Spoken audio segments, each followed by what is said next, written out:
더 빠르고 더 편안한 삶을 추구하는 현대사회. 사람이 숨을 쉬듯 우리는 전기 에너지를 통해 살아갑니다. 전력거래소는 태어난 그 순간부터 전기 공급의 중심에 서서 대한민국의 전기가 한순간도 꺼지지 않도록 최선을 다해 질주해 왔습니다. 전력거래소는 기후변화, 친환경, 빅데이터, 인공지능, 재생에너지라는 거대한 기술 변화의 첨도에 서서 새로운 미래를 향한 또 한 번의 도약을 준비하고 있습니다. 우리 일상에 힘이 되는 전력거래소, 에너지 코리아를 움직이는 희망이 되겠습니다. 21세기는 전기가 없으면 불가능한 시대입니다. 일상에 필요한 것들 대부분은 전기에 의해 작동되며 인간은 전기 없이는 살기 어려운 존재가 되었습니다. 지금 전 세계는 편리함은 물론 환경을 훼손하지 않는 친환경 신재생 에너지 발굴을 위해 기술 개발에 엄청난 투자를 하고 있습니다. 전력거래소는 친환경 미래 에너지 발굴 및 확대 보급에 많은 노력을 기울여 왔습니다. 전력거래소는 전력시장에 보이지 않는 손처럼 대한민국 전력시장의 가격과 생산을 조율합니다. 또한 기업과 일반 가정에 고품질의 전기를 공급하는 책임을 지고 있습니다. 전 세계에서 단 5개 회사만이 제작, 공급이 가능한 전력 운영 시스템 개발에 직접 참여하여 2010년 안정적이고 효율적인 전력망 운영을 위한 한국형 전력 운영 시스템 개발에 성공하였습니다. 전력거래소는 하루 동안 전 국민이 쓸 거라 예상되는 전기의 양을 예측하여 그만큼만 발전소가 전기를 만들도록 하고 국민에게 공급하도록 조절하는 역할을 합니다. 전기가 없는 시간을 상상할 수 있을까요? 한치의 오차도 없이 개통 운영을 하고 투명하고 공정하게 전력시장을 운영하기 위해 지금 이 시간에도 모든 직원이 긴장을 늦추지 않고 있습니다. 전력시장은 매년 성장해 지난해 전력거래액은 43조 원이었습니다. 2001년 10개였던 전력시장 회원사는 2021년 현재 4,500여 개입니다. 전체 회원사 중 97%는 태양광으로 재생에너지가 비약적인 발전을 보여주고 있습니다. 제주는 특히 바람이 많이 불고 햇빛이 강해 풍력, 태양광 발전과 같이 재생에너지가 많아져 신재생에너지 통합 관제 시스템을 개발하여 운영하고 있습니다. 이제 전기의 원료는 석탄이나 기름이 아닌 바람과 햇빛이 되었습니다. 전기가 필요할 때 필요한 양을 공급하는 일은 바람과 햇빛의 양을 정확히 예측하는 것이 중요해졌습니다. 모든 것을 고려한 안정적인 전력 개통 운영을 위해 전력거래소는 365일 깨어 있습니다. 대한민국 정부의 에너지 정책, 전력거래소가 함께하겠습니다. 필요한 전기의 양을 예측하는 것은 다음 날의 수요뿐만 아니라 향후 15년까지의 전력 수요까지 예측하여 필요한 발전소, 송전선로 건설 계획을 세웁니다. 이러한 계획이 전력 수급 기본 계획입니다. 2020년 정부는 그린 뉴딜 종합 계획에서 석탄 사용을 줄이고 신재생 에너지 비중을 확대하는 내용의 에너지 전환 계획을 발표하고 더 나아가 탄소 중립을 선언하였습니다. 이러한 배경에 따라 제9차 전력수급 기본계획은 석탄, 원자력 발전소를 줄이고 재생에너지 발전소를 늘리는 내용을 담고 있습니다. 전력거래소는 시시각각 다가오는 기후변화를 늦추기 위해 여러 가지 방법을 시도하고 있습니다. 전기가 필요한 때, 필요한 양의 전기를 생산하기 위해 발전소를 더 짓는 기존의 패러다임에서 벗어나 전기가 필요한 시기를 조정하는 수요 시장을 개발하였습니다. 전기 사용량이 많을 때 전기를 아낀 만큼 보상해주면 발전소를 필요 이상 많이 지을 필요가 없습니다. 전력거래소가 운영하는 수요 자원 시장은 민간에서 많은 고용을 창출하고 에너지 신산업의 요람이 되었습니다. 여기에 그치지 않고 기업을 대상으로 하던 수요 시장은 이제 가정에서도 참여할 수 있습니다. 절전 기술을 적용한 전기기기와 아파트는 자동으로 전기를 절약하고 절약한 만큼 가정에 크레딧을 제공합니다. 이렇게 전력거래소는 국민이 참여하는 새로운 프론티어를 개척하고 있습니다. 대한민국의 환한 미래를 위해 전력거래소는 오늘도 불을 밝힙니다.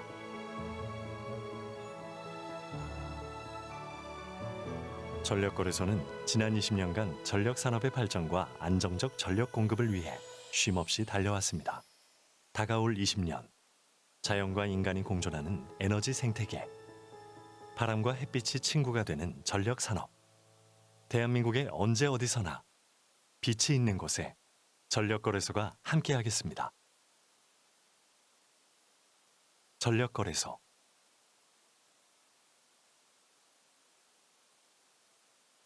In today's society, we seek a faster and more convenient life. The key to this is electricity, which is among us like the air we breathe. From the day it was founded, Korea Power Exchange has sought to be the centerpiece of electricity supply, dedicated to making sure that Korea is always powered on. Now marking its 20th year in service, Korea Power Exchange is once again preparing for its next leap to the future by being on top of the big technological transformation, such as climate change, environmental consciousness, big data, artificial intelligence, and renewable energy. Korea Power Exchange powers your daily life and will be the hope that empowers Energy Korea. In the 21st century, life without electricity is an impossibility.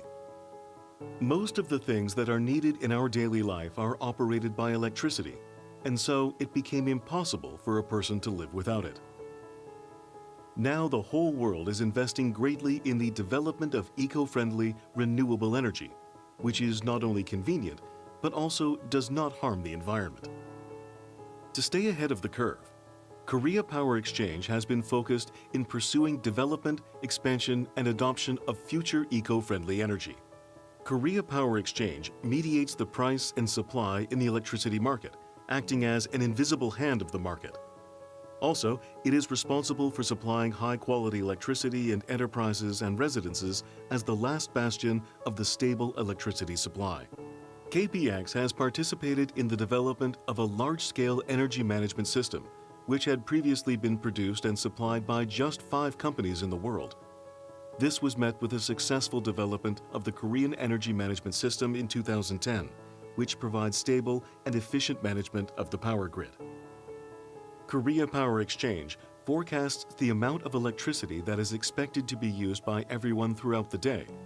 Based on this data, the power plants are coordinated to generate the right amount at the right time to be supplied to the people without fail. Can you imagine a moment without electricity? The entire country will come to a standstill should that happen. Everyone at KPX is on alert around the clock to provide the system operation with razor-sharp precision and market operation with utmost transparency and fairness. Electricity market has been growing every year, with the transaction amount rising to 43 trillion Korean won last year. There used to be 10 member companies in 2001, but there are 4,500 of them in 2021. Of those, 97% are solar, which reflects the rapid advance of the renewable energy. Jeju Island is known for strong winds and sunlight, which led to an abundance of renewable energy such as wind and solar generation. To accommodate them, integrated renewable energy management system was developed and is currently in operation. Nowadays, the fuel for generating electricity isn't just coal or oil anymore, but wind and sunlight. To supply the right amount of electricity at the right time, it has become just as important to forecast the amount of wind and sunlight accurately. To operate the power system in a stable manner with every factors under consideration, Korea Power Exchange is awake all year round. Korea's official energy policies are formed in partnership with Korea Power Exchange. Forecasting of a comprehensive plan for the Korean Green New Deal announced in 2020, the Korean government pledged to reduce the use of coal and expand the proportion of renewable energy through the Energy Transition Plan, as well as declaring eventual carbon neutrality. In accordance with such plans, the 9th Basic Plan for Electricity Supply and Demand contains the roadmap for reducing coal and nuclear generators while increasing renewable resources. Korea Power Exchange is hard at work for coming up with various ways to delay the climate change, which is drawing near every day. Demand response market was developed to adjust the time of the electricity demand. This is breaking the existing paradigm of building more generators to meet the demand at all times. If the consumers are compensated for conserving electricity when there is high overall demand, there is no need for building more generators than necessary. The demand response market operated by KPX has created a significant number of jobs in the private sector and has become the cradle of new energy industry.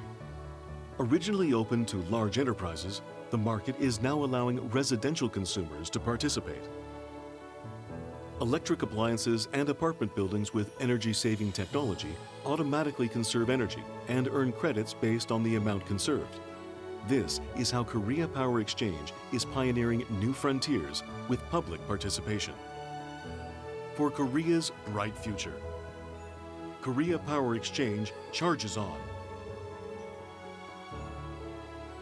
For the last 20 years, Korea Power Exchange worked relentlessly to promote the growth of the electric power industry and the stability of the electricity supply.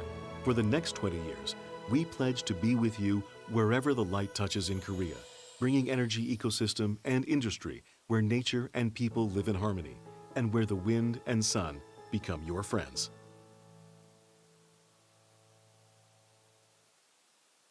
Korea Power Exchange.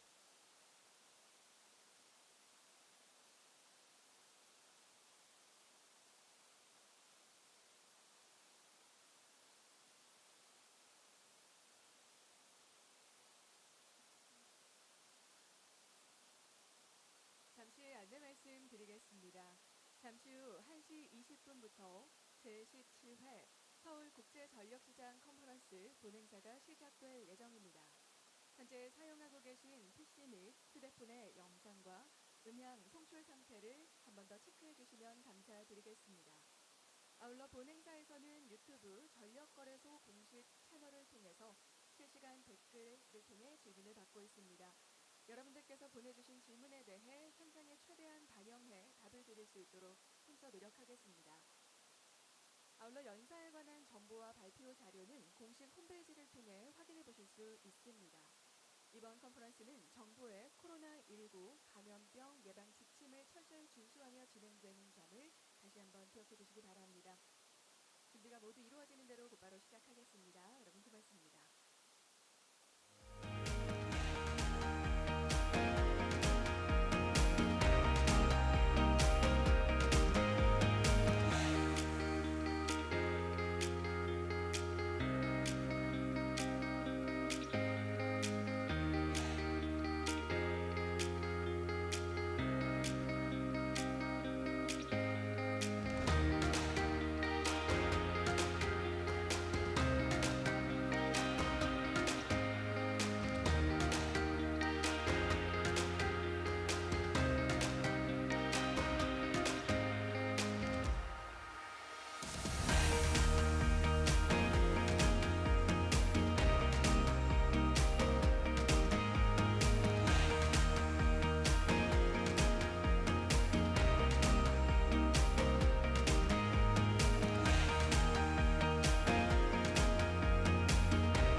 다시 한번 여러분께 안내 말씀 드리겠습니다.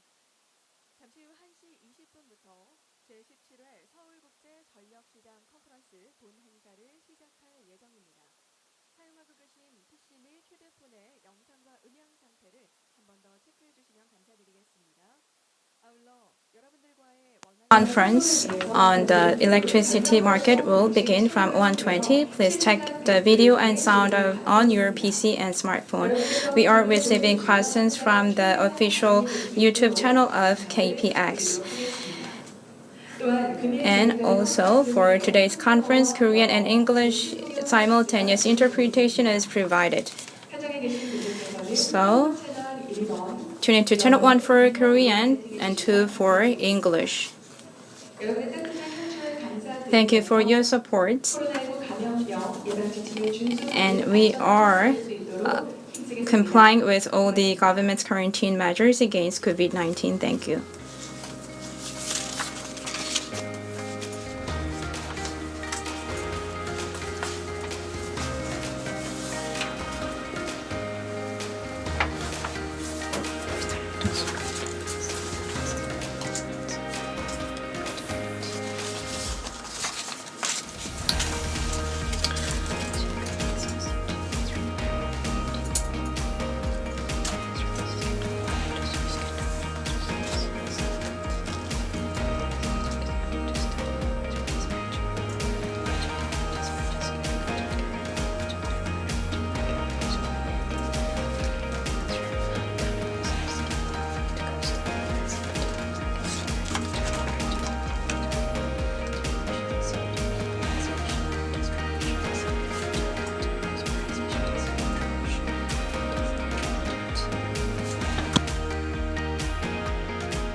and we have online audiences. I will give you some information. We will begin the 17th Seoul International Conference on the Electricity Market. As soon as we done for preparation and for online audiences, please check out your video and sounds of the system. And we are preparing for the opening of the conference. We will take a few more minutes until begin the conference. As soon as we are prepared, we will begin today's conference.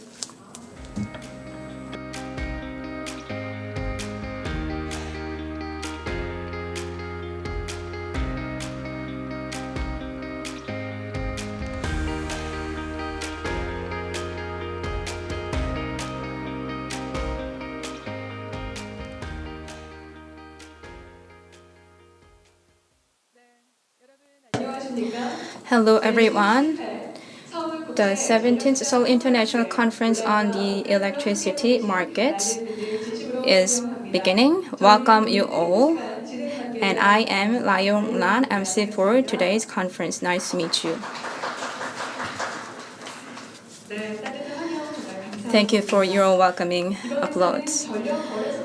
Today's conference is hosted by the KPX and sponsored by the MOTI.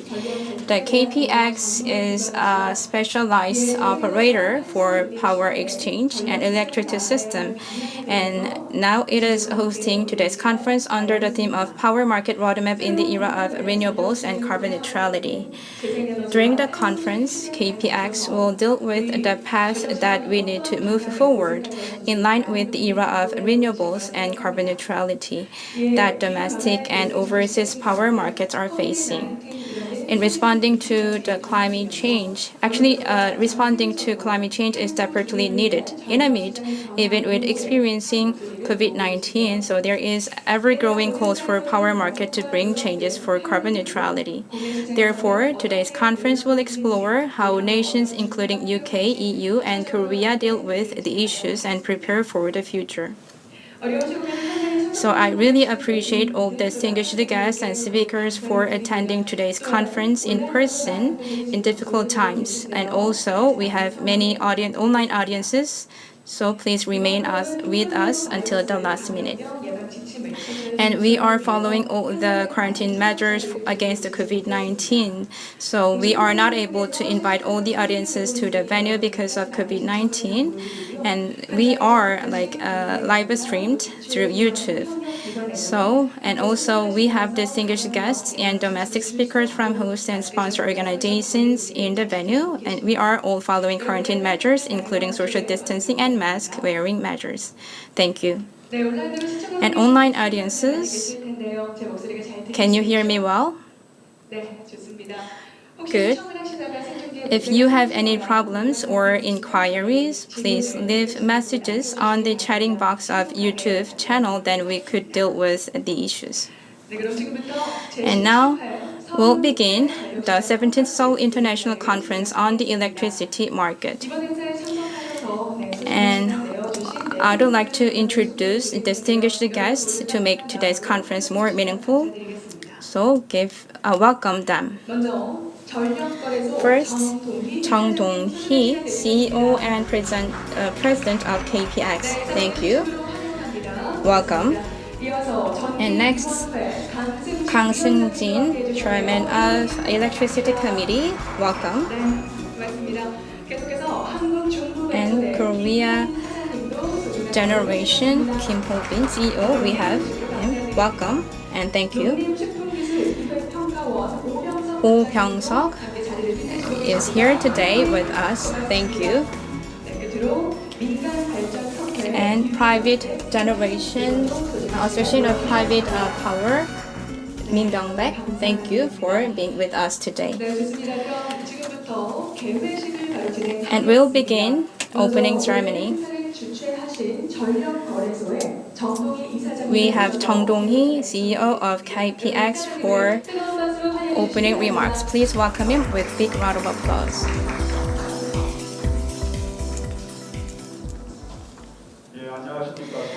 Hello, I'm CEO of KPX Chung Dong-hee. Even in this very difficult situation with COVID-19, we are opening the 17th Seoul International Conference on the electricity market. So I'd like to extend my thank you all the staff and organizers and all the online audiences to make today's conference all the more meaningful. Especially we have many distinguished special guests, Kang Seung-jin, Kim Ho-bin, and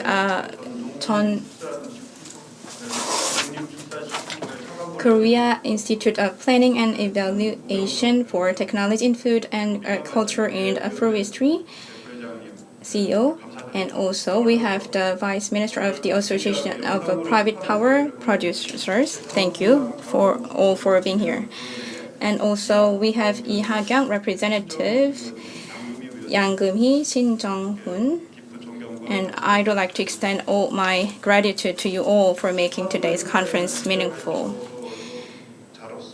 As a speaker and moderators, actually we have Chon Young-hwan, professor, Do Jae-hyung, professor from Konkuk, Kim Seung-hwan from Chungnam University, and Lee Yu-soo, research fellow of Energy Economics Institute, and also we have Chu Sung-kwan, professor from Korea University, and Moon Kyung-seop from Korea KPX, and Chon Woo-young, professor from Cheonnam University, and Seok Kwang-hoon, member of Energy Forum. We have all very distinguished guests, especially from overseas nation. We have Lawrence Berkeley,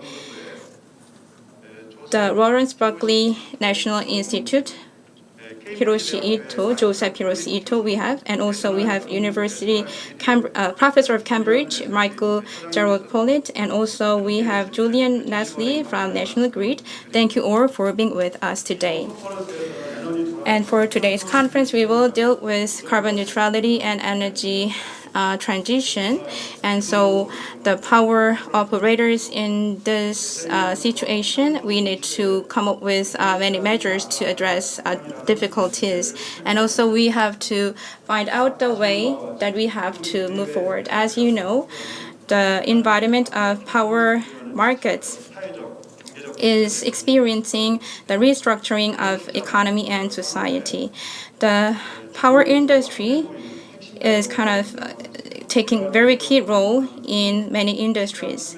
And along with the external environments, and also we have to deal with demand from the public in order to meet the balance and meet our goals. And also the changes of power market policy is highly related to the power industry. So I hope today's conference could provide an opportunity to seek for the path that we have to move forward, and also we have to develop the way that we could develop in a very nature-friendly way. The KPX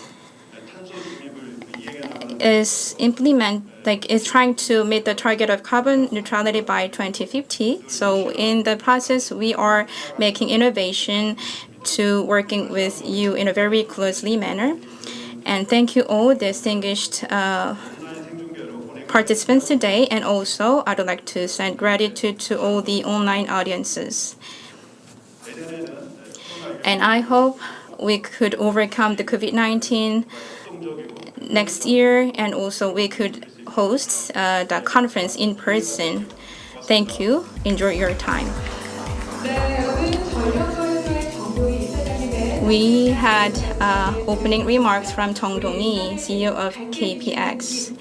The light, making our life bright, and KPX is with us in that. Thank you. And next, in order to make today's conference more meaningful, we have Kang Seung-jin for his congratulatory remarks. Please welcome him with a big round of applause.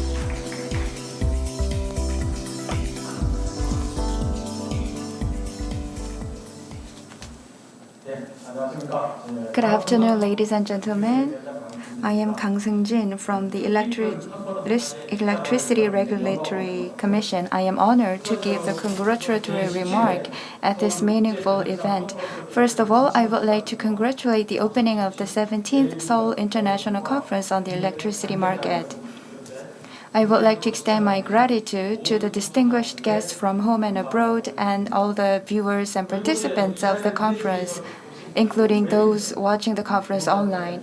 And I would like to thank Mr. Kim Ho-bin, the CEO of Korea Midland Power, and Mr. Oh Byung-seok, the President of Korea Institute of Planning and Evaluation for Technology in Food, Agriculture, and Forestry for your support for this event. I would like to thank Dr. Lee Yoo-soo, Professor Jung Yong-won from Hongik University, Professor No Jae-hong from Konkuk University, Professor Kim Sung-won from Jeonnam University.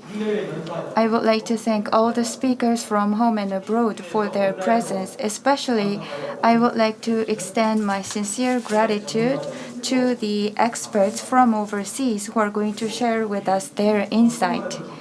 And also,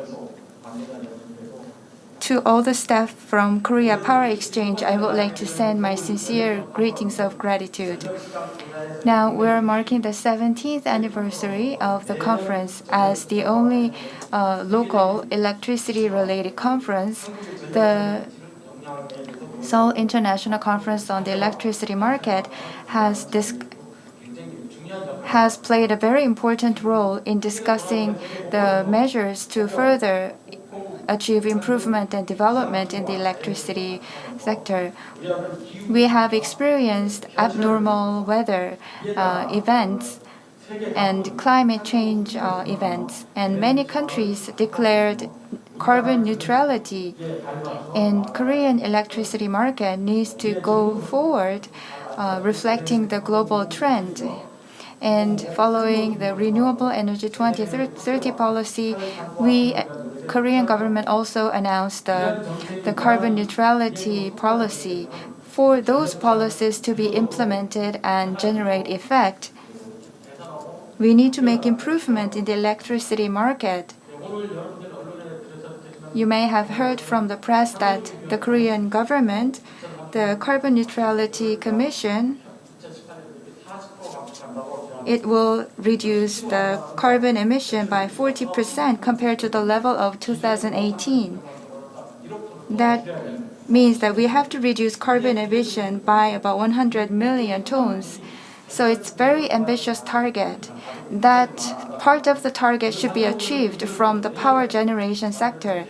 And next year, we will create the 10th framework plan on electricity power generation.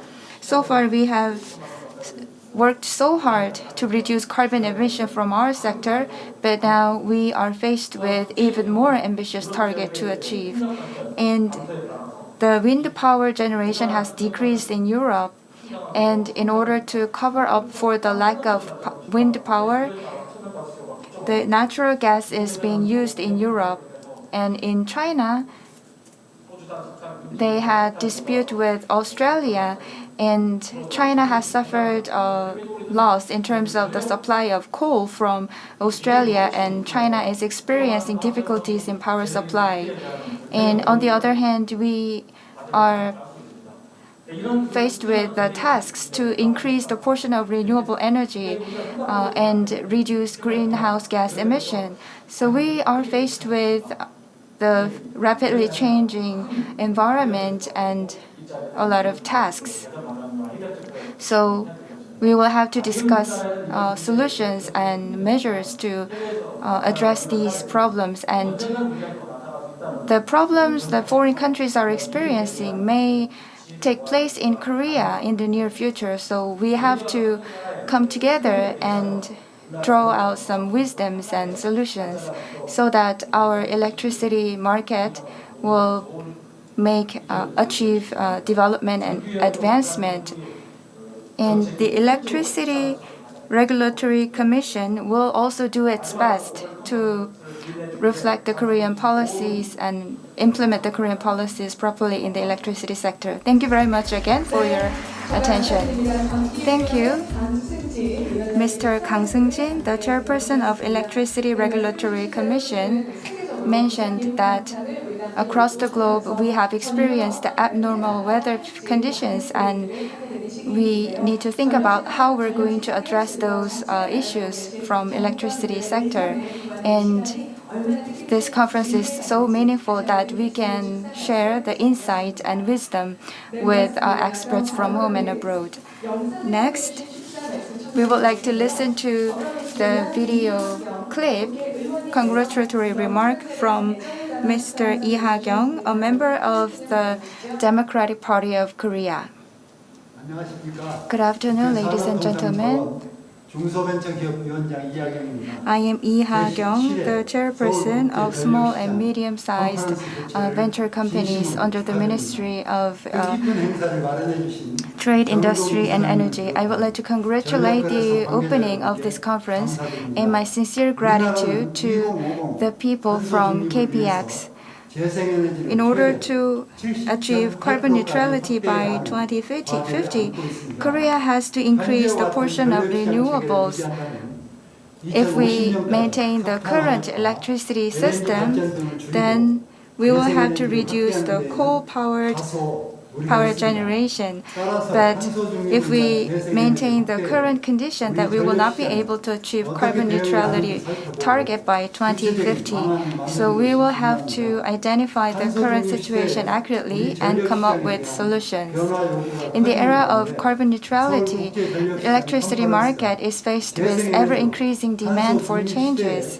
Under the theme of renewable energy and direction for electricity market in the era of carbon neutrality is the theme of the conference, which is very meaningful. I hope that through the conference, we will be able to discuss the future direction of electricity market together with the experts from home and abroad. I would like to thank all distinguished guests from home and abroad for your presence in the conference. I would like to congratulate the opening of this conference again. Thank you very much for your attention. Thank you, Lee Ha-kyung. He sent very warm message to us. Next, we have the second video of congratulatory remarks from Shin Jong-hoon. Hello, I'm Shin Jong-hoon, member of the Democratic Party. Congratulate the opening of the 17th Seoul International Conference on the Electricity Market.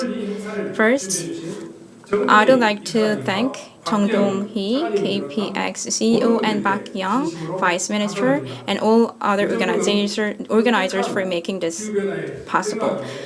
In order to address the climate change, the Korea government has set the goal of GHG reduction and tried to achieve carbon neutrality and energy transition. I joined the passage of Carbon Neutrality Framework Act, so I believe renewables and carbon neutrality are the key fundamentals for enhancing our competitiveness, and it requires joint efforts from the public and the civic group. I hope today's conference would help seek for the path that we need to move forward and lay a foundation for finding practical solutions. As a representative, I will do my best to make renewables and carbon neutrality to be achieved very safely and stably. Thank you. Thank you, Mr. Shin. His passionate message was well delivered. And lastly, we have message from Yang Geum-hee, representative of the Party of People's Power. Hello, I'm Yang Geum-hee, representative of North of Daegu, the Party of People's Power. Truly congratulate on the opening of the 17th Seoul International Conference on the Electricity Market. I would like to convey my gratitude to Chung Dong-hee, KPX CEO, and Park Ge-young, Vice Minister of MOTI, for organizing this meaningful conference. The theme of the conference is my interest these days, so I'm really sorry that that I'm not able to be at the conference in person. The energy industry has been taking a blow of changes, so Korean power market has to seek for the path that we have to move forward for the future. Especially in responding to climate change, the globe is seeking the trend of carbon neutrality. In the trend, we have to come up with safe, stable, and economic solutions for the nations and the people. So today's conference will be an opportunity to examine carbon neutrality target and energy policy in a scientific and objective perspectives. I believe this conference would provide a significant chance as well for all of us. So, in terms of policy and legislation, I will work and consider with you too. Thank you all participants for taking time out of busy schedule. I wish you all the best and good health. Thank you. And we had all the congratulatory remarks. I could feel that how many people seek for the development of Korean power market. And we have a special event, opening performance for today's conference. We have 5 VIPs for the event. Jung Dong-hee, CEO of KPX, please come on to the stage. Kang Seung-jin, Committee Chairman of Electricity Committee. Kim Ho-bin, CEO of Korea Mainland Power. Oh Byung-seok from Korea Institute of Planning and Education Evaluation for Technology in Food, Agriculture, and Forestry. And also we have the CEO of the Association of the Private Power Producer. Thank you for your cooperation. And I think you have to collaborate with me when I call out power market. Then you need to put your hand on the screen and look towards and call out carbon neutrality. Touch first and look towards. I'm really excited. 1, 2, 3. Power market, carbon neutrality. Look towards and please give them a warm round of applause.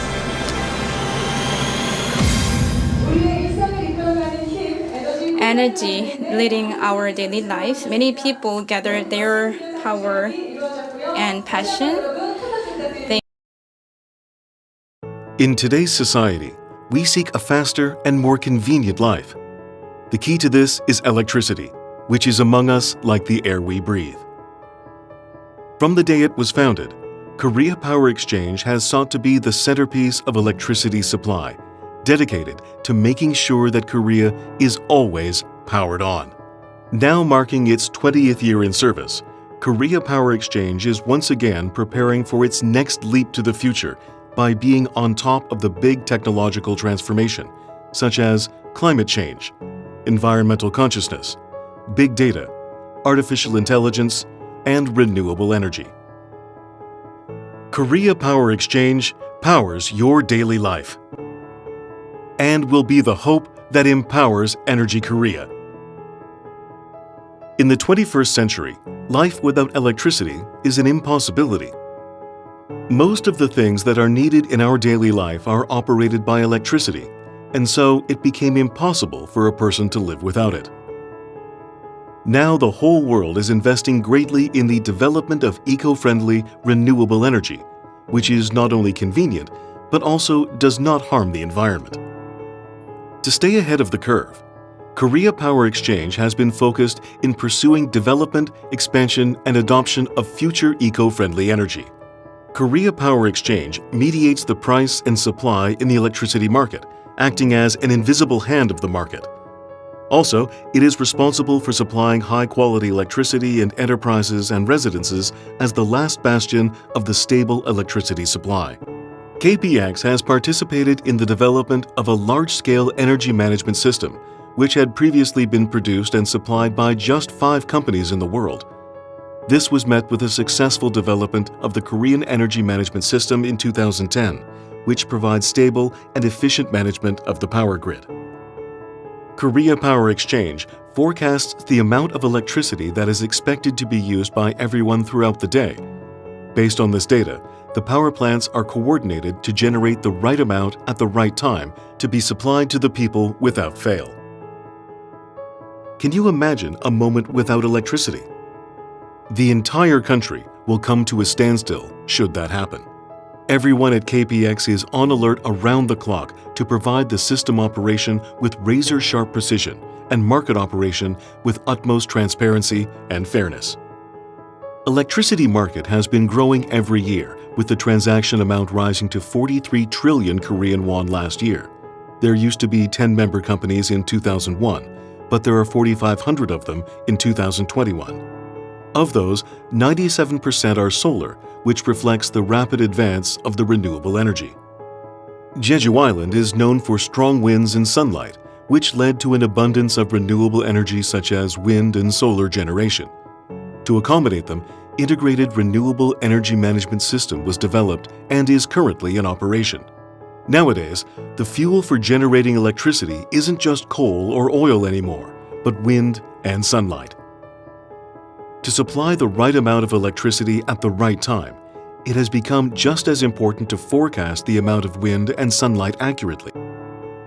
To operate the power system in a stable manner with every factors under consideration, Korea Power Exchange is awake all year round.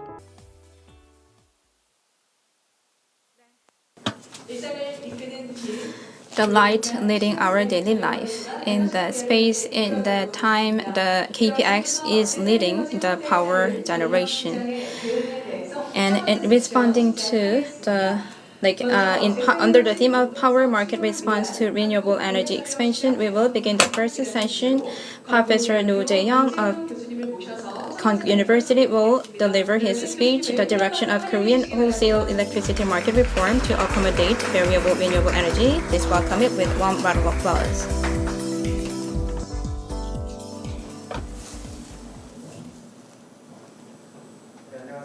Good afternoon, ladies and gentlemen. I am Noh Jae-young from Konkuk University. Thank you very much for inviting me to this conference. Today, as mentioned in the title of my presentation, I would like to talk about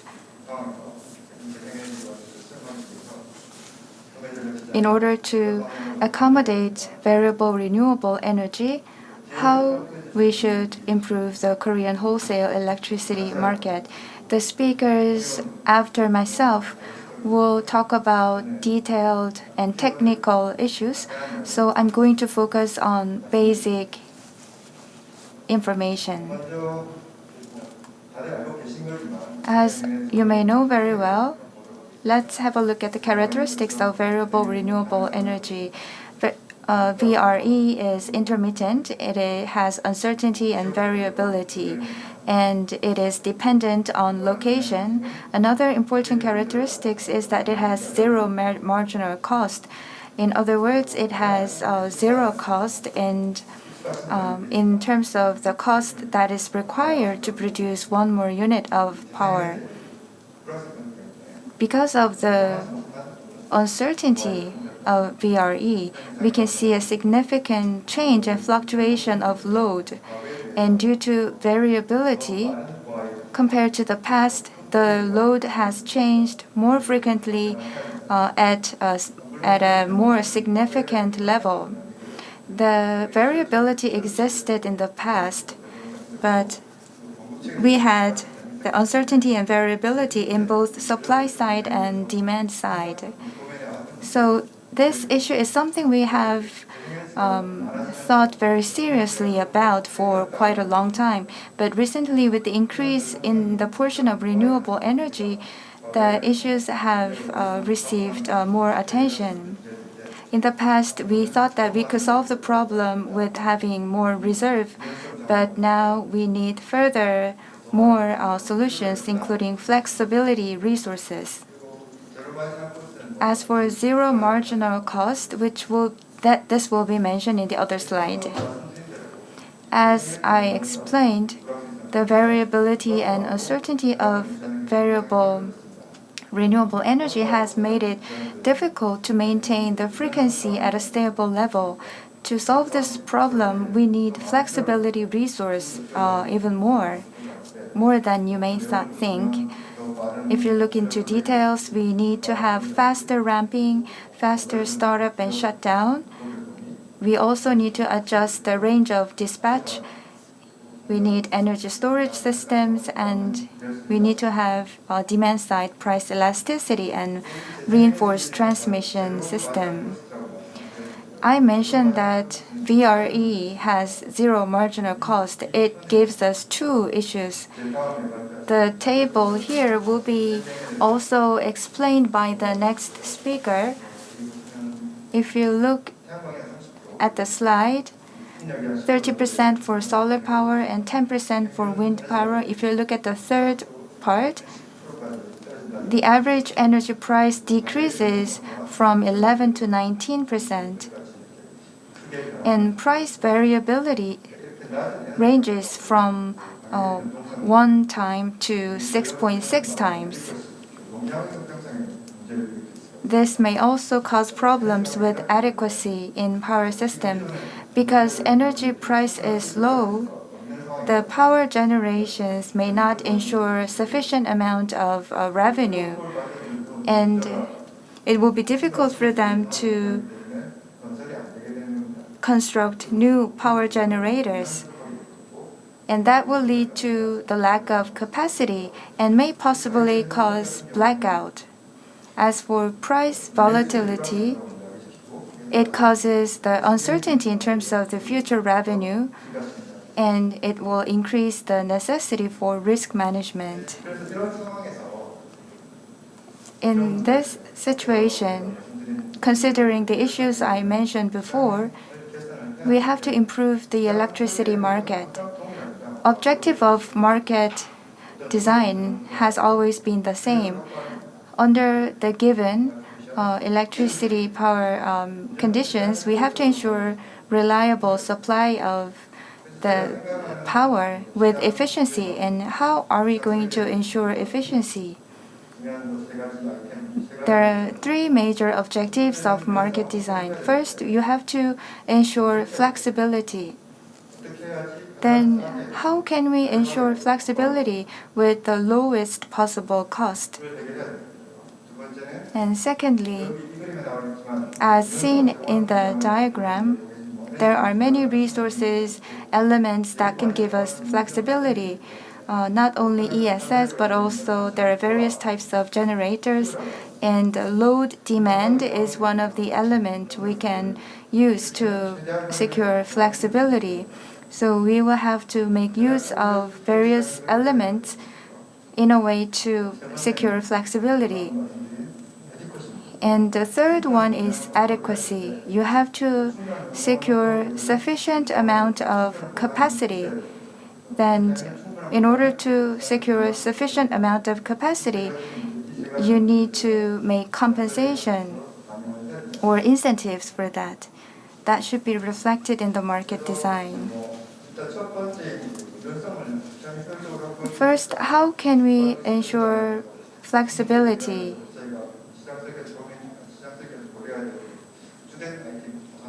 There are two main themes we have to consider for flexibility. First, we have to develop new reserve and flexibility products, and we have to open new markets. The purpose is to secure flexibility with the lowest cost. How can we provide reliable service with the lowest cost? For example, in the case of energy storage system, it has quite good response performance, but that's costly, it's expensive. So with the current conditions prepared, we cannot ensure sufficient revenue. And so if you want to engage such energy storage systems in the market, we have to develop new flexibility products and create new markets. In the case of overseas market, they have ramp products or fast frequency regulating products, and so on. Second theme to be considered is one of the most important information. When you provide a certain service to a market, you should receive the proper incentive for the service. So price and system operation should be managed in a consistent way. If a certain resources power output is set, then there should be the relevant incentive or compensation for such resource. And as I mentioned recently, the load fluctuation has increased. Under this situation, it's very easy to lose consistency between the price and system operation schedule. If we lose consistency between the two elements, then the market participants will not follow the system operator's instructions. And if that happens, there will be problem with the reliability. Even if we don't have problems with the reliability, that could cause inefficiency. So the most important thing is the consistency between the price and system operation. There will be a lot of changes in system operation. So we need a market that will ensure consistency with the price. Secondly, we need renewable energy storage system, or VPP. We need to utilize those resources more often. To do that, we need to have the relevant service or power providers participate in the market. But now our current Korean market is close to traditional market. So we need to make improvement to allow for the access from other service providers. And if the energy price falls, then the investment will not be made.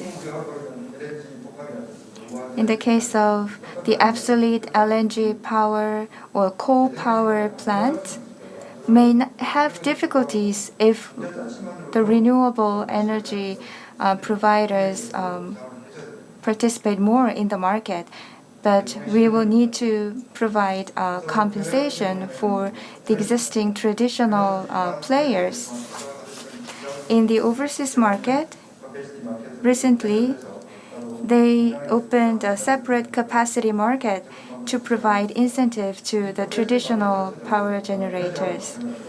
The capacity market needs to maintain consistency between system operation plan and the price.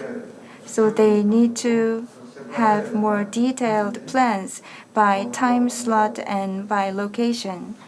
Another approach is when we set energy price,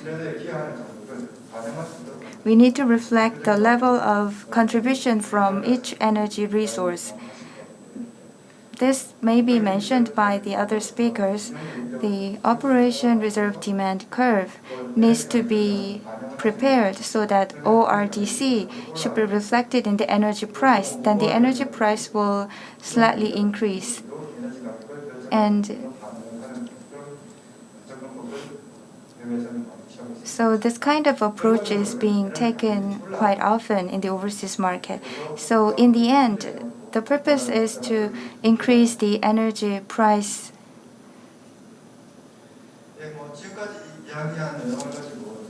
Based on what I have talked about, I will summarize the direction for Korean electricity market reform. First of all, we have to change the way we operate the systems. That is technical issue. So once we achieve that, we will have to design the market to set the price properly. And secondly, In order to ensure flexibility, we have to develop new products and create markets. Third, we have to provide compensation for the capacity of the resources.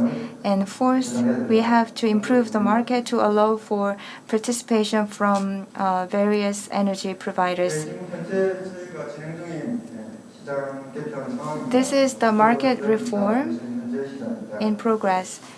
This is the current market condition. From next year, a slight change is expected, but this is a big change that we're going to make in 20 years.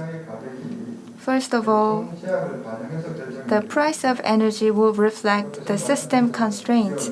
As I mentioned, this is part of the effort to ensure consistency between the price and system operation. In the past, price didn't reflect the system operation status. So there was a certain amount of output from the system operation, which was different from the level of the price of the power. So from next year, we will be able to eliminate the inefficiency and inconsistency. And for now, we consider the level of revenue of power suppliers without reflecting the real-time actual opportunity cost, but from 2022, we will reflect the opportunity cost in the tariff. But this is not enough. So the Korean government and the Electricity Korea Power Exchange are discussing more options to make improvement. Specifically, we are trying to adopt real-time based market. As I mentioned, that means that we can have higher consistency between the price and system operation. And non-traditional resources like VRE and VPP will be able to participate in the market in the future.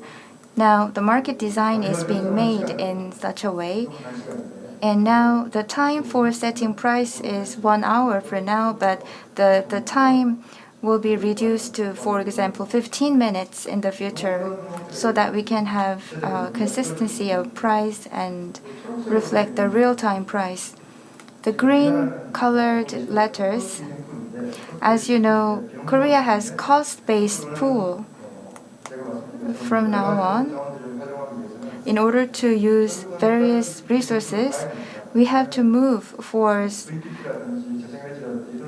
another type of pool because we have to consider the participation of VPP, for example. So we have to move towards price bidding pool. And we have to think about the regional signals, and we have to develop more products and ancillary services. And as for capacity, we have to discuss whether we let the market decide the price for capacity rather than regulating or setting the certain cost of capacity. And as for risk management, if we transform the current system into price bidding pool, then we will have to think about risk management tools. But there are barriers to the market reform.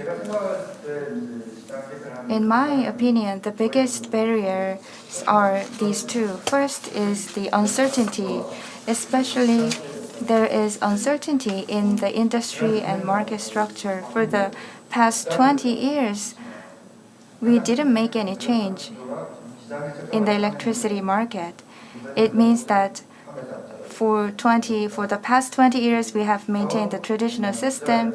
Now, KEPCO is almost doing the monopolized business in the electricity market.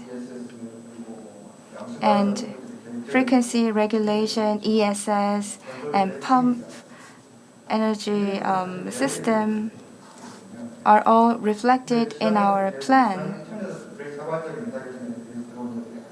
But that's not based on the market participants' voluntary decision making. So if we don't reform the Korean electricity market, then the non-traditional markets may distort the market in the future. And there are people who have already made investment in those resources. Whenever we amend rules or regulations, we may face problems like the conflicts among market participants. This is somewhat unavoidable issue. We will need to give some compensation. There are various fixed price programs, and if market is reformed, we may face strong resistance from some market participants participating in the fixed tariff-based programs.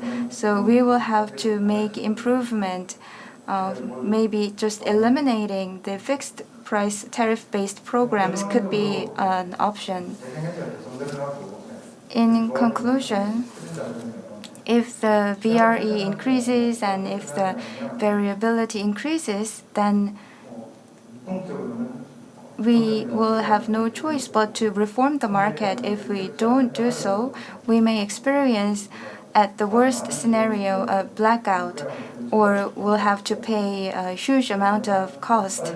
So it is urgent that we have to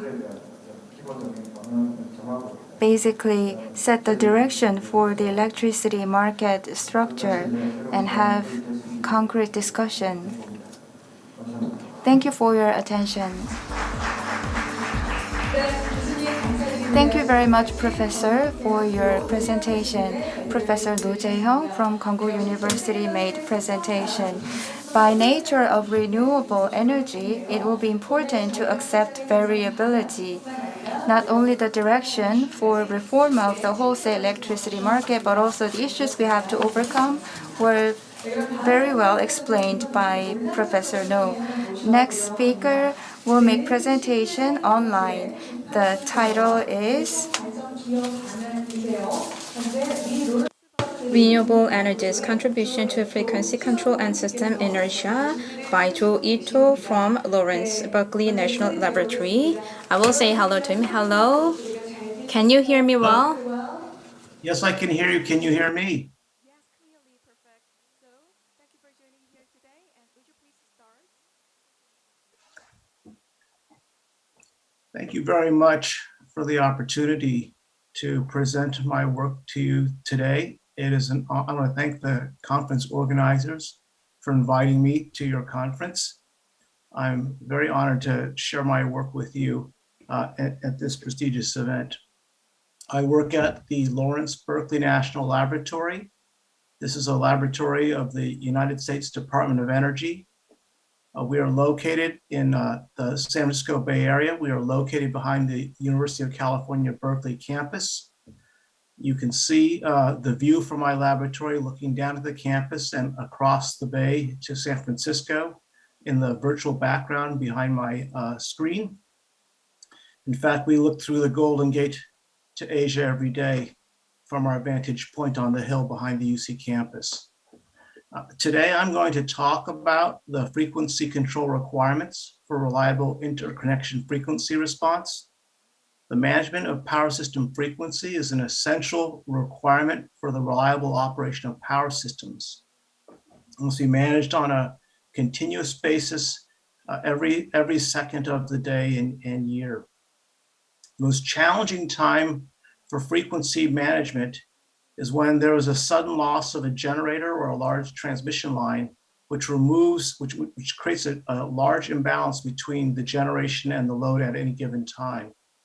And it's the collective ability capability of the remaining generators and or loads that are still connected to the grid that are required to restore system frequency very quickly, otherwise a blackout will ensue. This phenomena, this feature of power system restoration is called frequency response and is the focus of my comments today.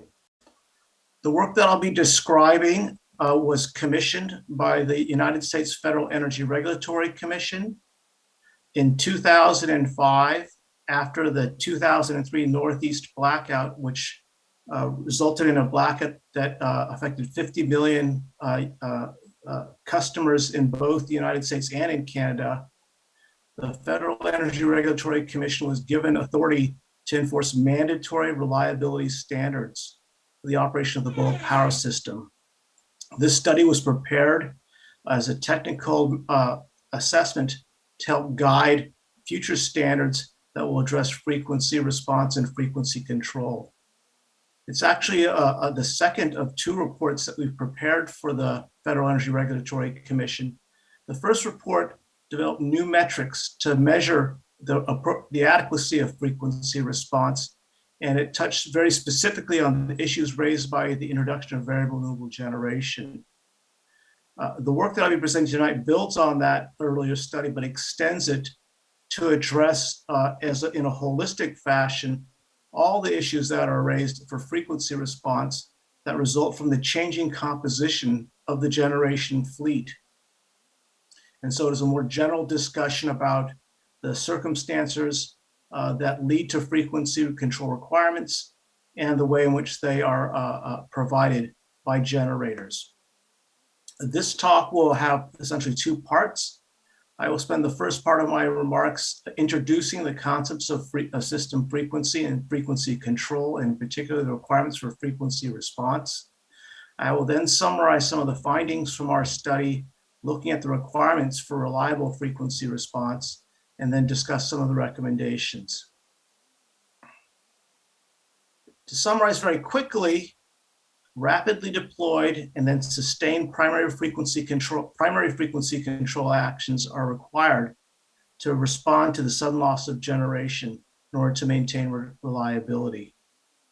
This requirement is met by the action of turbine governors, and in some cases by fast demand response and inverter-based sources. There are two aspects of having adequate interconnection frequency response. One is the interconnection policies, which determine the requirements of the fleet, and specifically whether the generators that are online are equipped to provide and sustain primary frequency response. The second is generation dispatch policies.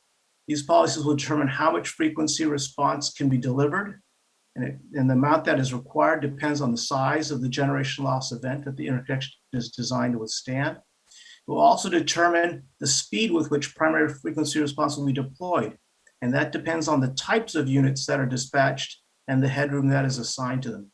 Headroom refers to the difference between a generator's current operating point and its maximum capability. It's sort of the amount that it can increase its output on a very rapid basis. So let me introduce these frequency control concepts. Power system frequency reflects the balance between generation and load on a continuous basis. I like to use the analogy of a vessel of water that has water both flowing in and out of it as simultaneously. The water flowing in can be thought of as the generation. The water flowing out can be thought as the load that is placed on the system.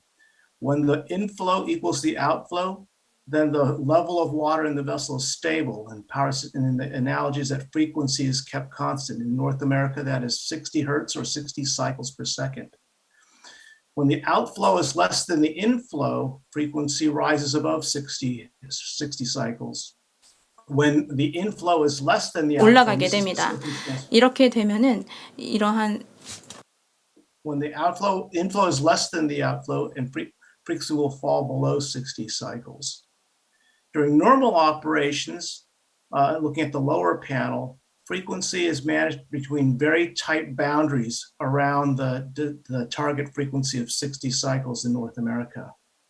The period that we'll be talking about is following the sudden loss of generation when there is a dramatic imbalance between load and generation.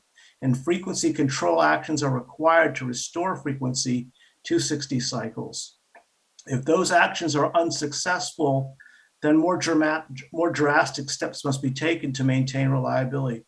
The first of those and the last of those, in fact, is under frequency load shedding, which refers to the deliberate shedding of large blocks of load in a last-ditch effort to restore frequency to a safe operating level. If those actions are unsuccessful, generators will begin to take themselves offline through automatic protections, and a blackout will ensue. It is essential that the frequency control actions prevent frequency from falling to the point at which under frequency load shedding is triggered, and of course to prevent generators from tripping so they can remain online and restore frequency and keep the lights on. This set of panels describes the evolution of a frequency response event. On the top panel, I'm showing frequency and the evolution of frequency in two different time periods. The first is the very short time period of 30 seconds. So when a generator goes offline due to an equipment failure, frequency falls precipitously and to a low point, and this is what needs to be arrested. The frequency is arrested by the actions of primary frequency control resources. This is shown in the lower panel. The principal source of primary frequency control is governor response of turbine generators, and I'll focus quite a bit of my remarks on the actions that require these turbine generators. But it can also be provided by frequency responsive demand response, and if there's time in the discussion, we may want to touch on those topics as well. The injection of primary frequency control, the injection of power from primary frequency control resources arrests frequency at what we call the frequency nadir, which I'm showing in the transition between the blue and the yellow shading. And frequency would then rebound and become stable for a short period of time.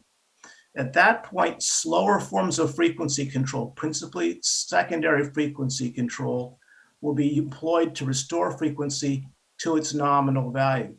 Secondary frequency control is provided by generators that are on automatic generator control. These are dispatched commands that are sent out every 4 to 10 seconds by a control center, instructing generators to increase their output. Finally, after frequency has been restored to the target level, tertiary frequency control is exercised through the redispatch of generation. And what you can see is that as secondary resources come online and start restoring frequency, the primary resources back off and restore their reserves, and so they can act in it if there's a subsequent event. Similarly, the actions of tertiary frequency control restore the reserves of secondary frequency control. So you have this sequence of responses that are on different time frames, each seeking to relieve the other one in order to prepare this power system for another event that might cause them to be required. Let me talk now about this period specifically. This is the period of great interest to us, how fast frequency is falling, and therefore, how must the primary frequency controls react in order to arrest this frequency before this under frequency load shedding point is reached. I'm going to again use the analogy of a vessel of water. It's been expanded somewhat. There are two primary concepts that are involved. One is the inertia of the power system, and the second is the size of the generation loss event that the interconnection must be designed to withstand. They must be considered together. They cannot be considered independently. And I'm going to give you a couple of examples. In the left-hand panel, I'm comparing two different power systems, one with low inertia and one with high inertia. And I'm turning off the faucet, the generation, an identical amount of generation in both instances at the same time. After a period of time, one will find that in the system with high inertia, frequency has fallen less than it has fallen in a system with low inertia. So this is why there is a lot of discussion, and we'll talk more about this, about low inertia systems and the problems of frequency control when the system inertia is much lower than it has been historically. But I want to emphasize that that's only half of the story. The other half of the story that needs to be considered is the size of the generation loss event. In this example, I'm looking at systems that all have the same amount of inertia, but the amount of generation loss is doubled on the right-hand side of the left panel and the right panel. So for a given loss of generation, for a larger loss of generation, frequency will fall faster over a given period of time than it will for a smaller loss of generation. So these factors together interact to determine how quickly frequency will fall and therefore how fast primary frequency control resources must act. Let me continue now and relate this to some of the things that we're seeing in the changes in the resource mix. This is a way of expressing the inertia of the generators that are online. The system inertia of a power system is the combined inertia of every connected generator at its operating point. And what you see here is that the technologies, the turbine governor technologies that are used to generate electricity vary in their inertia. And what you have here are essentially steam plants in the middle, steam turbine plants with inertias of between 2 and 3 and up to 4. And then you have combustion turbines and combined cycle plants, which have very high inertia.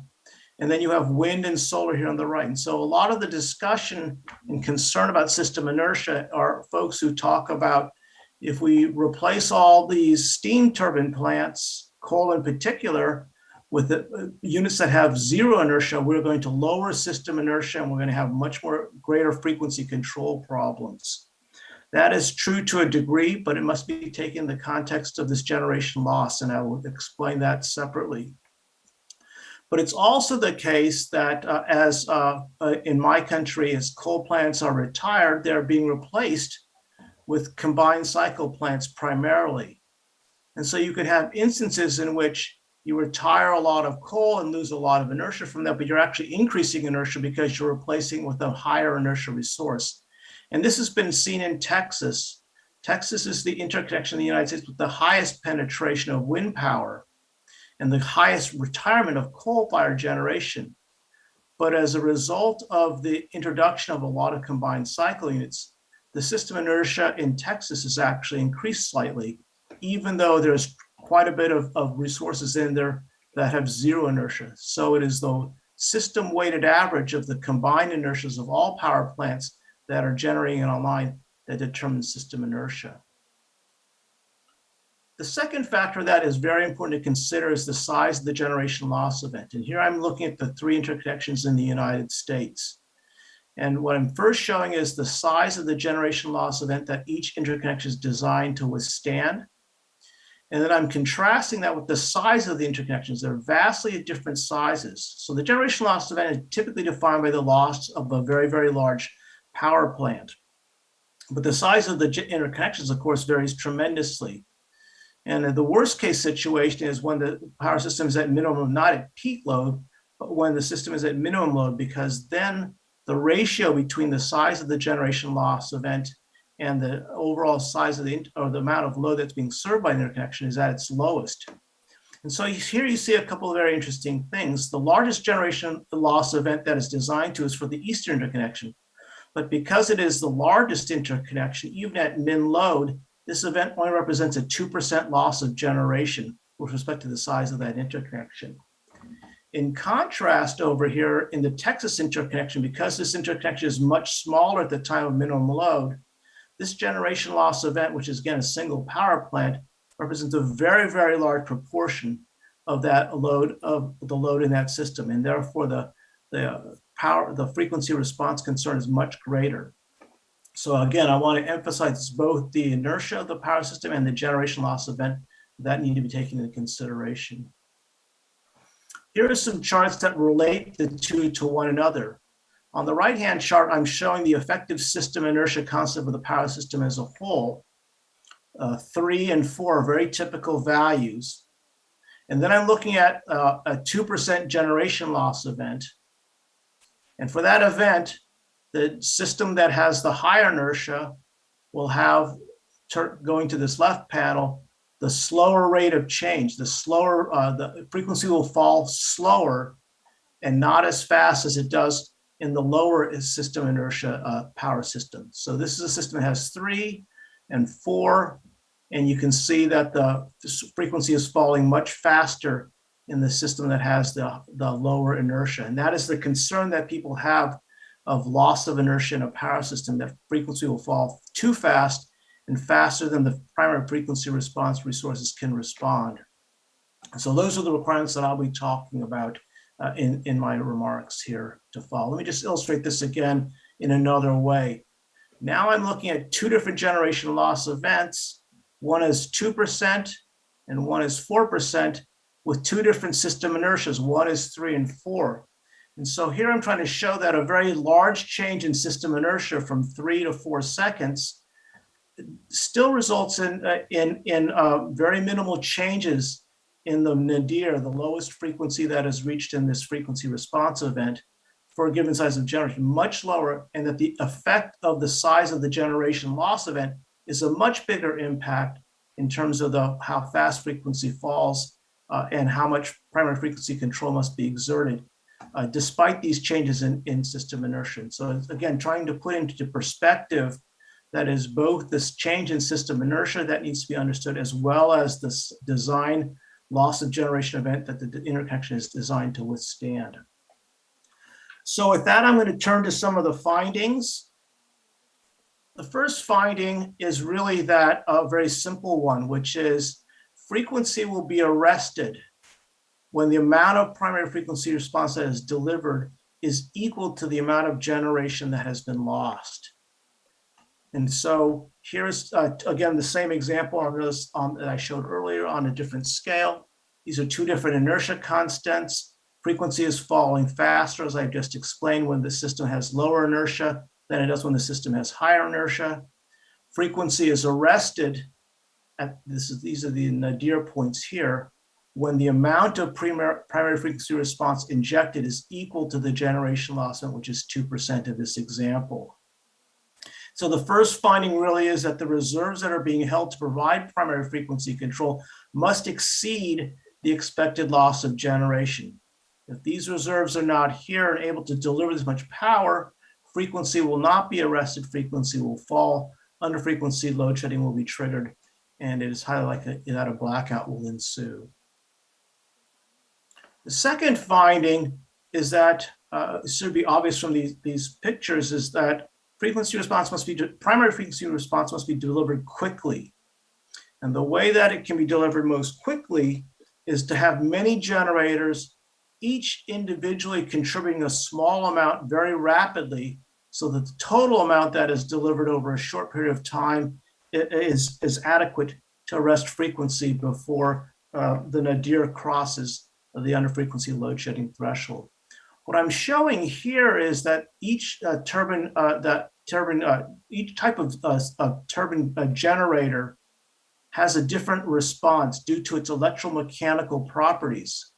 So steam turbines take some amount of time to ramp up their primary frequency response.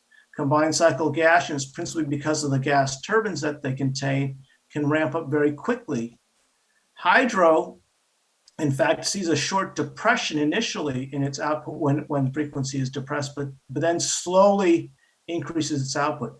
So the speed characteristics of each type of generator design must be taken into account in determining how fast primary frequency response can be provided. The recommendation that I'll talk about later, and one that was adopted by FERC as a result of our study, is that all new generators in the United States, as a condition of interconnection, must be equipped to provide primary frequency response. The amount that they're required to provide is a dispatch issue, but this is about being equipped and capable of providing frequency response so they can be called upon if needed. The third finding really is that for a given loss of generation, it is both the system inertia and the timing of the primary frequency response that determines how frequency is arrested. Here I'm showing some examples again with both 2 different levels of inertia, the red and the blue, but I'm showing a sort of a base case of governor response and an instance of slower governor response with the dashed lines. And you can see that when governor response is slower, it takes much longer for frequency to be arrested. And that's because slower governor response means that less primary frequency response is being delivered, injected into the system over time. And that delays the arrest of frequency, and that can be dangerous if frequency is falling very, very fast. The next set of findings I want to talk about is about the importance of sustaining primary frequency response until secondary frequency control resources can come to support the restoration of frequency. So it is very important that once the frequency has been arrested, that primary frequency response be sustained. If it is not sustained and it is withdrawn for some reason, and I'll explain some reasons why that might be the case, then frequency will start to fall again and ultimately cause a blackout. So it's very important to sustain this frequency response. Now, one of the ways in which primary frequency response can be withdrawn is because some power plants are operated with plant load controllers, which, sensing that the power plant has deviated from its operating set point, will seek to restore it to that set point. And so these are examples of different types of turbine generation types, in which showing both the curve indicating when the frequency response is sustained, as well as in the red when the primary frequency response is both initially delivered, but then withdrawn by the operations of supervisorial plant controllers that are trying to restore its output to its original value. This defeats the purpose of arresting frequency and will lead to this fall in frequency because it's not been sustained. This can be corrected very easily by implementing what's called a frequency bias in the plant load controllers, so that they're allowed to operate to where the governors have moved them to when frequency is not at nominal, and then restore this plant load control action once frequency has been restored to the nominal value. The next, I cannot present all the findings, but one I think is very important for those interested in variable renewable generation is that wind can also provide primary frequency response, but it must have headroom. It must be operated at a point which has between the operating point and the maximum capability. Now, wind, as you know, is a taker of what is given to it by the wind, and so typically it is operated without headroom. So recently, manufacturers have introduced a product that is, for lack of a better term, called synthetic inertia, in which power plants, wind generators that do not have headroom, they're operating at maximum capability, are capable of providing frequency response for a very short period of time. And this is about withdrawing inertia power from the wind turbines temporarily. But this power necessarily, as a physical fact, must be restored very, very quickly, and therefore this inertial response cannot be sustained. So it is another example of primary frequency control that is withdrawn and does not sustain, and therefore must be backed up by other forms of primary frequency control that can be sustained until the secondary resources can come into play. So our study really was a large investigation of the conditions of both how much primary frequency control is required and how much it must be sustained. And here's a graph of one of the series of results for a fleet of one type. Across the bottom, I'm showing the fraction of generation. I'm showing on the vertical axis, the fraction of generation that is responsive to frequency. And so this goes from 10% being responsive to frequency to 80% of the fleet being responsive to frequency. And then how much of the fleet of that responsive fraction sustains itself. And this blue area refers to arresting frequency above these set points for under frequency load shedding, which typically around 59.5 in North America. So this shows that combination. So if you have lots of primary frequency response, lots of responding resources, then you can withstand the withdrawal of a certain fraction of those resources, maybe 30% in this example. But if only half of the resources are responding, then you must have much more of it sustaining. Otherwise, frequency will fall below this dangerous point and under frequency load shedding will be triggered. And so again, as the amount of responsive generation decreases, the amount that must be sustained must increase in order to keep the frequency nadir from falling out of this blue zone. Let me close now with the recommendations from our study. Actually, this is one recommendation that I really want to emphasize, and I think it really will be maybe very, very useful for you folks in Korea thinking about some of the evolutions. This is a work that we did to compare frequency control requirements across different countries. And we divided into these two axes that we talked about before. One is interconnection requirements, what the generators must be equipped for versus how they will be dispatched in operations. And so we have situations of increasing stringency in terms of the requirements for interconnection.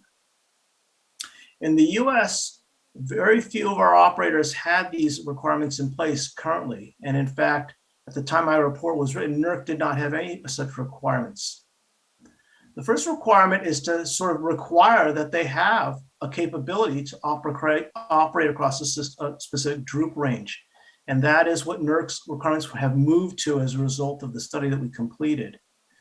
The next level of stringency is to be both capable of operating across a droop range and operate with a very small deadband, with a mandated deadband around that frequency set point. The final and most stringent set of requirements for generation interconnection are to be tested and verified to perform to these requirements. And you see the countries and power systems that have those requirements. Here on the left, I talk about the dispatch. And so the amount of primary frequency control that is required can be specified as a performance requirement that you must demonstrate that you have after events have taken place, that frequency control has been adequate. You can have requirements that require a spinning reserve requirement for a region within the country. In our area, we call them control areas. And then you can have various ways of procuring these frequency responsive reserves. The intermediate case here are market procured ancillary services. This is where you pay generators to reserve headroom and to have a certain amount of megawatts that are available from their generator that they're not going to dispatch and reserve to be able to provide primary frequency response. You have much, and then you also have instances in which you both have to reserve the headroom and then you get paid for the amount that you delivered in particular events. Finally, you can have mandatory participation in which there is no remuneration, in which basically all units are required to be capable of providing of spinning reserve, are capable of providing primary frequency response, and they're obliged to respond in the instance that they are called upon because frequency is deviated too far from nominal. Finally, some of the most stringent requirements in dispatch are where headroom is required to be reserved on the units. And this occurs in Spain and in Italy, in which units are not allowed to sell their entire capacity into the market. They're required to hold some of it off the market to be able to provide this primary frequency response. In some instances, they get compensated. In some instances, they do not. The other recommendations that are studying, I'll go through them very quickly. I know the time is close to being limited. Is that frequency control requires careful study. It needs to maintain information about the capability of the power plants that are being used to provide primary frequency control, as well as the circumstances on which they'll be called to operate. We also recommend, and this is the recommendation that FERC adopted subsequent to our study, that all generators have the capability to provide sustained primary frequency response. And so this is now reflected in the generation interconnection requirements in this country.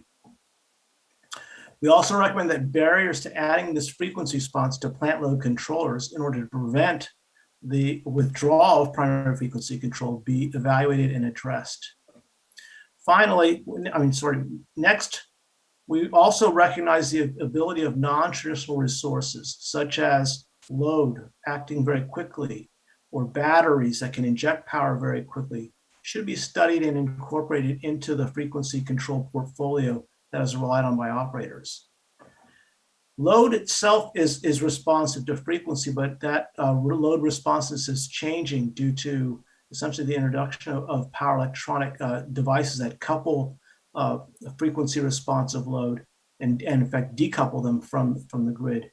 And that is something that is going to lead to increased primary frequency control requirements in the future. And then finally, as I've mentioned, these international practices are good places to look in terms of options for US grid operators to consider. These are the reports that were produced for the Federal Energy Regulatory Commission. They're available on my website, and I commend them to review to learn more about these topics.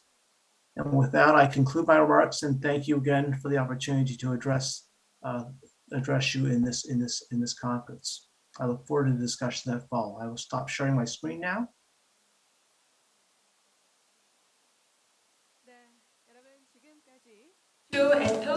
Thank you, Joe Ito, Senior Advisor at Lawrence Berkeley National Laboratory. How was his presentation?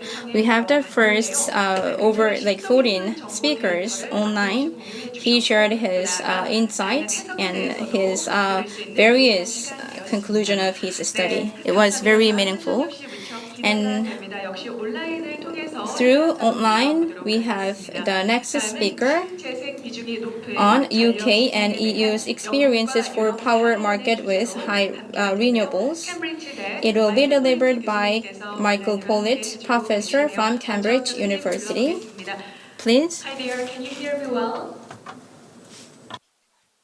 Yes, hello everyone, and it's a great pleasure to be speaking to you today from Cambridge. I'm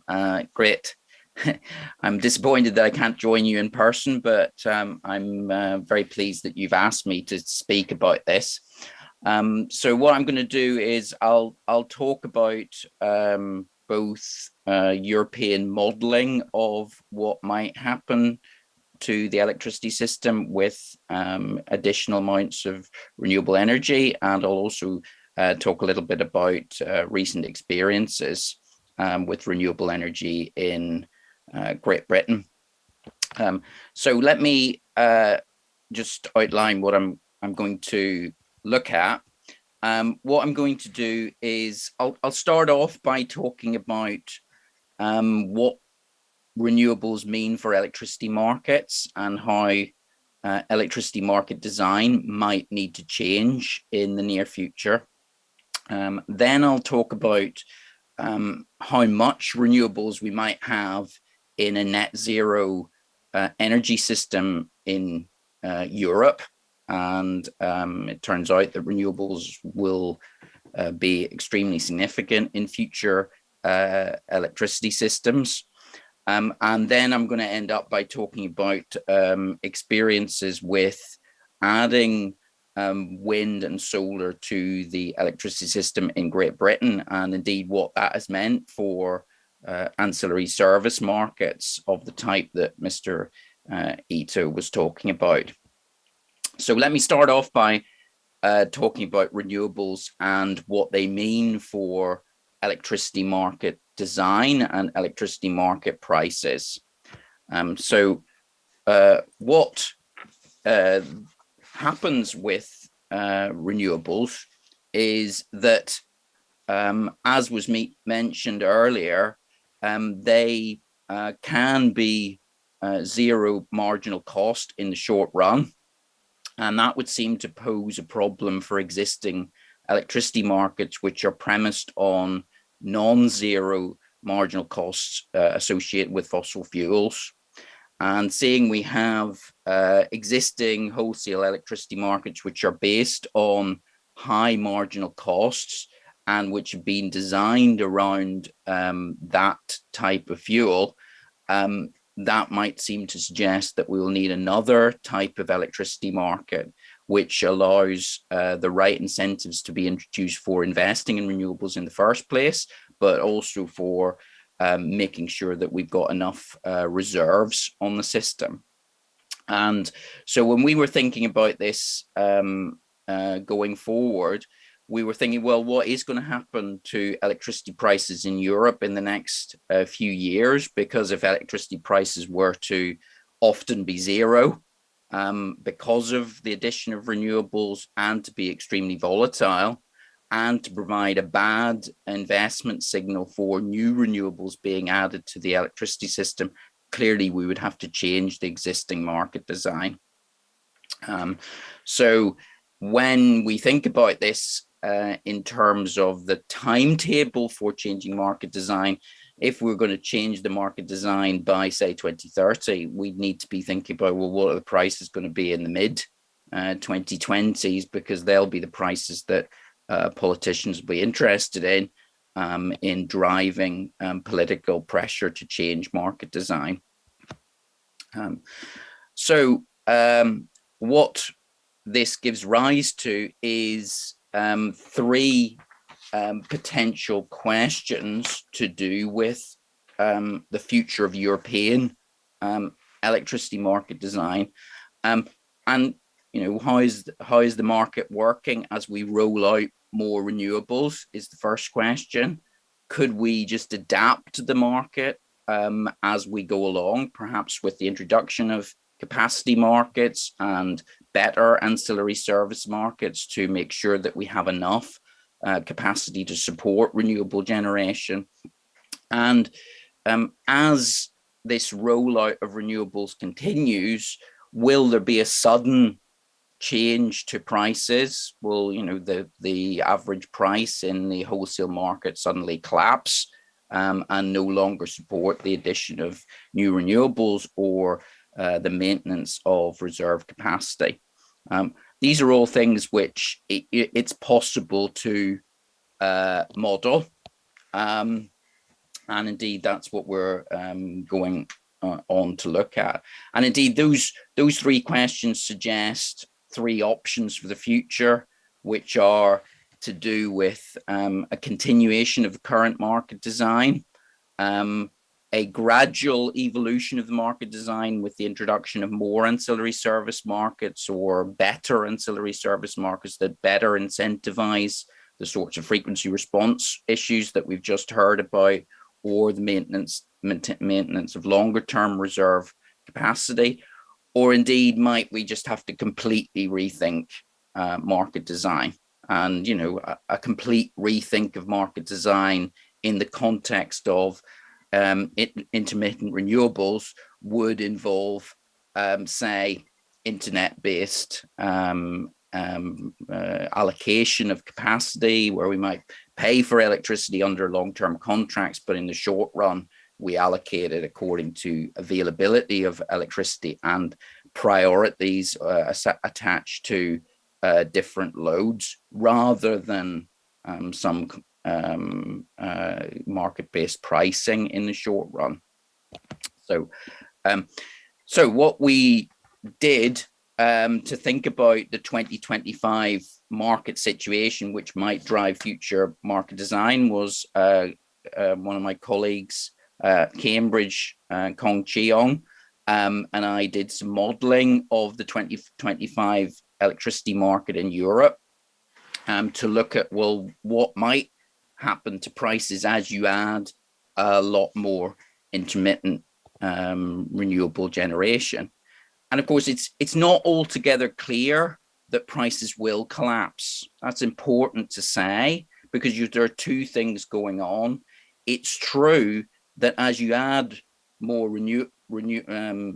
variable renewable electricity, wind and solar, the marginal cost drops and the residual demand, which is met by zero marginal cost generators, falls. That's true. So that is the merit order effect, which people often focus on. But of course, there may be other things going on. The carbon price may be going up, and indeed the price of gas, which has risen very much recently, might also go up. And that would create a fuel price effect, which would drive up the marginal cost, so that a lot of the time, the marginal cost of the existing electricity system, even with more renewables, might be higher. And these two effects trade off and you would need careful modeling of what their net impact might be. And indeed, that's what we did in our modeling. We modeled the European electricity system. We modeled different zones within it, which are governed by availability of transmission interconnection. So we can have different prices within the different zones if the transmission lines are connected. And then we looked at, well, what does this look like from a renewable generator point of view?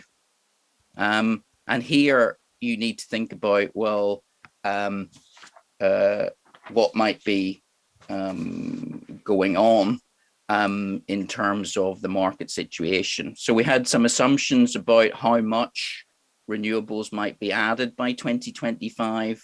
We had some baseline assumptions about what fossil fuels prices might be and what the carbon price might be. And then I'll just pick out one of the scenarios we looked at, which is this C2 scenario where gas prices are higher than in the baseline and the carbon price is twice what it is in the baseline. And those of you who know about the carbon price in the European emissions trading system will know it's already up at about the level that we're modeling here under C2. So that allows us to look at what the impact might be for different generators within the system.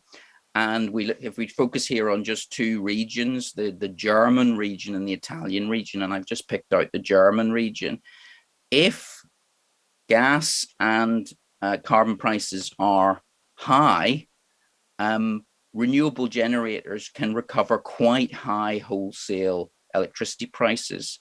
And indeed, some renewable generators can recover more than the average wholesale generation price. If you're an offshore wind turbine, you tend to be generating in the high price hours, not in the low price hours, and you actually can recover more than the wholesale cost. So this fuel price effect could be quite strong and could support the natural rollout of more renewable generation into the 2020s, reducing the need for subsidy and under the existing market design. Now, when we were looking at this,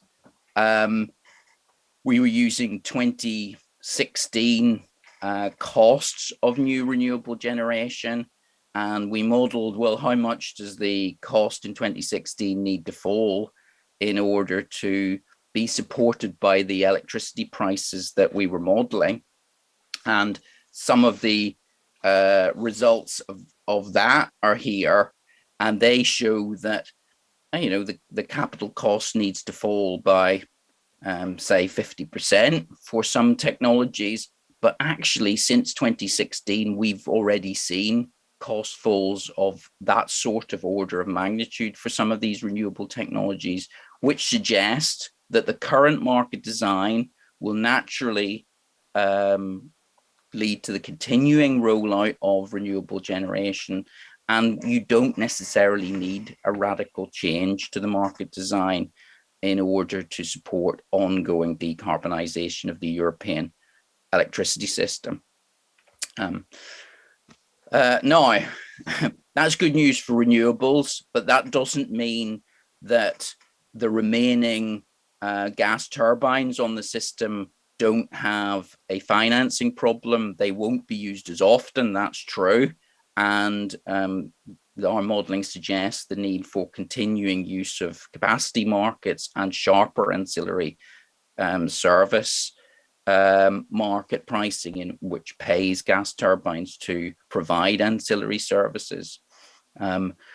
Interconnection certainly helps, and if fossil fuel plants close more quickly than expected, then that continues to put pressure on the need for more reserve capacity and for that to be financed. And certainly carbon pricing is playing a very important role in here in producing the merit order effect in the absence of high gas prices. It interacts with higher gas prices in supporting the natural rollout of renewables and the maintenance of the current market design. Of course, if renewables roll out more quickly, gas prices are low and carbon prices are not high enough. The positive situation for the current market design disappears, and some more radical market design may be necessary earlier. So on the three questions that I started off with, in terms of how well is the current market design working in terms of supporting renewable rollout, market design questions remain, though as I speak to you today, the situation looks pretty good at the moment for renewables, given the current high prices in the European electricity system. It's certainly true that we need to sharpen ancillary service markets and reserve markets, and I'll talk a little bit more about that. And our modeling suggested that as you roll out renewables, you don't suddenly observe a collapse in market prices. They might gradually fall as you add more zero short-run marginal cost electricity generation, but there isn't this sudden tipping point that you might worry about. Okay, let me move on to the second thing I wanted to talk about was, well, how significant do renewables need to be in a net zero Europe? And here we did another study for the same European think tank, the Centre on Regulation in Europe, where we looked at both gas and electricity demand hourly across the year and how that could be served within a zero carbon electricity system. We also had transport in there, but we didn't explicitly model what was happening in transport, though transport demand had to be met. Our modeling is very similar in nature to European Commission modeling for net zero. And our modeling does assume very high carbon prices by 2050. What you end up with if you do some 2050 modeling of simply, what would it take to decarbonize the 2018 energy system in Europe? Electricity turns out to be really significant in final energy consumption at current expectations of costs and prices in 2050. But it's not the only thing. So it's important to say that in Europe, you can't fully electrify the energy system. You're still going to have biomethane, hydrogen, and synthetic fuels produced from combining hydrogen with captured CO2 as important sources of energy in the 2050 energy mix. But the electricity system, it's true, is dominated by variable renewables. Of course, it's actually 78% variable renewables, mostly wind and solar. Partly what's going on is a lot of the swing demand for electricity is the production of hydrogen. So it's not that there's more electricity being produced than being finally consumed, because a lot of the electricity is being used to produce hydrogen. But renewables are going to be really important in the 2050 electricity system if we get to net zero. That's true.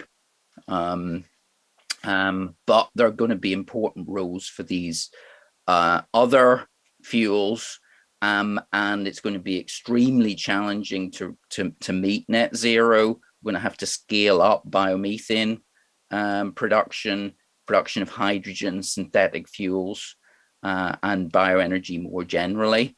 And carbon capture and storage turns out to be important. And if you don't scale these things up, you just won't reach net zero. So net zero across the energy system as a whole remains extremely challenging, but wind and solar remain absolutely critical to achieving net zero and require a massive scale up even from today's levels within Europe to meet 2050 energy demands.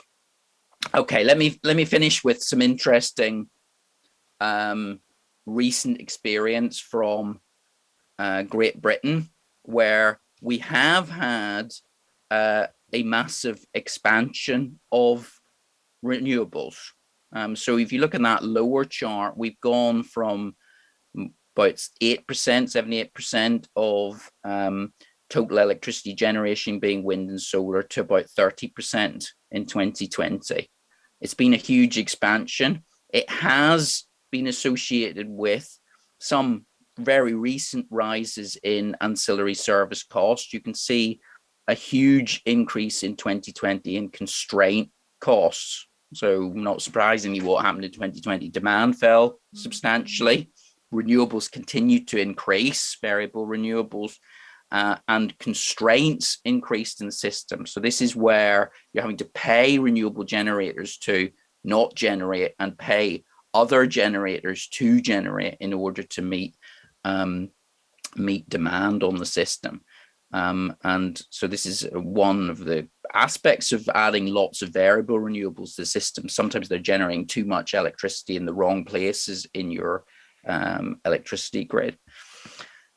And indeed, together with National Grid, I've been doing some analysis of this recently in terms of what's been happening to monthly constraint costs and how they're related to the amount of variable renewable energy on the system. As you can see, in some months, so these are monthly figures, variable renewable energy hits nearly 40% of total generation.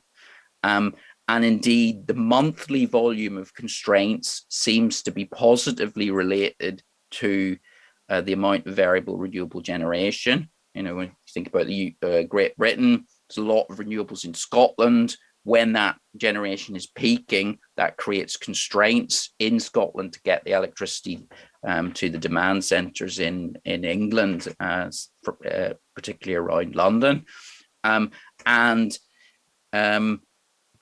These physical constraints in megawatt hours do translate into extra monthly constraint costs as variable renewable energy increases.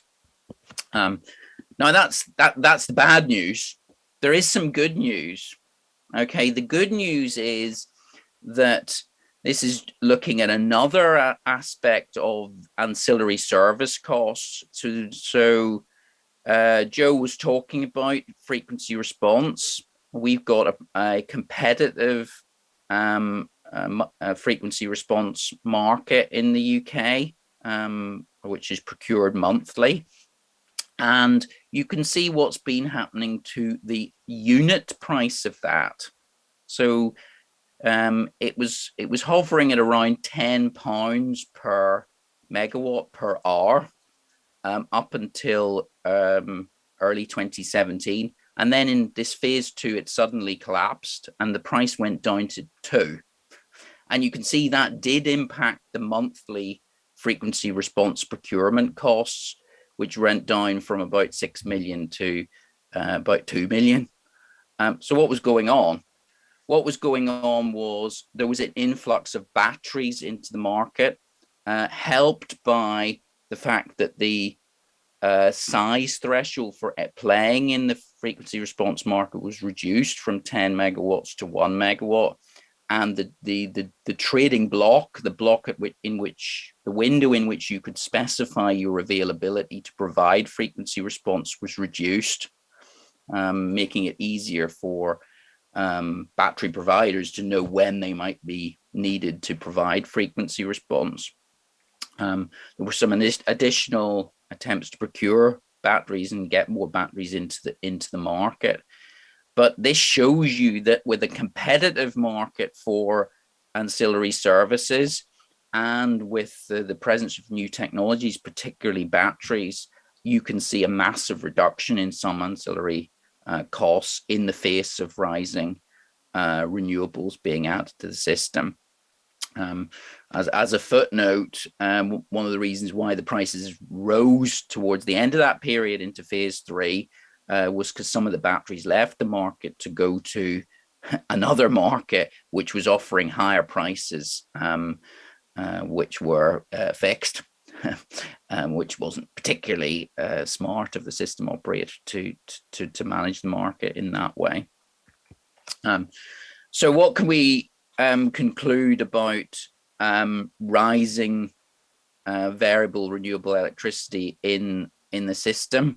Ancillary service costs are an issue.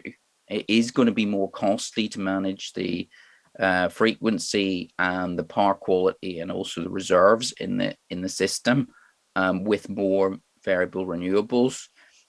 This does seem to rise with more renewables. We're seeing evidence of that, potentially a threshold effect. Once you go above 20% wind and solar on your system, you see sharp rises in the requirements for ancillary services. Better modeling would help, and competition in the procurement of ancillary services, bringing in smaller providers and also new technologies such as batteries can massively reduce the unit cost of procuring ancillary services. And clearly, as a system operator, you do need to worry about co-optimization. Batteries can provide multiple services to the market, and you need to optimize them across multiple services. And also you need to optimize ancillary service procurement against available transmission and distribution capacity and the right incentives to invest in transmission and distribution capacity. Okay, thank you very much for listening, and I'm very happy to participate in any debate or questions. Thank you so much for sharing insightful opinion and detailed database on your topic. Thank you. 네, 신재생 기준이 높은 전력시장 연구와 또 유럽에 대한 다양한 사례를 He shared various cases in European countries about renewable sources. Thank you for your sharing. And various modeling were delivered, where I could learn. And we will, you are expecting the panel discussion for the first session. And we will have a few minutes to set up the stage. We will begin the panel discussion shortly.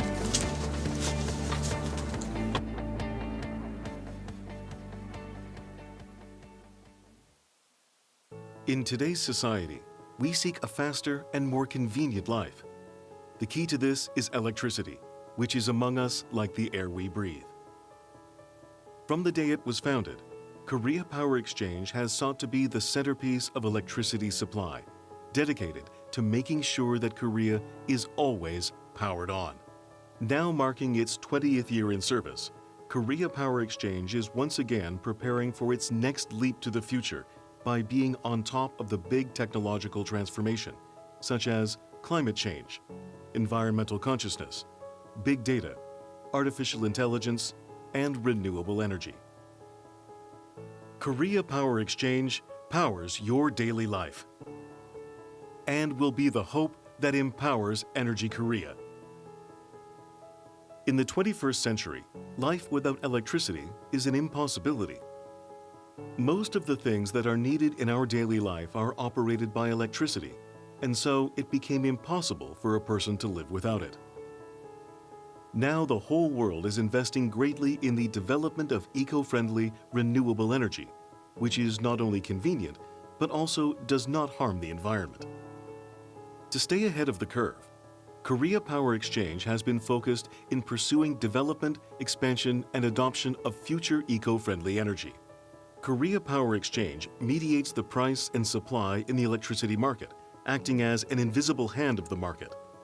Also, it is responsible for supplying high-quality electricity and enterprises and residences as the last bastion of the stable electricity supply. KPX has participated in the development of a large-scale energy management system, which had previously been produced and supplied by just 5 companies in the world.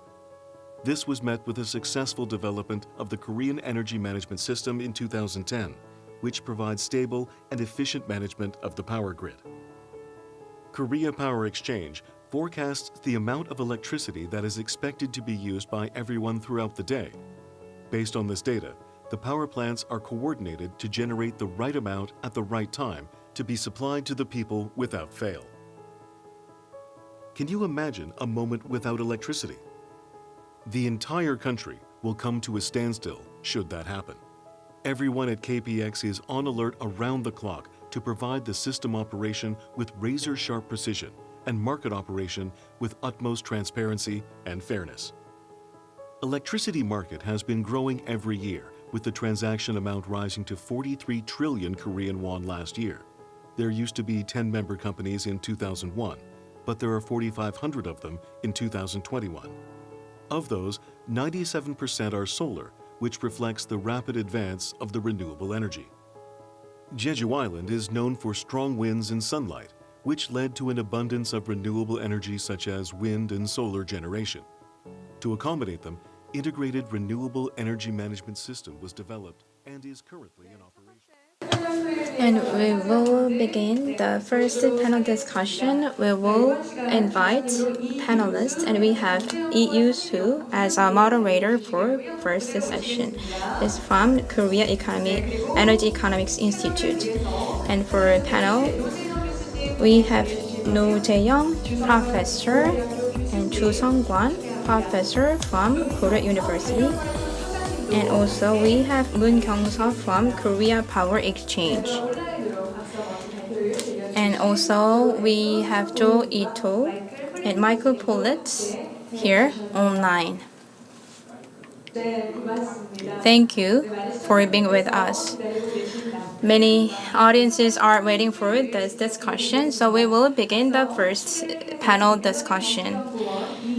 Lee Yoo-soo, Senior Research Fellow at Korea Energy Economics Institute, will take the role of moderator, so floor is yours.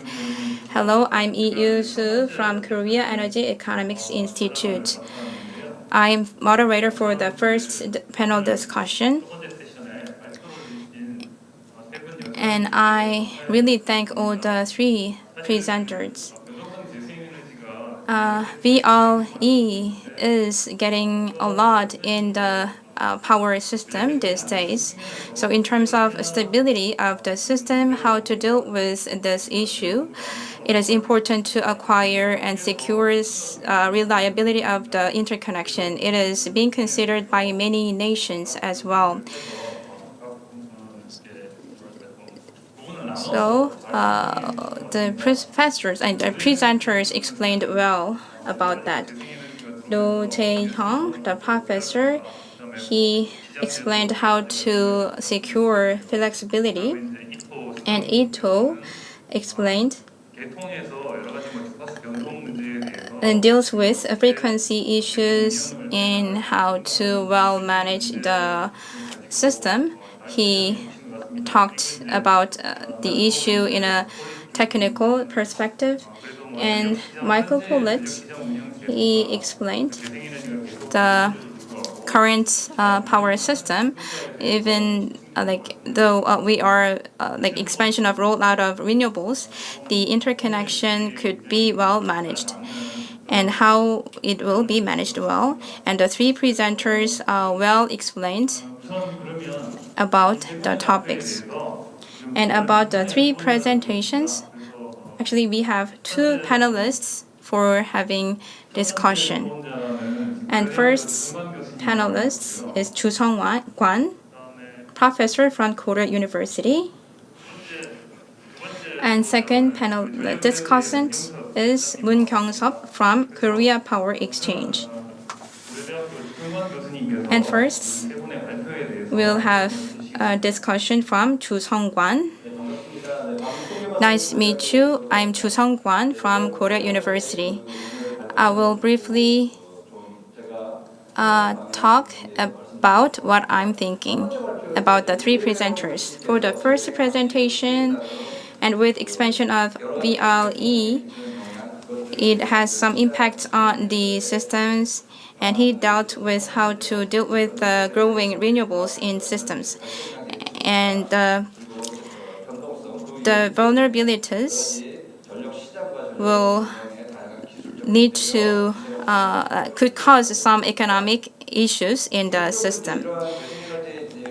Ultimately, because in order to address the vulnerability issue, we have to acquire flexibility and also expansion of transmission and distribution lines. And carbon neutrality and expansion of renewables and NDC enhancement are talked about these days. And by 2030 and 2050, we have set some targets.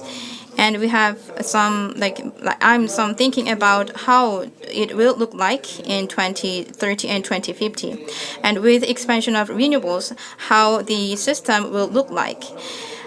We could imagine and think gas based on the Jeju province's power system. Jeju is experiencing expansion of rollout of renewables. And from 2015, it is experiencing oversupplying issues. And from 2015, the province is putting some limits on wind power generation. And from this year, the wind power generation is growing a lot, very remarkably these days. And it started from Jeju Island, but in 2030 and in 2050, it could happen in the mainland of Korea. So I looked through the carbon neutrality scenario, and it has 3 scenarios.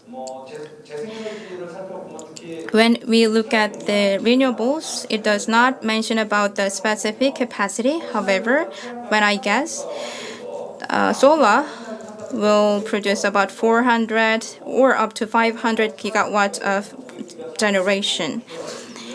That is something I could estimate. And with this proportion of renewables in power generations, the power generations of solar, worth of 400 megawatts, it could disappear when the sun set. And after sunset, the solar power will disappear, and it could lead to the disappearing of power generally. And the supply, demand, cannot meet the supply. So we have to put some limits on demand. But on daytime, the 400 megawatt solar power, if combined with wind power, then renewable energy will go up. Then the supply will surpass the demand. Then we have to put limits on supply of renewable energies. So limits on demand and supply have to be carried out to address the issue. Then it requires a large amount of ESS. Then how much it will cost in investments in ESS and other technologies, it has been talked a lot by many people. And it cannot be reduced, it cannot be dealt with only investment in technologies. And we are operating the system by forecasting demand. But we have to forecast we have to well manage the demand. Then the demand, when we think about the demand manage, we think about reducing, reduce the demand. But also in demand managing refers to raising demands as well. So increasing and decreasing demand is very important. And electric vehicle charging services and sector coupling, those technologies will be used for demand managing system.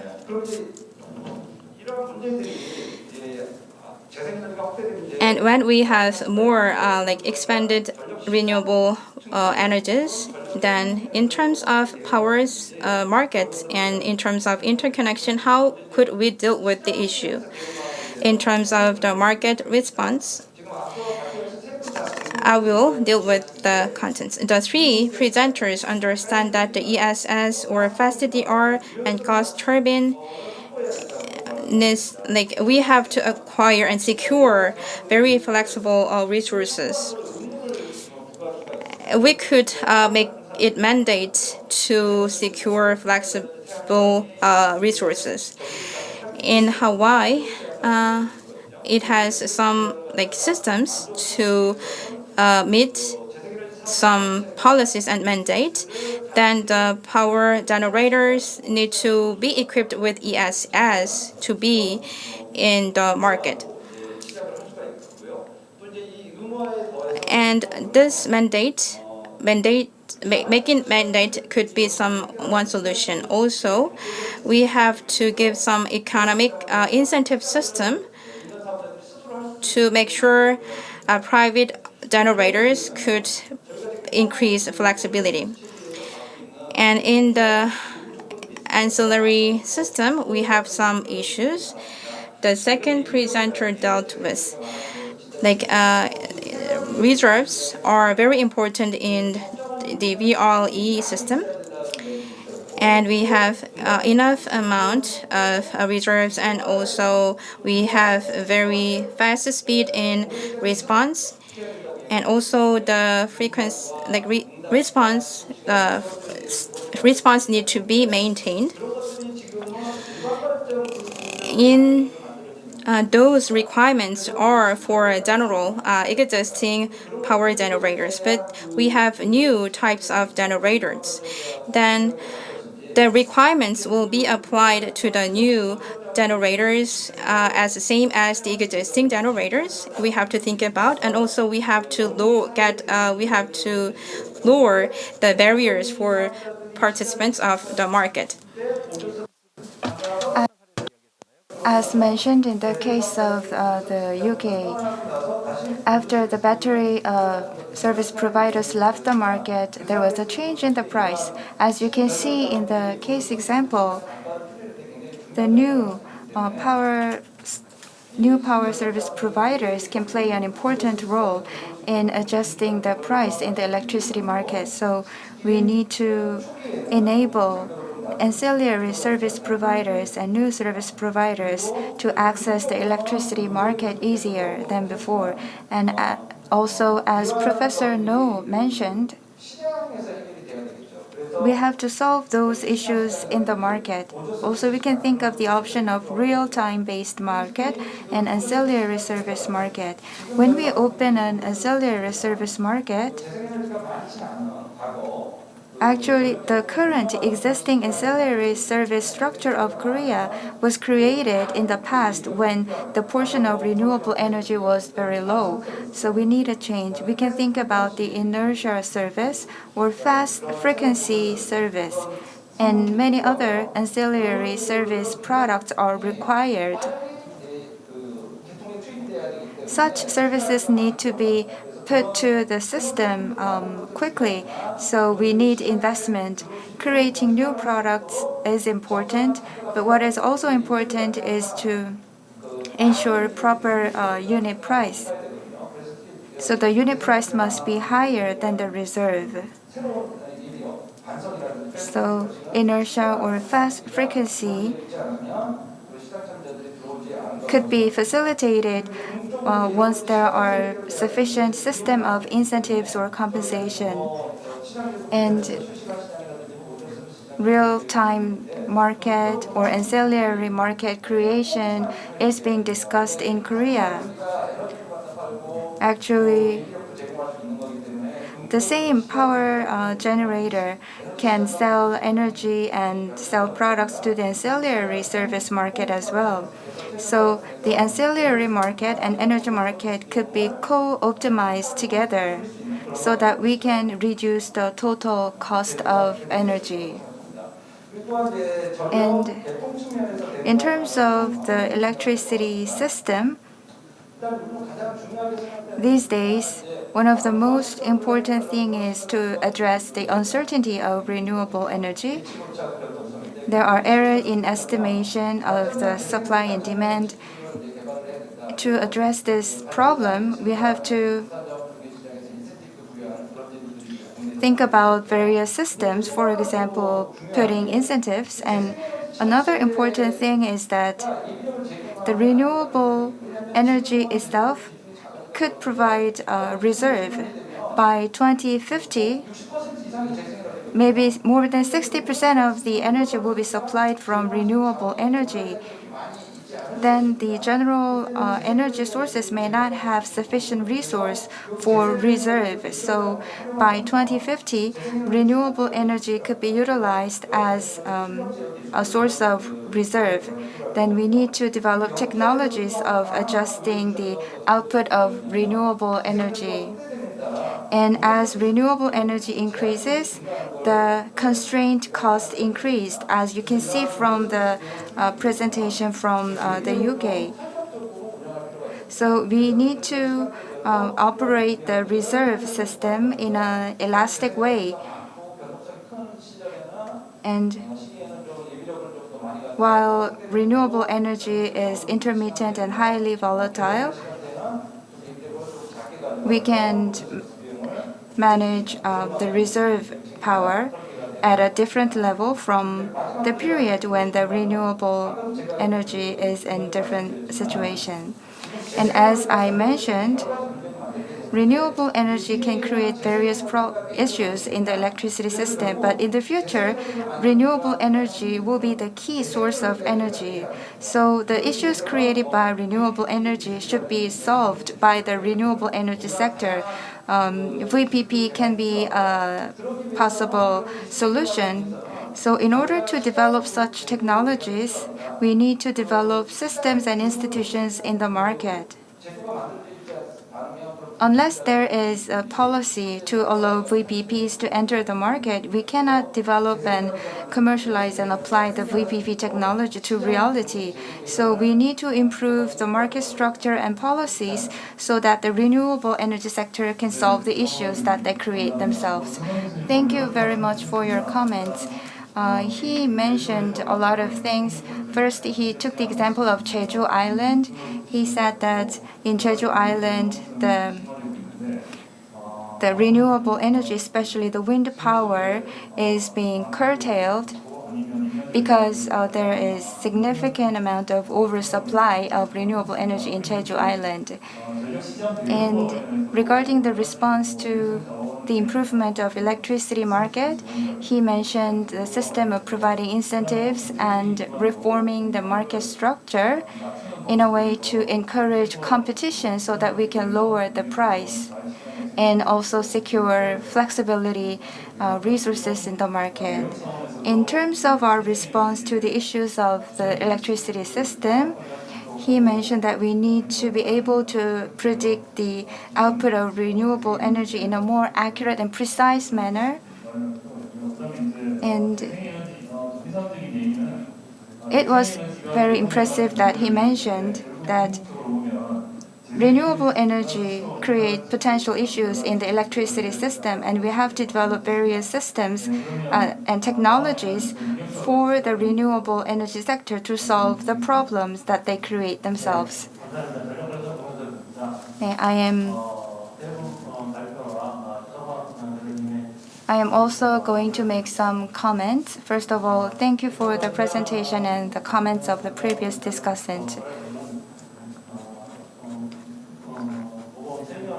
KPX feels heavy responsibility. Actually, we have a lot of tasks before us, and many of the tasks need to be harmonized. Then how can we find a feasible solution to various types of tasks? We are faced with various challenges that require feasible solutions. And you made the presentations and also gave us recommendations. First, Professor No has taken a great interest in the KPS activities, and he gave us meaningful advice. In order to improve the electricity market, we need to ensure risk management, in other words, hedging tools to ensure stable financials. But that has been very difficult for us to do. Can you give us some alternatives or some comments that will help us prepare proper hedging tools to manage the risk in the electricity system to ensure financial stability? And Professor Pollitt from the UK said that we may not be at a time to conduct radical market change, but Korean market is different from the European market. Korean electricity market is not as advanced as the European market, and the Korean market is faced with quite great potential changes, I think. And in the European market, maybe they may also need the racial changes. And I feel that the racial change you mentioned was not explained in detail, so I'd like to ask you to explain more detail about the changes required for the European electricity market. And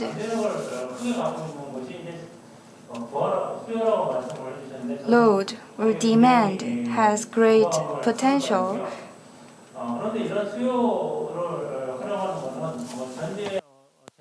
But utilizing this load has potential to address the issue. So in order to utilize the load, we have to get all the distributed resources integrated into the market. That is one challenge that we have to address. So, like how to address that issue? I will ask Mr. No and Pollitt for give us some comments or recommendations to address that issue. And Jo Ito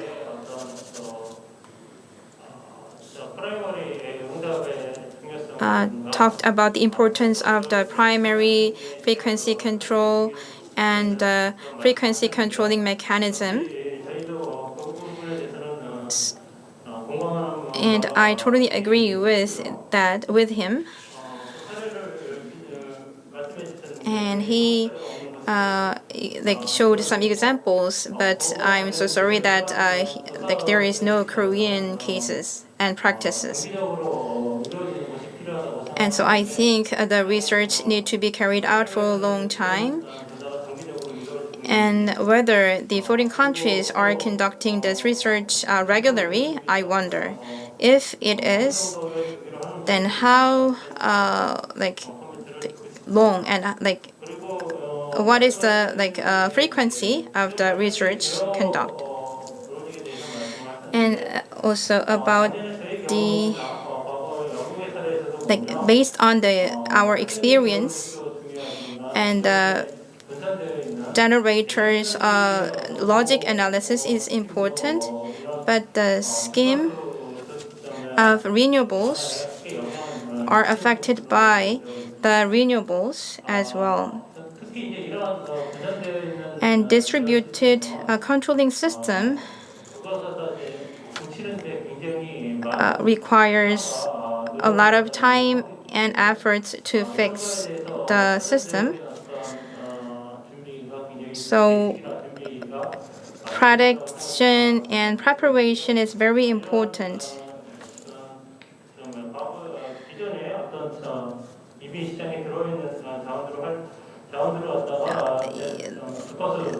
In terms, we could use existing resources in dealing with the frequency issue. I think we need to think about that as well. And also, using new technologies were emphasized. by Joe Ito as well. So I ask you to explain the new technologies as well. That's all. Thank you for your comments. Moon Kyung-sub asked many questions, and KPX needs to address, but has some difficulties in dealing with the issues. So Mr. Pollitt, he asked a question to Pollitt with growing ratio of renewables. Radical changes is not required for the moment. Then the radical changes in market system, the Mr. Pollitt, could you explain about that later? And also he talked about the renewables integration into the current market. And Mr. Law or Pollitt could give some answer to that issue. And to Ito, you emphasized the first frequency response and with like how often the research is being done. That's what he asked. And controlling system technologies, also that's what he asked.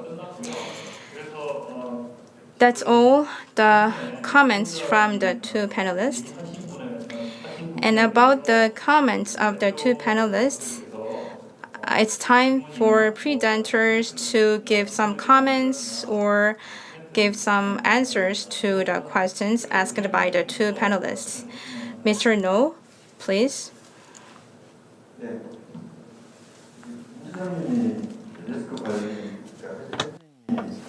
Mr. Moon mentioned the difficulties in hedging the risks. Market participants currently do not have any incentives to do hedging because in Korea, the electricity market is based on monopoly system. So the only thing they can do is just to transfer the risk to the consumers if any risk takes place. But with the increasing proportion of renewable energy, we may have increasing risks in the electricity market. But even if you require the participants of the market to do risk management or hedging activities, then the participants currently do not feel the necessity to do hedging the risks in the current Korean market. And as for flexibility, the electricity system transaction market in Korea is basically based on monopoly system. So people participating in this system may not feel the necessity to manage risks. So KPX may need to consider various types of contract. And in the case of the sellers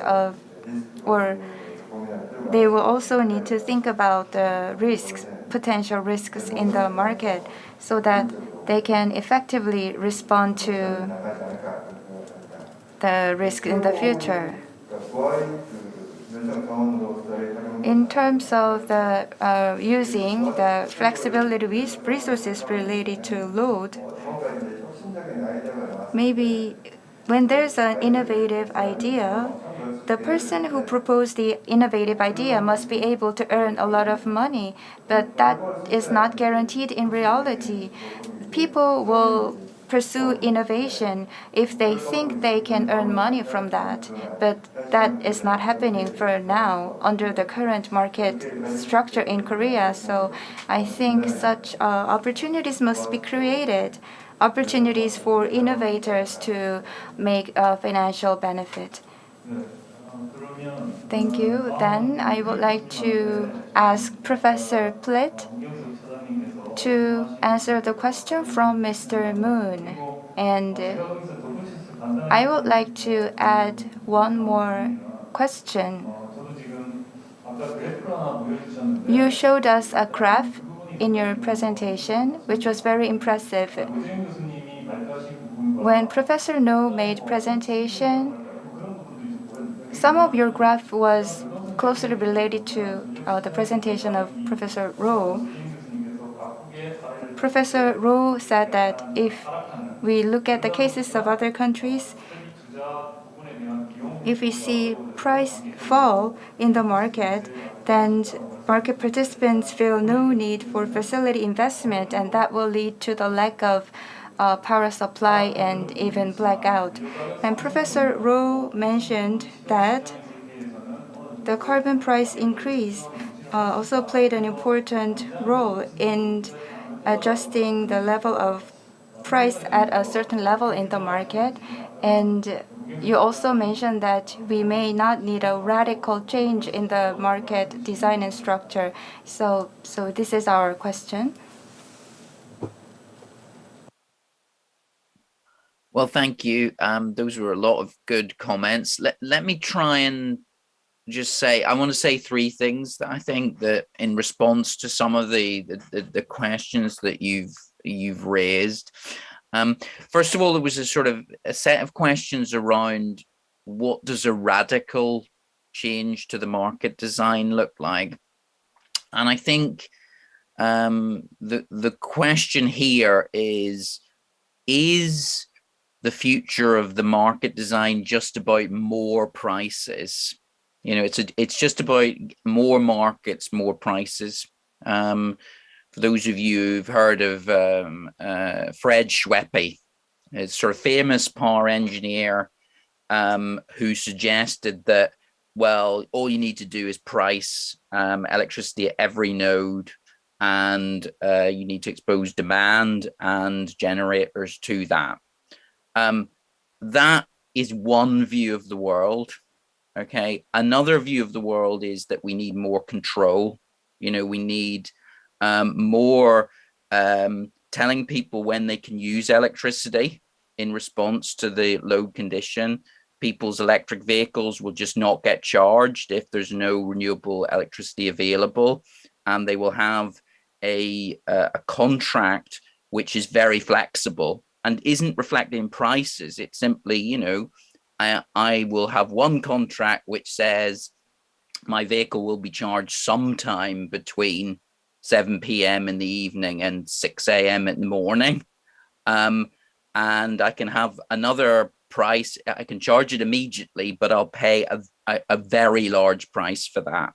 So I think a radical market redesign thinks very carefully about what the control algorithms would be and how much control you could put into the system to, if you like, ration electricity when it's not available.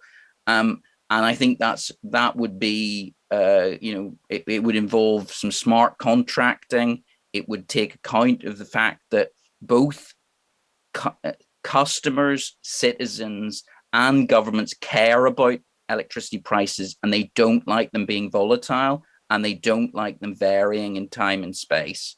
So, you know, a radical rethink, moving away from this idea that it's just about market prices. I think we're gonna get there eventually, and I would watch what happens in China very closely in that sort of area.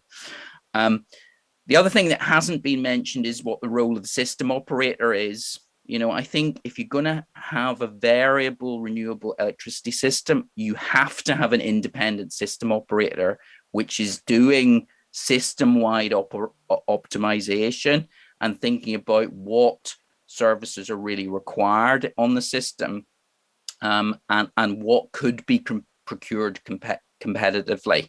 So, you know, we've had a long discussion in the UK about moving towards an independent system operator because we can't trust anybody else in the system to do that sort of you know, system-wide optimization and identification of what needs to be procured going forward to support the system. And then the final thing that we haven't mentioned is the role of the regulator. And I think some of your questions were around risk. It's the job of the regulator to think about systemic risk in the electricity system. You know, so we've had this issue in Europe recently about gas prices going up, certain suppliers that bought electricity on short-run contracts but sold it to customers on an annual long-run contract. That was a deeply irresponsible business model. and should have been regulated by the regulator. So energy regulators across the world take positions on the hedging strategies of retailers and also monitor the overall costs of the system and the rates of return that companies are generating within the system. And we rightly regulate that. You know, we don't want people making vast amounts of money out of the electricity system. So, you know, I think thinking about what the role of the regulator is in managing some of these systemic risks and keeping an eye on costs and making sure that customers are not being ripped off, that is very important going forward. Thank you.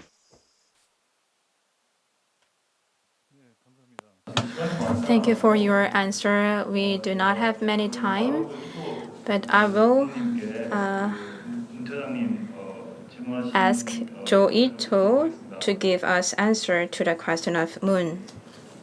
Mr. Moon. Thank you for the opportunity to comment. I'll comment on 2 or 3 of the items that I heard.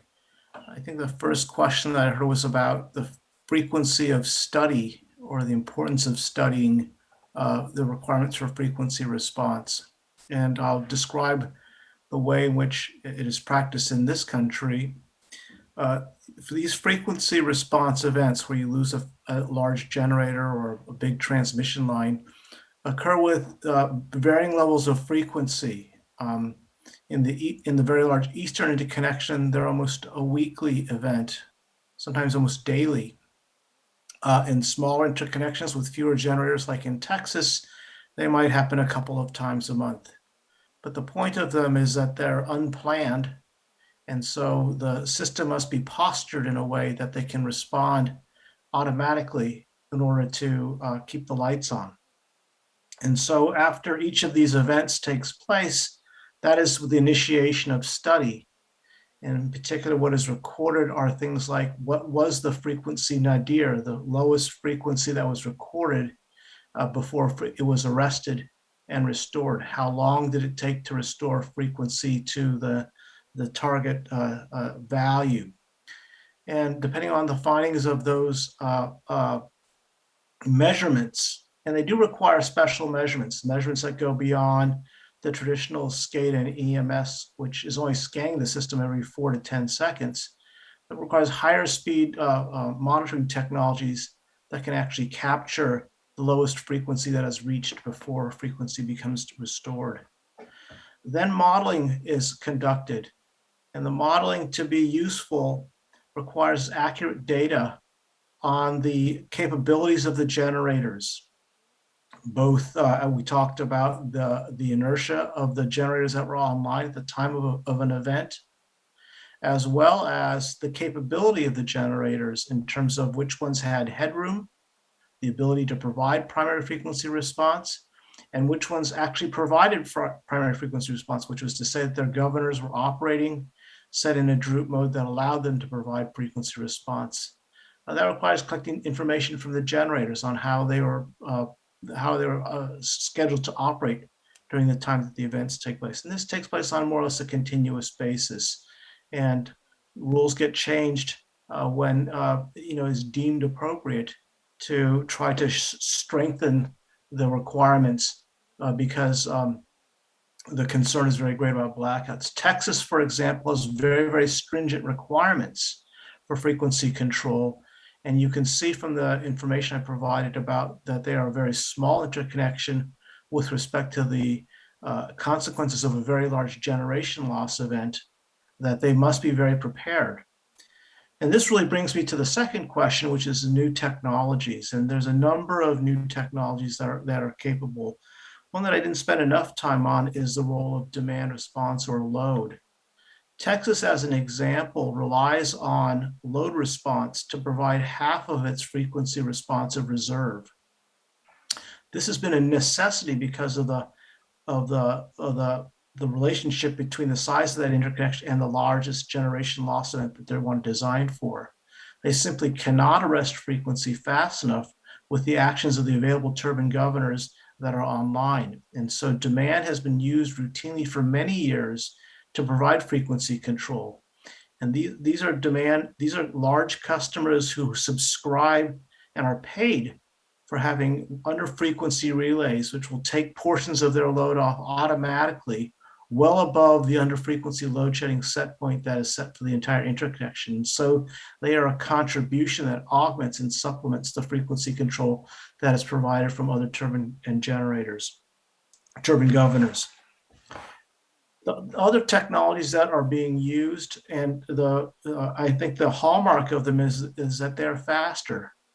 Batteries, solar when it has headroom, which can be done, and wind when it has headroom, are all connected to the power system through power electronic converters.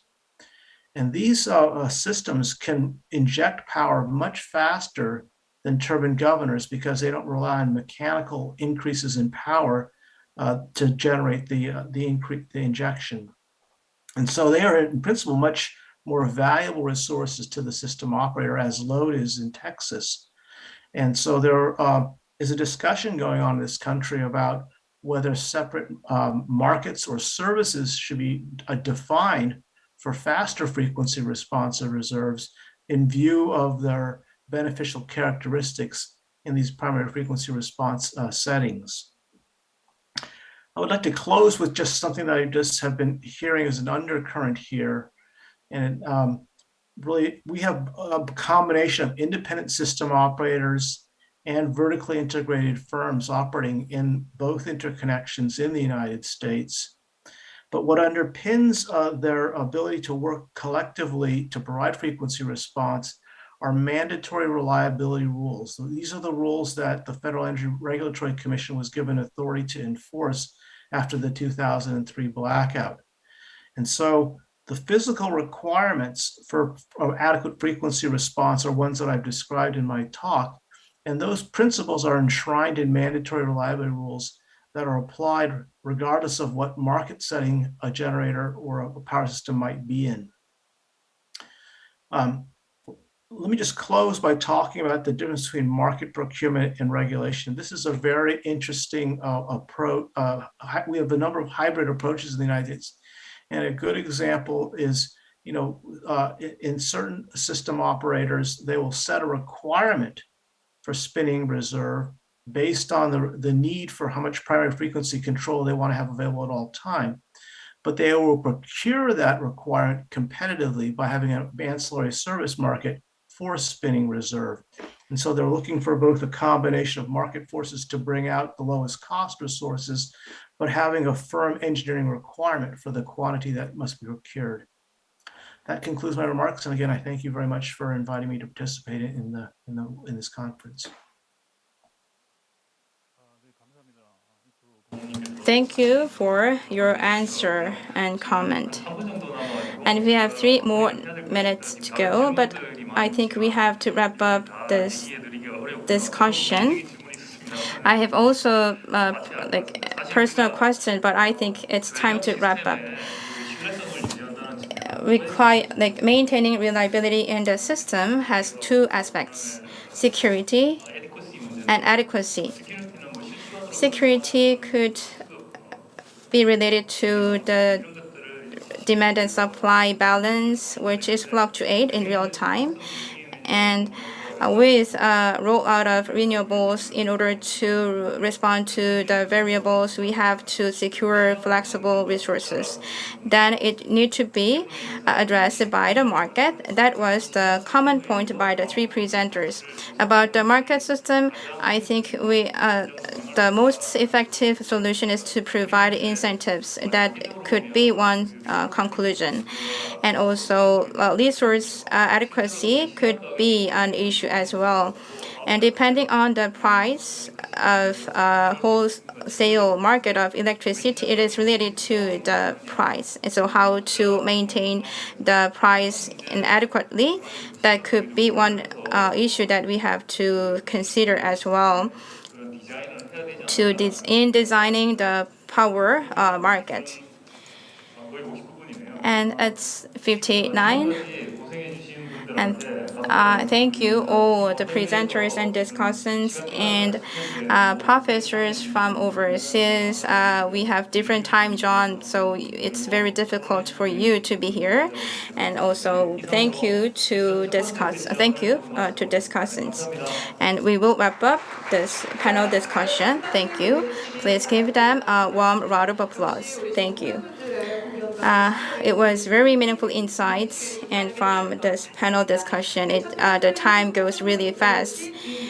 Yu Su, moderator for this session, and all the 3 presenters and 2 discussants, thank you. And from overseas, we have Professors Jo Ito and Mike Pollitt. Thank you for taking time. And we will take a few minutes of break, and we will begin the session 2.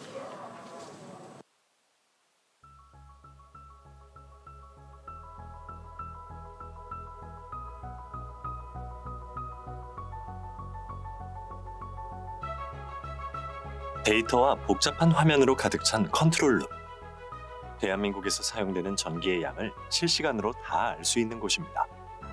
전력거래소는 최신 IT 기술을 적용한 최고 수준의 Okay, 전력망 운영 thank you very 시스템을 보유하고 much. 있습니다. I'll sign off 대한민국 now. 전력망 전체의 전력 Yeah, 흐름을 nice to see you, Joe. 실시간으로 감시하고 모든 것이 한치의 오차가 없도록 365일 24시간 내내 대한민국의 전력 운영을 책임집니다. 전력거래소는 안전하고 친환경적인 고품질의 전기 에너지를 공급하기 위해 실시간 분석을 포함한 다양한 분야의 업무를 수행합니다. 국민들이 안심하고 전기를 사용할 수 있도록 보이지 않는 곳에서 전력 시스템 전반에 대한 감시의 손길을 늦추지 않고 있습니다. 예를 들어 철탑으로 연결된 고압 송전선이 고장날 경우 매우 신속한 조치가 필요합니다. 전력거래소는 수많은 변수를 고려하여 전국에 흩어져 있는 송전선과 발전기 사이의 균형이 이루어지도록 최선을 다하고 있습니다. 다가올 에너지의 미래, 전력거래소는 언제 어디서나 국민 여러분과 함께하겠습니다. 전력거래소는 첨단 기술이 집약된 한국형 에너지 관리 시스템 KEMS를 통해 대한민국 전력 시스템을 실시간으로 운영합니다. 인공지능을 포함한 첨단 IT 기술과 전력거래소에 축적된 노하우가 결합되어 국민들이 내일 사용할 전기의 양을 미리 예측하며 매 순간 전력 공급량이 충분히 준비될 수 있도록 확인하고 정확한 계획에 따라 전국의 발전기와 전력망이 운영됩니다. 미래는 보다 친환경적이고 보다 안전한 전력망이 필요합니다. 이를 위해 전력거래소는 새로운 기술과 자원을 개발하기 위해 많은 노력을 기울이고 있습니다. 기후변화에 대한 대응과 기술 발전으로 지금 이 순간에도 전 지구적으로 재생에너지가 급격히 확산하고 있습니다. 전력거래소는 자연이 선사해주는 에너지를 보다 친환경적이고 안정적으로 사용하기 위하여 다양한 신기술을 개발, 도입하고 있습니다. 끊임없이 변화하며 시시각각 우리에게 다가오는 기후변화의 미래. 전력거래소는 그 어떤 순간에도 불이 꺼지지 않도록 언제 어디서나 국민 여러분과 함께하겠습니다.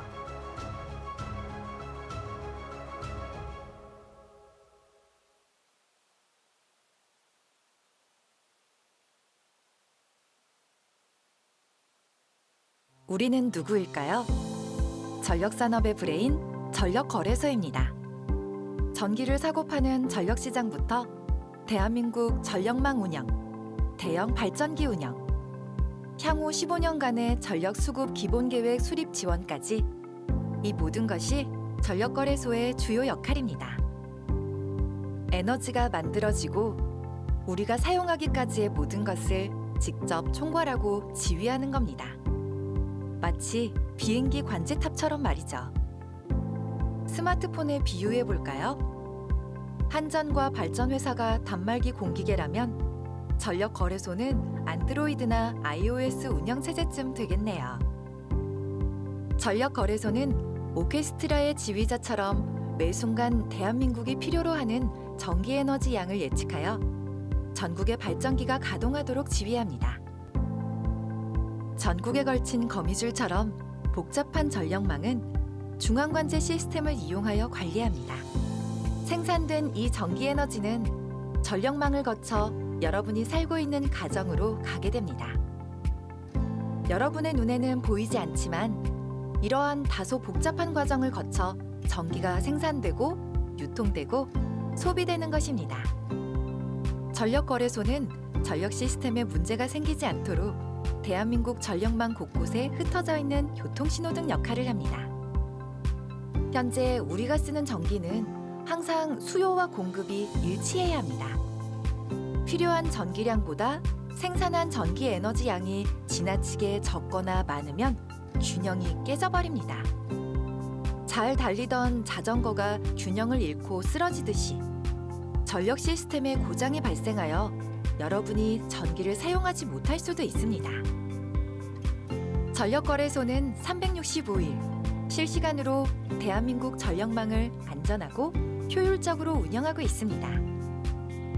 첨단 IT 기술과 인공지능, 그리고 전력거래소의 노하우가 결합된 이 전력망 운영 시스템은 이 모든 것을 가능하게 하는 놀라운 존재입니다.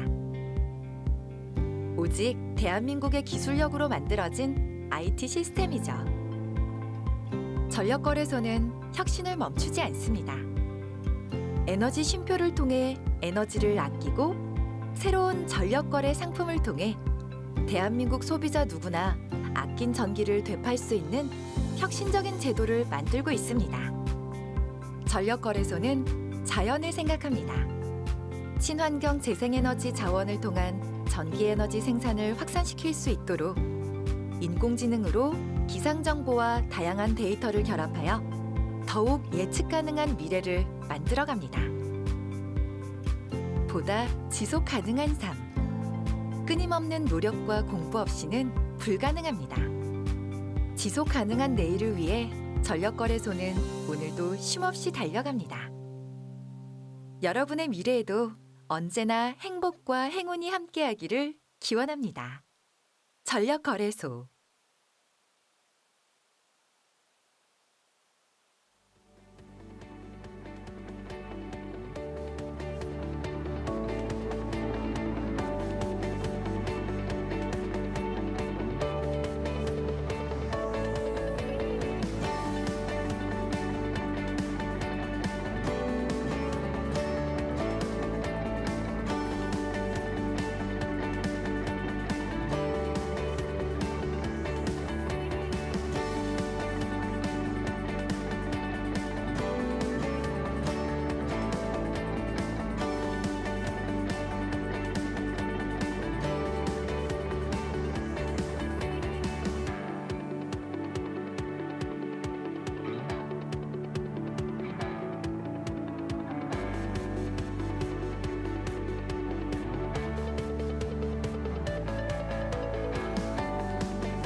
Have you enjoyed the break time?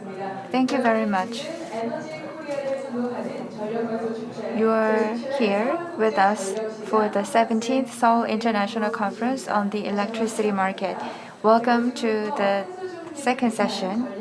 We're going to start the second session with the topic of preparation in electricity market for carbon neutrality. The topic is to review the electricity market for the purpose of carbon neutrality. Please welcome Professor Sung-Hwan Kim from Chungnam National University with a warm round of applause.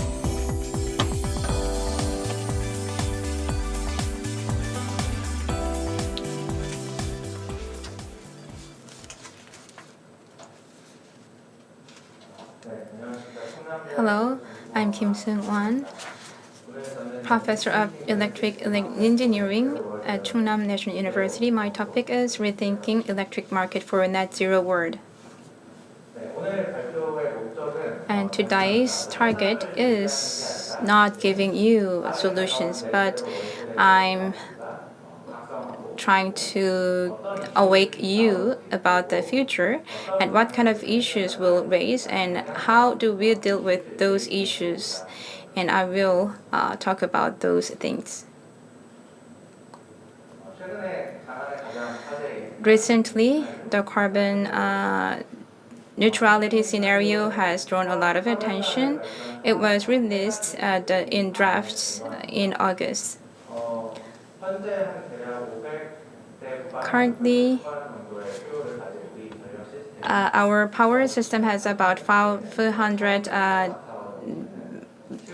demand, but it is expected that it has kind of terawatt level of dimension. And there are many sectors using electricity, so the electricity system will increase a lot. In the draft of CDC, it does not talk about the peak or demand. That's what I personally analyzed. The demand pattern, depending on industries and the price, I considered. Then in the three scenarios, the price for daytime will reduce and like about 200 megawatt peak, and with existing system 170 megawatt peak. And for off-peak period with existing price system, it's about 90 megawatt. For off-peak, people will use the same amount of electricity, and for the daytime price, the demand will decrease in off-peak time. And I will deal with this later. And what the CDC, the carbon neutrality CNC scenario presents, and it is mentioned about the nuclear core, LNG, PV, and onshore wind and offshore winds. And actually, in offshore wind, it includes floating wind power generators, and also it includes hydro turbine, fuel cell, and supergrid are presented in the mix. It's difficult to analyze all the things, but so I analyzed the past experience and estimated the capacity. The scenario 3, the solar power capacity has not mentioned, but it suggested that the power generation need to increase. But what I want to say, what I estimated is that lower wind power. And the three scenarios requires 500 megawatts demand and a load, and the nuclear, LNG, and the hydrogen turbine and fuel cell requires about 600 megawatt system. There is an issue then. Many people in this industry knows, and there is a very large amount of oversupply pattern. In a very conservative scenario, like scenario 1, it requires a lot. It will have the issue of oversupply pattern. It is not the pattern of demand and supply. It is the pattern of oversupply. In order to address this issue, actually, I expected how the demand would change depending on price. And the real-time supply capacity is about 200 to 300 megawatts. It cannot be addressed by demand. Demand could could be helpful for addressing this issue, but it is not an ultimate solution. Ultimate solution is storage. When we talk about the future in 2050, it feels like it's real, surreal. But we look at the target of 2030, we can feel kind of some real, practical plan. And the 24.4% reduction is suggested by the 9th Basic Plan for Electricity Supply and Demand. Generally, 25%, 30% from coal, renewable, about 50%. That is the mix that we are targeting in this 2030 target. But in the process of drafting the carbon neutrality scenario, the NDC target has been enhanced in line with the global trend. And today, I think that some drafts will be released to the media, and those new scenario was released. And then we have to have renewable energies with higher than 30%. And renewable 2030. It includes some new energy resources. With the 30% of renewable energies, then the reserves by the existing generators, then renewable could have faster, fastly experiences about the oversupply. We think that the 2030 is very far future, but with the NDC target by 2030, the future is getting closer to us. That is the soap opera of the U.S., the Game of the Throne. There is some line that I like. Winter is coming, and with that lines, I present my own lines. Net zero word is coming. And now is the starting of a real discussion. Then electricity markets, the current electricity market, the electricity markets of the US and the UK can be considered as a standard form, and we studied. But in essence, electricity market is not a market that cannot be determined in just a single natural form. It dependent on the nations and time and period. There is one stereotype that the energy price will be determined by the demand and supply. But from the beginning, there was no pricing scheme. Actually, in the long time ago, the pricing system is about based on the distributed generators, and the utility bill were issued dependent on the number of births. So the price could be dependent on the time and period and the nation and the regions. The Korea's target or independent system operator oriented price feeding pool is assuming a complete competitive market. So horizontally integrated market is implemented in the current market design. Based on actually, marginal cost is the basis for the wholesale market design. The philosophy of marginal costs, we decide the optimal investment, the adequate peak and adequate merit order operators, and the base load capacity will be determined. The marginal cost pricing can be expressed in just one diagram. The costs among generators will be expressed, presented in merit order. In the past, actually, in this market, the marginal cost-based bidding pool at the market clearing price, if it is set completely, then it has the same level with the markets monopolized by one entity.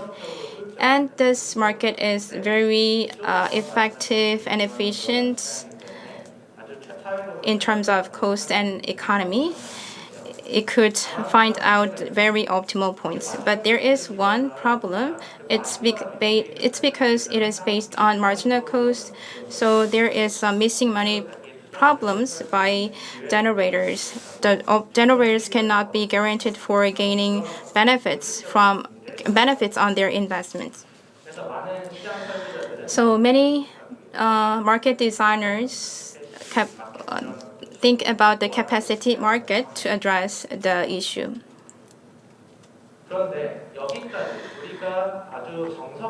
And this market that we think that it's very standard is assumed when the massive operators are becoming the mainstream.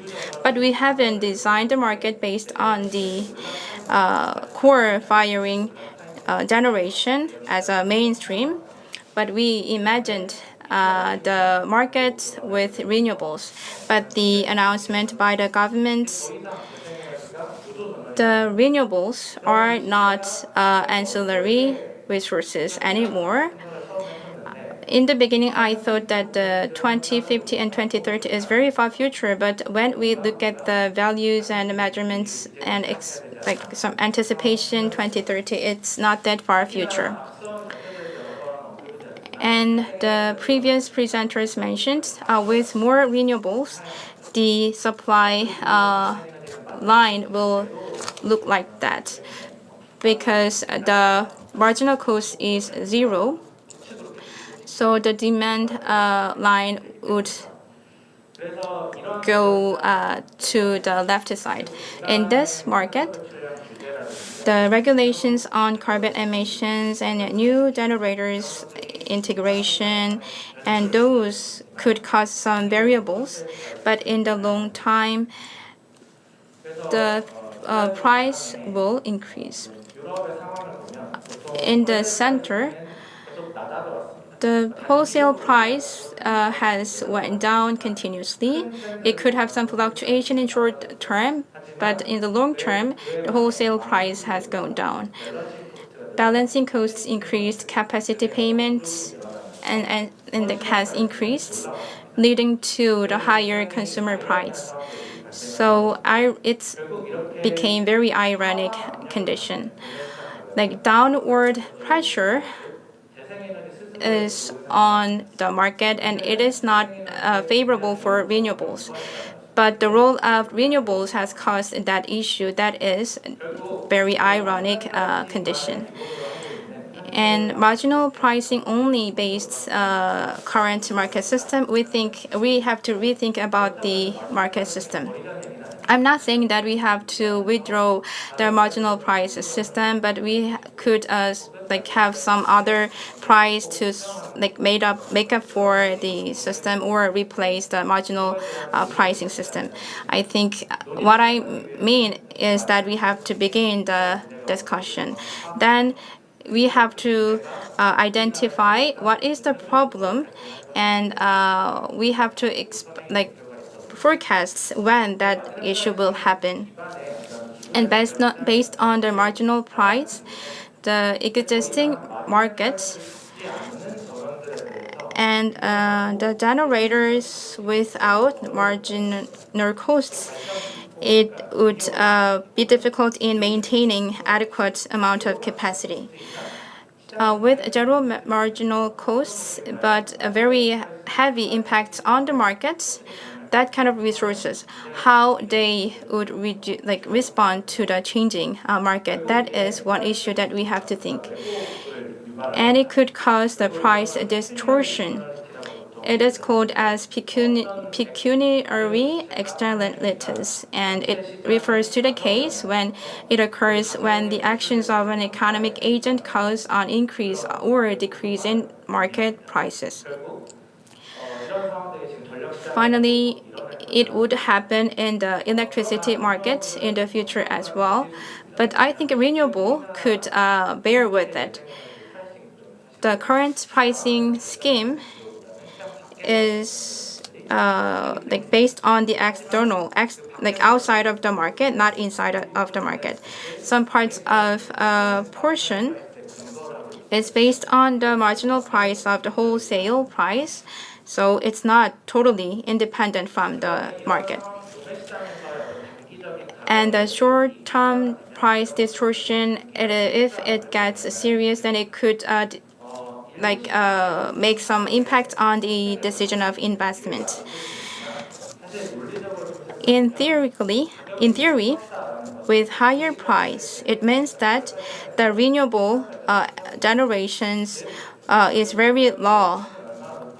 So if we look at the average, average price is important, but the renewable with generations at certain point of time is very important to consider. So if we have to increase the mix of renewables, then we have to change our policy about the investment in renewables.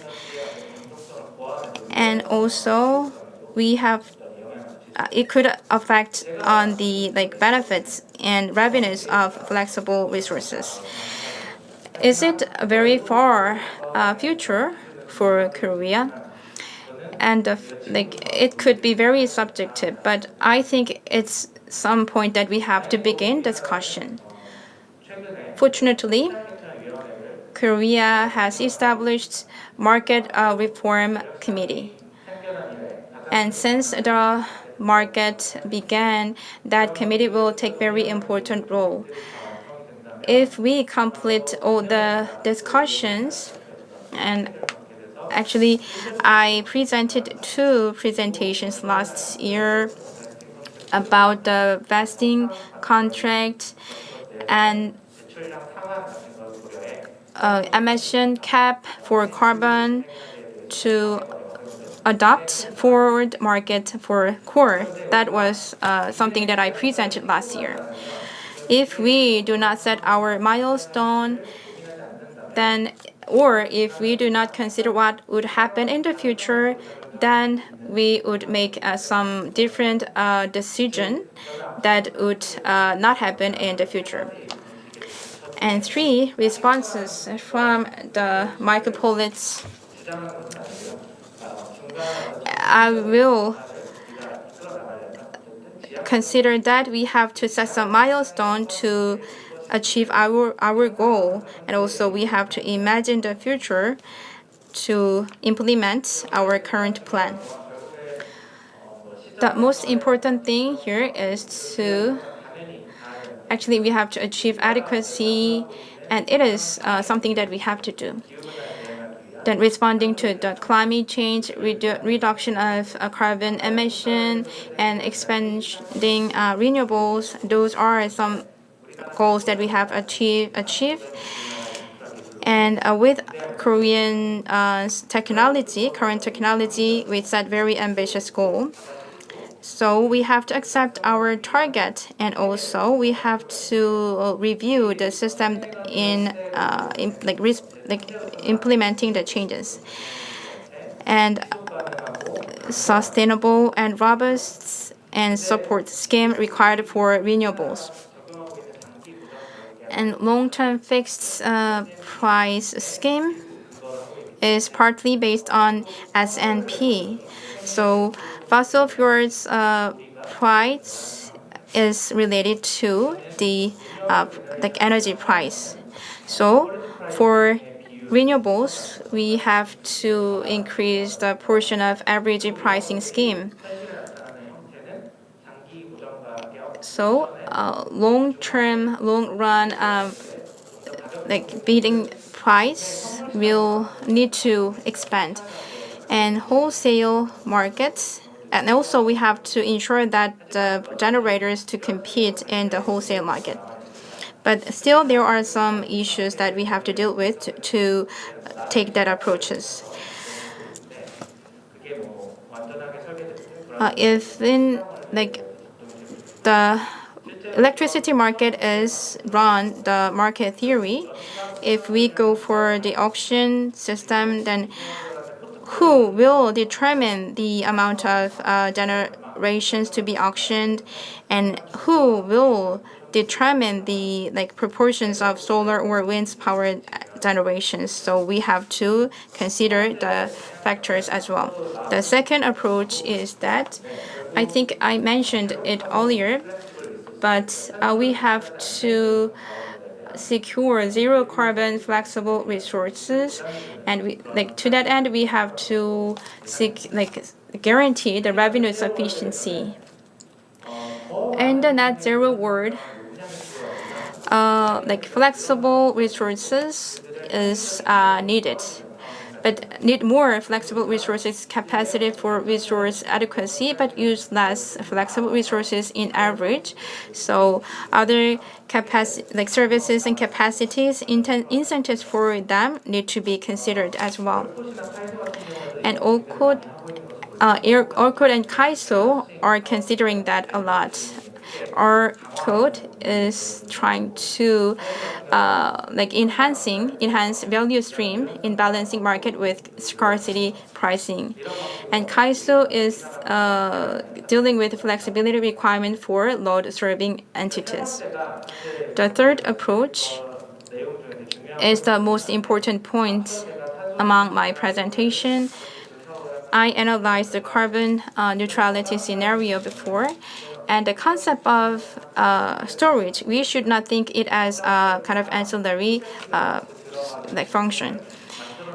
We have to build a large amount of storage if we maintain the current system.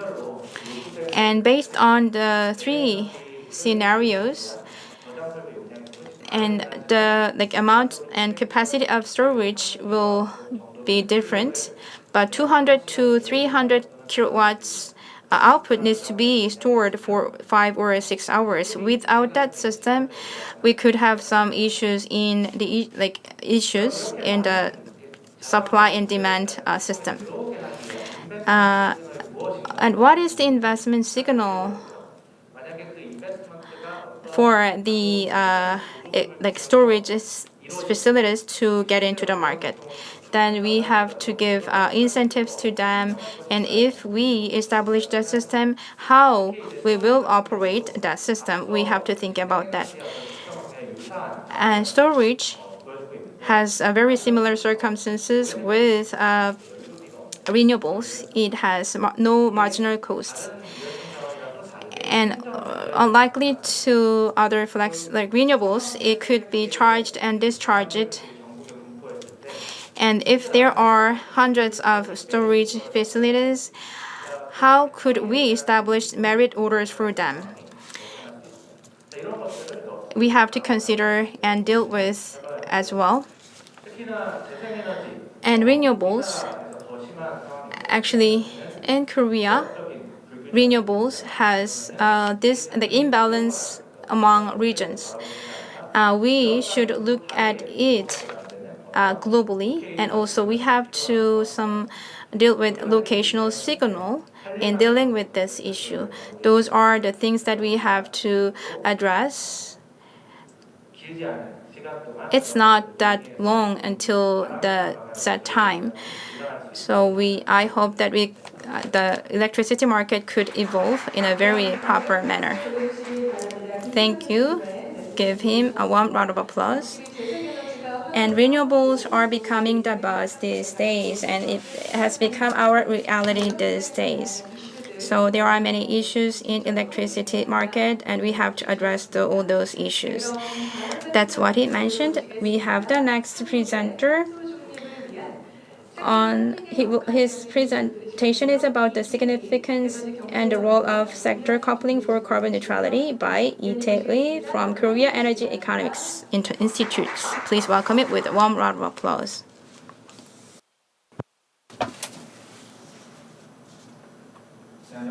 Good afternoon, ladies and gentlemen.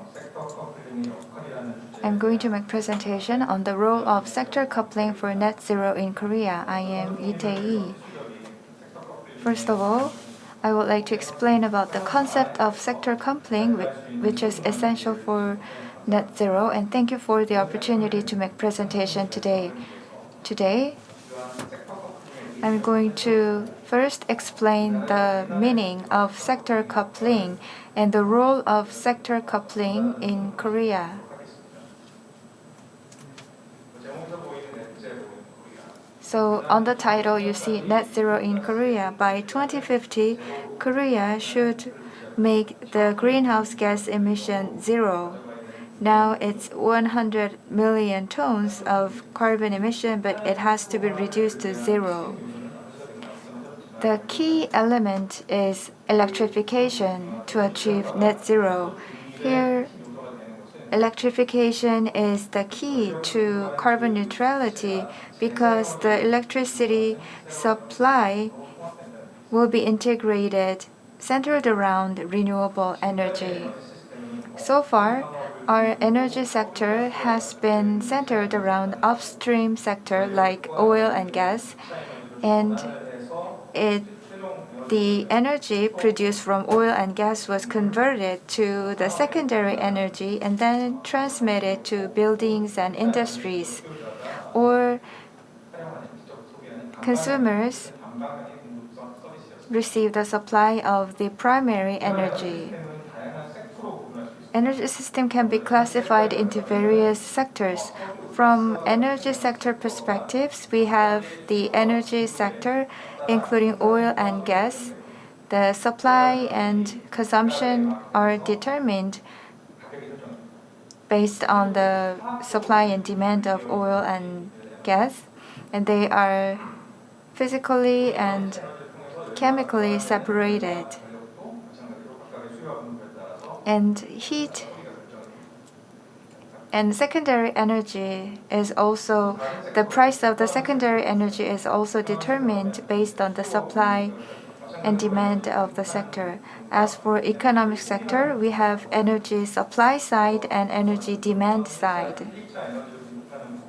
So supply of the primary and secondary energy is supply side, and buildings, transportation, and industries are on the demand side. When we talk about the integration of these sectors, the first thing we think about is energy sector integration. From primary energy to electricity and heat. This is the one-way direction in terms of the energy sector integration. And also, the integration direction can be done in an opposite way. That is possible in the energy sector coupling. Here, we can use P2G technology to send electricity back to hydrogen through electrolysis, water electrolysis. If you think about the iteration of energy coming from the primary energy to the sources of the energy, often it reduces the efficiency. But renewable energy has significant meaning in sector coupling.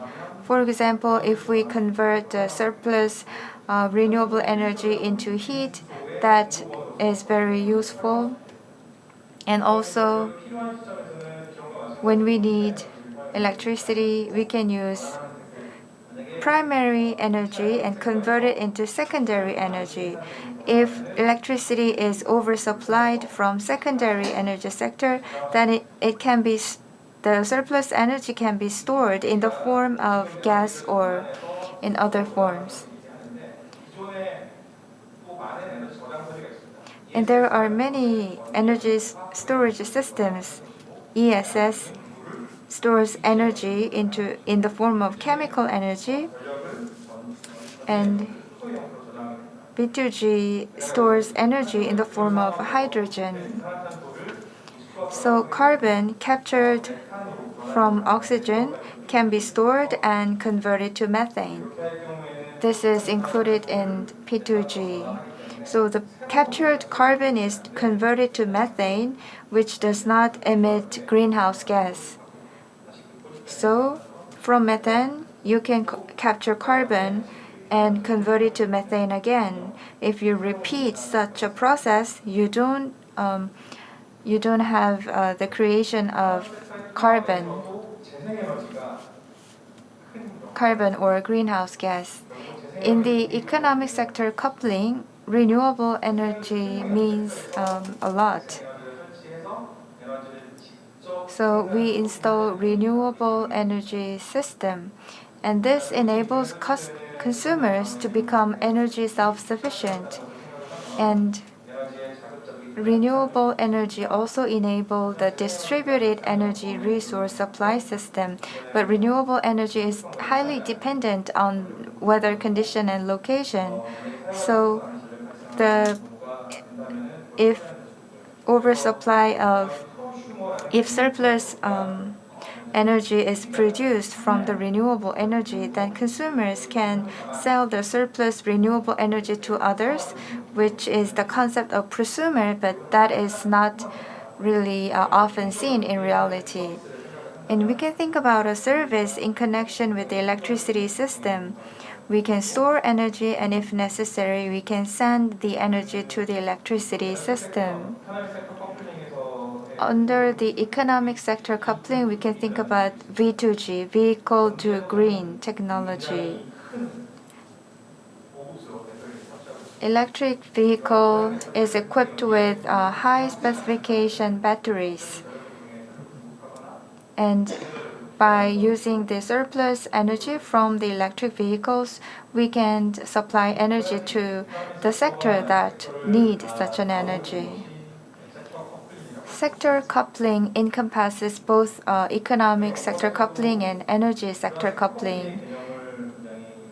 Our research institute has worked hard to explain the meaning of sector coupling, and the question we receive is, what is the sector? What kind of sector do you mean? And we receive a lot of questions. That's why we created this term, sector green energy integration, to explain about the concept of sector coupling. Germany is the country that is most proactive in adopting sector coupling concept. In Europe, 40% of all P2G projects is being driven by Germany. There are two purposes for Germany in doing so. The first purpose is that it wants to observe the VRE through sector coupling. As of 2019, 43% of the power generated in Germany were supplied from the sources besides coal, gas, and oil. And 28% of the energy supplied in Germany was from variable renewable energy. But in reality, it is difficult to observe more VRE in the current system. So in Germany, they have to deliver the electricity generated from the North Sea wind farms to the south part of the country. But that has not been easy. The electricity created from the north should be transferred to the south part of the country, and that requires energy storage and effective transportation of such energy. That is why they created a lot of projects like storing the energy or creating methane from hydrogen. And Germany is one of the countries that have the highest target of greenhouse gas reduction. Germany has actively supplied renewable energy. However, the greenhouse gas reduction effect has almost disappeared with the closure or shutdown of nuclear power plants. And if you look at the portion here, it's twice the level of Korea. That's final energy consumption fuel. So the conventional energy sources are used for heating for buildings, so it will not be easy to replace all the natural gas with renewable energy. That's why Germany is taking P2G method to create carbon neutral energy source. Then do we need sector coupling? And if we need sector coupling, what would be the what could be the useful use case? We can use sector coupling as a way of achieving decarbonization like overseas countries, but Korea is different from Europe. Korea operates the electricity system without interconnection. That means that we have no other way to supply electricity if there is a problem with the electricity system. So far, we thought that we have to supply the primary energy at rational price continuously, but we need to secure electricity security. Last year, in collaboration with IEA, we conducted a research on Korea electricity security, and the research report proposes that we need measures like P2G or P2H. It is desirable to see an increase in renewable energy, but if the renewable energy increases out of control, then that will pose problems in the electricity system. As you see here, it has high variability. And when the renewable energy is expanded, and in order to operate the electricity system in a more stable manner, we sometimes have to curtail the output of renewable energy. Because if there is surplus energy supplied from renewable energy, that could lead to dangerous situation. In the case of Ireland, they restrict the level of non-synchronous penetration to 65%. By doing this, they are trying to maintain the strength of the electricity grid. In Jeju Island, there are a lot of cases of curtailment, including ppm and btm. It will be amounting to almost 60%.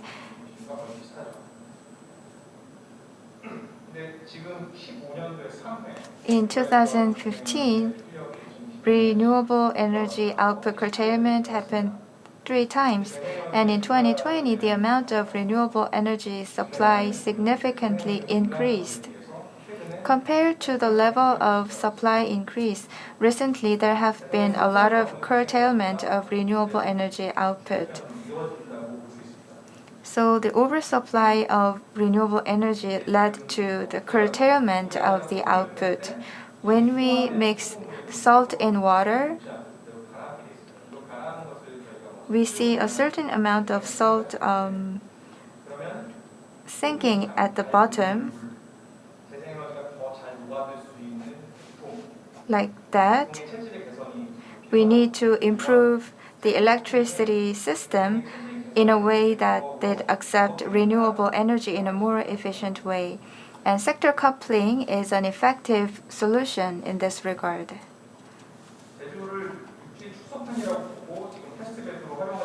Some people say that we can use Jeju Island as a test bed, seeing it as a miniature of the land, but Jeju is different. Jeju has the capacity to use electricity in a way that is similar to the European way. And during daytime, the demand for energy is relatively low. But in Jeju Island, actually the land side will be more affected by the renewable energy. So the land side of Jeju Island will have higher necessity for the sector coupling. And we have P2G business models based on electricity system. One of them is off-grid project. In the long term, they can be connected to the offshore wind farm. But if the hydrogen production site is located far from the site where they have to supply the hydrogen, then there could be problems. But you also need to consider the size of the hydrogen production facilities. If people can become self-sufficient in terms of the use of hydrogen, then there will be no problem. However, considering general situation, it is difficult to achieve economies of scale with hydrogen. Because depending on the cases, we cannot take advantage of the merits of distributed energy resource.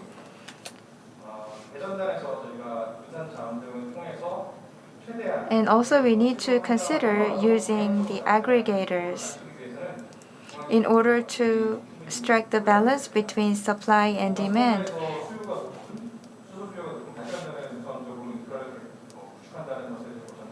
Also, if we establish infrastructure in areas that have higher demand for hydrogen, then that we will be able to use hydrogen in a more productive way. Also, we can consider providing ancillary services. As mentioned by many of the previous speakers, it is very important to secure flexible resources. So far, battery and pump have been used a lot to ensure flexible resources, but it's important to respond to seasonal characteristics of the energy supply. That's why people talk about P2G, but we have to consider underground gas storage. In the case of Europe, they have the spaces to store hydrogen deep under the ground, but Korea does not have such a ground structure. So for Korea, it costs a lot to store and use hydrogen deep under the ground. So industries may need to be able to consume hydrogen directly, and we will have to adjust the amount of inflow of input of hydrogen, and it will be important to strike the balance between the supply and demand of hydrogen. In Korea, we reduced the power output at nuclear power plants during holidays.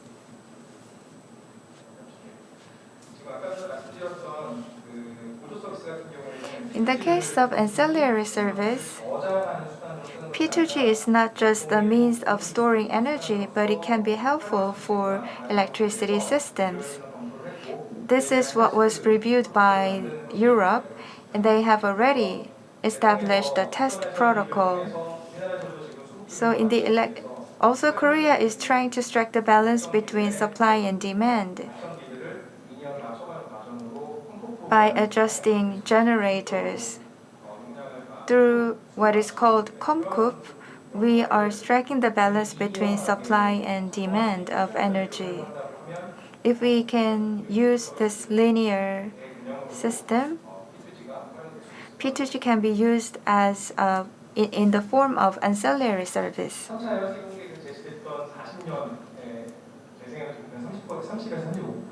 According to our plan, we were supposed to increase the portion of renewable energy to 30% by 2040. That means that the solar power will be used 3 or 4 times larger than the wind power. During daytime, the solar power will increase, so we may probably see more surplus energy produced from solar power.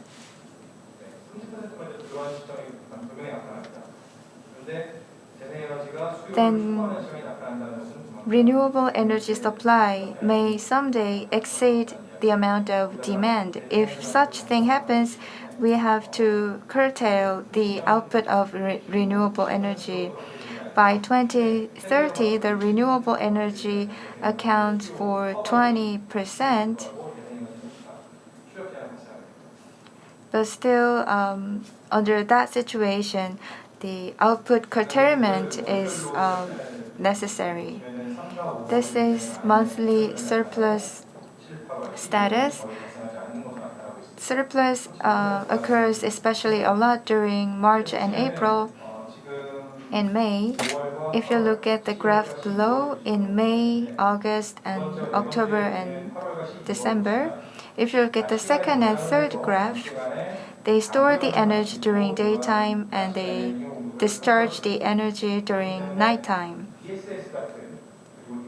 So ESS is required to minimize the curtailment of the output. But during May and October, even if you store the energy during daytime, it will be difficult to discharge the energy during nighttime. So if the blue color, the demand increases,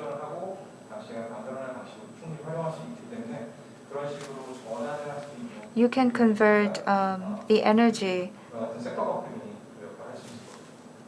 to meet the demand during daytime and nighttime by using sector coupling. On average, the renewable energy hourly curtailment rate expected for 2040 is 10 gigawatt. And if you look at the graph, 20% of what is written in the roadmap could be covered with the surplus renewable energy. And not only P2G, but also ESS, pump, DR, and other elements and measures exist to control the surplus amount of renewable energy.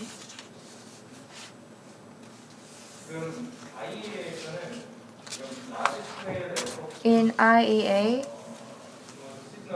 large-scale network smooth seasonal variability is being discussed.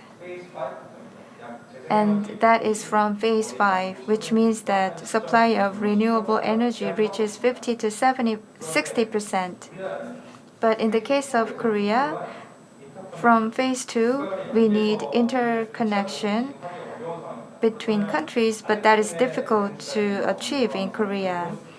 Then we will have to move towards the measures written above in the table.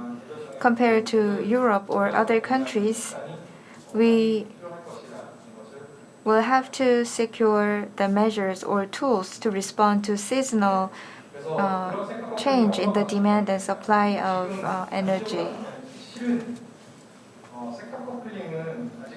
Roadmap of sector coupling. Sector coupling is not highly commercialized, and sector coupling costs a lot. So we may use heat. So we will be able to adopt P2H first. We have large-scale collective energy system. So P2G can serve as a distributed energy system. In terms of institutions or systems, we may consider DSO or TSO operating system. As for integrated energy system, P2G does not only refer to electricity but also hydrogen and methane. In the end, we will need integrated energy system. Now we need interconnecting between different energy systems.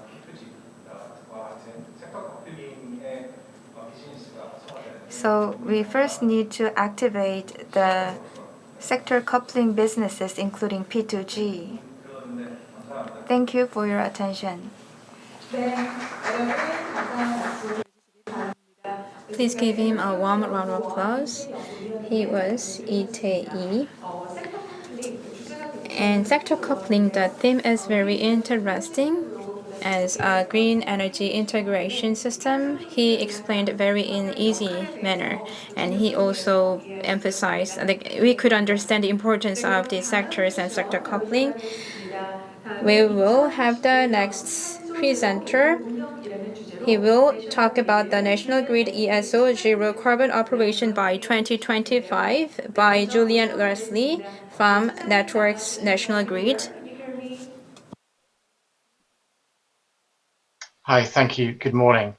My name is Julian Leslie, Head of Networks and Chief Engineer here in Great Britain, working for the National Grid Electricity System Operator. I just want to take a few moments this morning just to talk through our plans that within 3 years from now, that we will have a few moments, a few hours of zero carbon operation on our electricity grid. Before I do that, I just want to explain sort of the situation here in GB and where the electricity system operator fits into the industry. So, like every nation, there are distribution networks that provide power to people's homes, that provide the network. We have suppliers which then contract to provide that energy into people's homes. On the other hand, you then have the transmission owners who own the 400,000 and 275,000 kV network, and the very large generators, both synchronous and non-synchronous, connect to that network. And we, as the electricity system operator, we sit in the middle. We don't own generation, we don't control the demand, and we don't own the transmission assets either. So we purely provide the system operation functionality that ties the whole network together. And therefore, it is our job, as the network decarbonizes and the generation connecting to the network decarbonizes, to ensure that we have the tools and the ancillary services in place such that we can continue to operate a safe and secure network.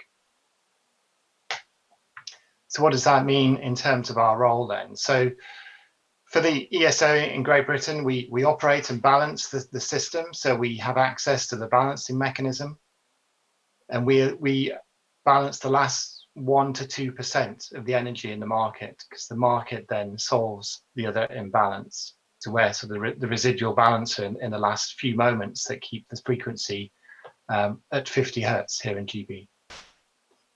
One of our key activities is to widen access to that market to as many people and as many devices as possible. So we've just recently opened up the market to everything over 1 megawatt, whereas previously it was generally 100 megawatts or higher. Now it's down to 1 megawatt. And through that, we promote competition in all of our ancillary services, in the products that we buy, the services we procure. They're all done through competitive processes. And that brings in obviously competition to drive down price, but it also promotes innovation and new technologies to provide those services.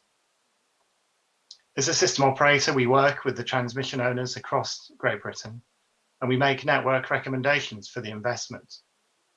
We do this on an annual basis, and the last programme that we ran, looking out to 2035, recommended nearly £16 billion worth of network reinforcement in GB. And that network is needed in order to connect the zero carbon generation, which for GB is predominantly very large offshore wind. And for example, we now have a commitment in Britain that by 2030, we will increase from the 10 gigawatts of offshore wind we have today to 40 gigawatts of offshore wind within the next 8 years. As we integrate this large amount of renewable generation, the operational planning is much more crucial. Understanding how the network is going to operate, how we maintain the stability, the inertia, the frequency response, but also at the same time granting access so that people can work on the system whilst minimizing the constraints and congestion. As a system operator, we also facilitate the connection agreements with all of the new connectees to the system. So we work with the transmission owners and the connecting generator to ensure that they have the right network for them to connect to. And then finally, as a system operator, we look after all of the Great Britain charging and billing for the transmission use of system charges and also for balancing system charges. So that's who we are and what we do. To give you a sense of scale, our peak demand is about 50 gigawatts. So we're a 50 gigawatt system. We are winter peaking when it's cold and dark here in Britain. But on a day like today, our peak demand today is probably going to be around 35 gigawatts. On the next slide then, we'll get into the meat of why I'm here today. And in 2019, we set out an ambition that by 2025, that we will have the ability to operate a zero carbon network. So this means that when the market can deliver us a zero carbon solutions, that includes nuclear, interconnectors, the small amount of hydro plant that we've got, and obviously solar and wind generation. When the market has said there's enough of that available, it meets the demand of the network, that we will be able to have had the tools and systems and ancillary services in place such that we do not need to interfere in that market in order to buy on those ancillary services such as inertia. The key challenges that need to be overcome in this is absolutely just that point. As you're removing all of the inertia from the system, so you have no synchronous machines other than 2 or 3 nuclear units and possibly a few hydro plants, then managing the inertia and the frequency and the associated voltage control is the biggest challenge that we face. But we're confident we can do this. Already you can see on the slide the records that we've had recently. So 88% of zero carbon generation just over a year ago. And we've had an instantaneous 60% share of wind, again, sort of just a year ago. And what we do know is on May 23rd last year, the market did deliver 100% zero carbon generation.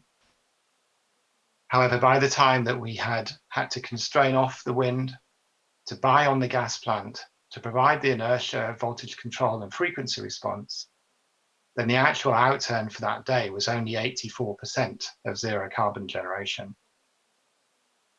But what it really means is we know exactly why we bought that 14% of synchronous gas-fired power plant. So in order to deliver on our ambition by 2025, what we're trying to do now, or what we are doing now, is finding alternative ways in order to provide those services such that when the market then delivers us that 100% zero carbon outcome in 2025, that we have the products and the services on the system such that we don't have to buy the gas-fired power plant.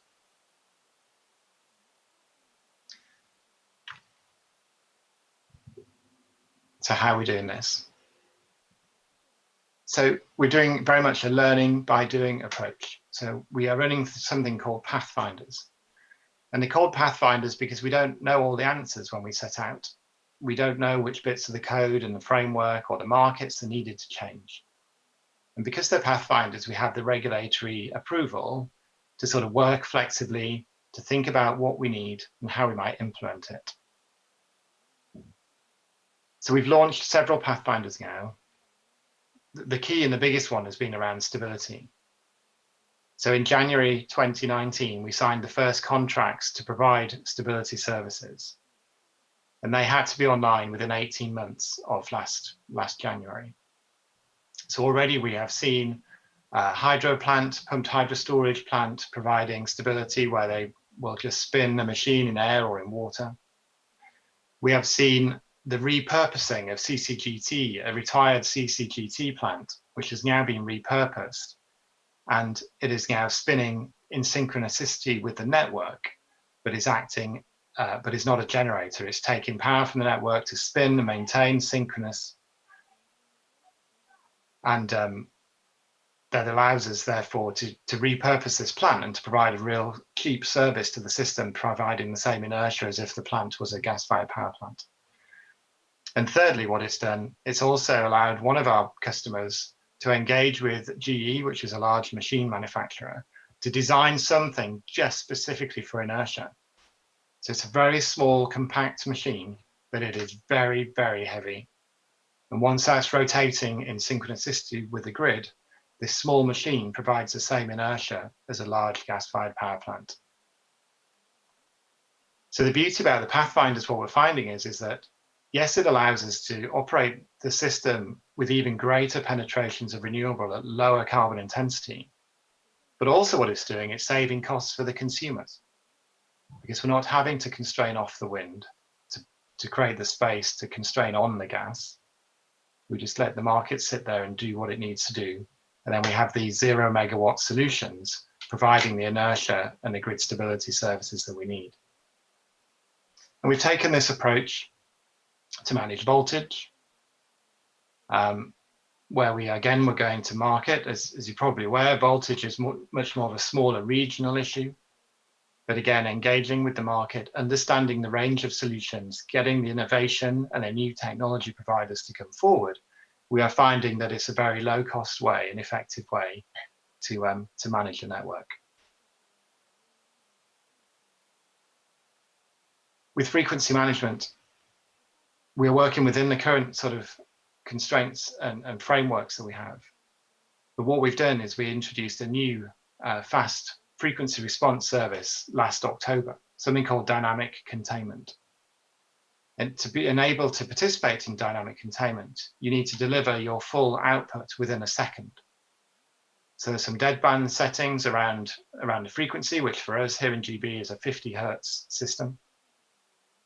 And once a frequency falls below or rises above a certain frequency level, then the dynamic containment devices, which are predominantly batteries, they need to give their full output within a second.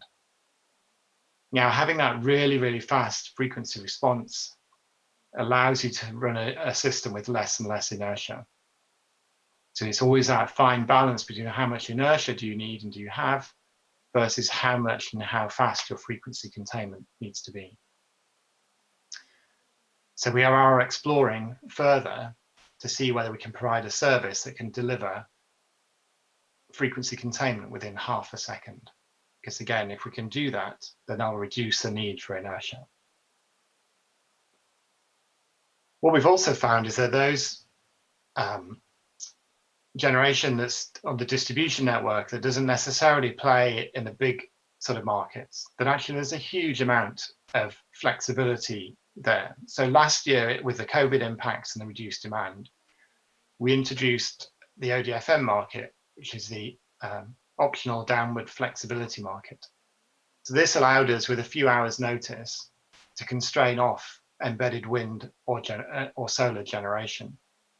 And we paid them for that, but this was the first time that these participants were playing in an active market. And there was around 4,000 megawatts of these devices that wanted to play in this market. And as we went through the COVID period with the low demands, it became a key success story that allowed us to safely and cost effectively manage the network through COVID. As we look into the future, we are looking at an ODFM type service and expanding that out across the whole system.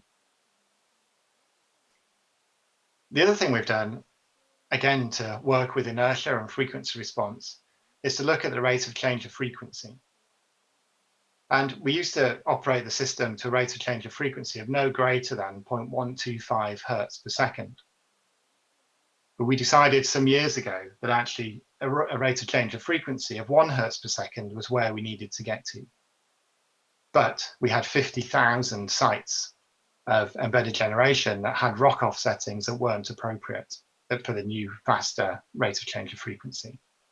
So we embarked on a program of changing the the rock-off settings on all of this distributed generation.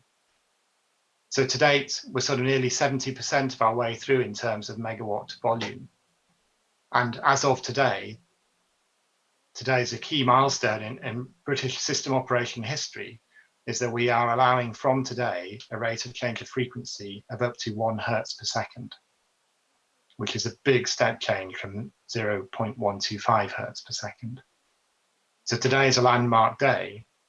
And what this allows us to do, it allows us to run the system with less inertia. And that, combined with a very fast frequency response, has given us the confidence that actually we can cope with and manage a rate of change of frequency at a much faster state. And then finally on this slide, system restoration. Although in order to operate the grid in 2025 at zero carbon, system restoration, or hopefully we won't be using that. But we are looking at different ways to restore the system. So using the distributed energy sources, using the distributed wind and solar, maybe combined with a battery and grid forming inverters, to actually, if the worst were to happen, to restart the system from the bottom up.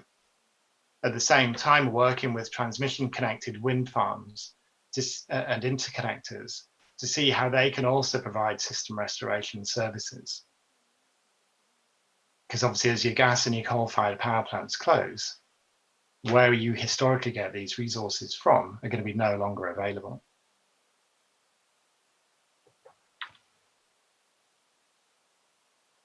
And here in GB, this whole program of zero carbon operation by 2025, in my mind, is a big risk management program. We have a very ambitious government here in GB. We were the first nation in the world to sign up to a legally binding net zero target by 2050. And that's for the whole energy system, not just electricity. And just this week, our Prime Minister has just announced that we will have a net zero electricity system by 2035.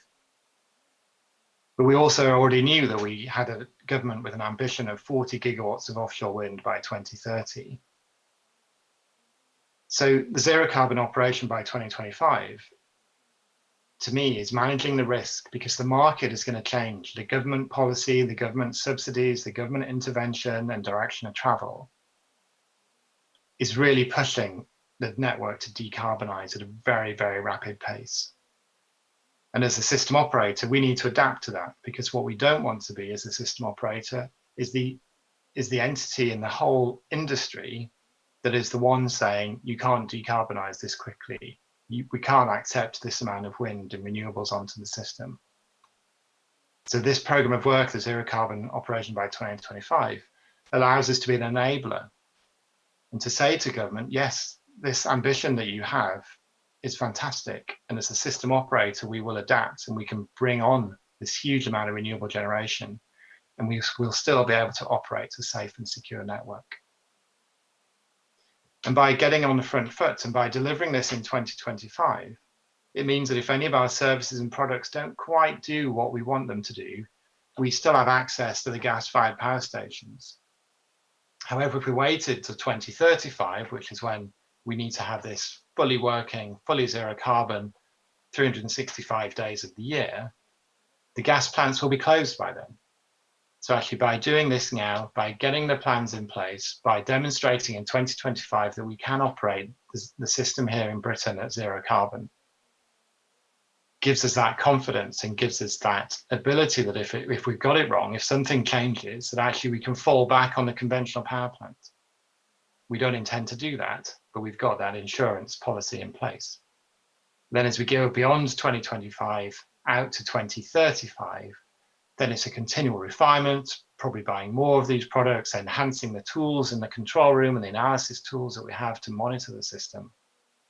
But that will allow us then to transition from a few hours of zero carbon operation in 2025 to fully 365 days a year, 24/7 operation by 2035.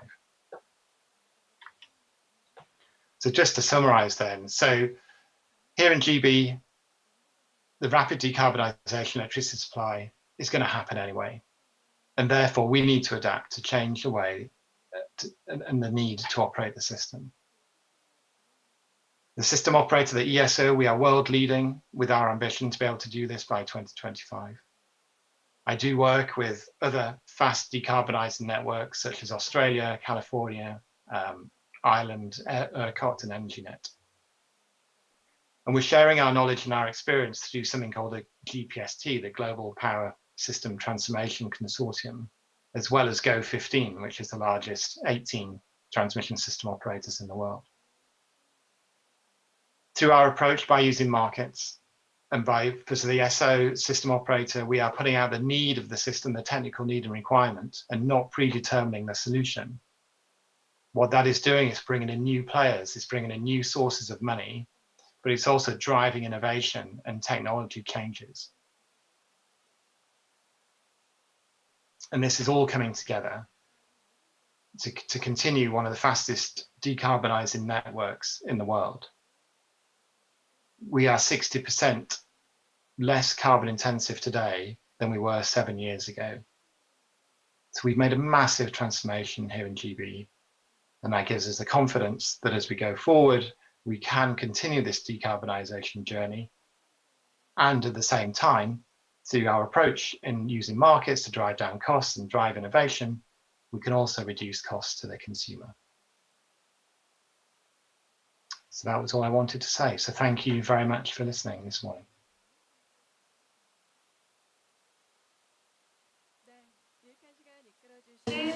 Thank you. Thank you, Julian Wesley. Thank you for your presentation. You take your time out of your busy schedule. Really appreciate.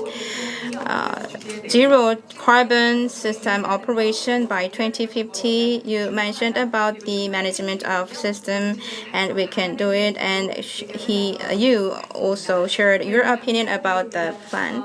Thank you. And Wesley, you are not able to attend the panel discussion today. So I have a question we received from online audience. If you are okay, then I will read. Recently in the UK, the efficiency of wind power generation reduced, and it is experiencing difficulties in an LNG supply, and it would lead to a large amount of increase in the bills of electricity. So with more renewables, we have to respond to the variables of renewables. So the UK has any measures to stabilize the power generation and power supply in responding to the variables of renewables? Do the UK has any measures? Sure, great question, thank you. So part of the price increase in price in the UK at the moment is driven by the international sort of gas market. So as we produce more renewables in the UK, then obviously our reliance on overseas gas reduces because we'll be able to produce our own generation. However, we have had a summer where there's been very little wind here in GB for quite a prolonged period of time. So therefore, working with our government, we are looking at long duration storage also. Now, whether that will be hydrogen electrolyzers or whether it's compressed air in caverns under the North Sea, or whatever it needs to be, but we absolutely need some long duration storage that can last for days, maybe even weeks, to provide the nation's power. So it is part of ours and government's plan to understand that energy mix as we go forward, so we don't get the shock to the energy price that we have experiencing at the moment.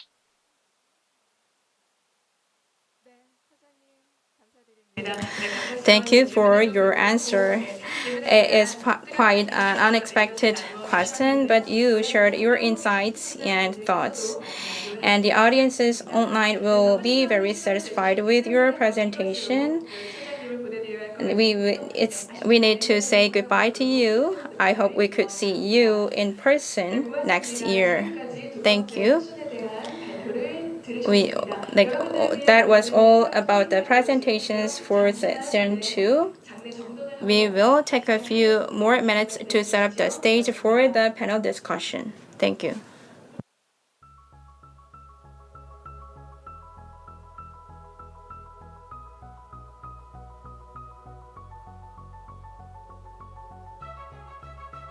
데이터와 복잡한 화면으로 가득 찬 컨트롤룸. 대한민국에서 사용되는 전기의 양을 실시간으로 다 알 수 있는 곳입니다. 전력거래소는 최신 IT 기술을 적용한 최고 수준의 전력망 운영 시스템을 보유하고 있습니다.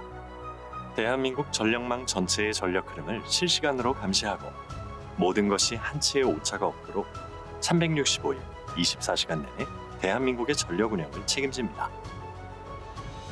전력거래소는 안전하고 친환경적인 고품질의 전기 에너지를 공급하기 위해 실시간 분석을 포함한 다양한 분야의 업무를 수행합니다. 국민들이 안심하고 전기를 사용할 수 있도록 보이지 않는 곳에서 전력 시스템 전반에 대한 감시의 손길을 늦추지 않고 있습니다. 예를 들어 철탑으로 연결된 고압 송전선이 고장날 경우 매우 신속한 조치가 필요합니다. 전력거래소는 수많은 변수를 고려하여 전국에 흩어져 있는 송전선과 발전기 사이의 균형이 이루어지도록 최선을 다하고 있습니다. 다가올 에너지의 미래, 전력거래소는 언제 어디서나 국민 여러분과 함께하겠습니다. 전력거래소는 첨단 기술이 집약된 한국형 에너지 관리 시스템 KEMS를 통해 대한민국 전력 시스템을 실시간으로 운영합니다. 인공지능을 포함한 첨단 IT 기술과 전력거래소에 축적된 노하우가 결합되어 국민들이 내일 사용할 전기의 양을 미리 예측하며 매 순간 전력 공급량이 충분히 준비될 수 있도록 확인하고 정확한 계획에 따라 전국의 발전기와 전력망이 운영됩니다. 미래는 보다 친환경적이고 보다 안전한 전력망이 필요합니다. 이를 위해 전력거래소는 새로운 기술과 자원을 개발하기 위해 많은 노력을 기울이고 있습니다. 기후변화에 대한 대응과 기술 발전으로 지금 이 순간에도 전 지구적으로 재생에너지가 급격히 확산하고 있습니다. 전력거래소는 자연이 선사해주는 에너지를 보다 친환경적이고 안정적으로 사용하기 위하여 다양한 신기술을 개발, 도입하고 있습니다. 끊임없이 변화하며 시시각각 우리에게 다가오는 기후변화의 미래. 전력거래소는 그 어떤 순간에도 불이 꺼지지 않도록 언제 어디서나 국민 여러분과 함께하겠습니다.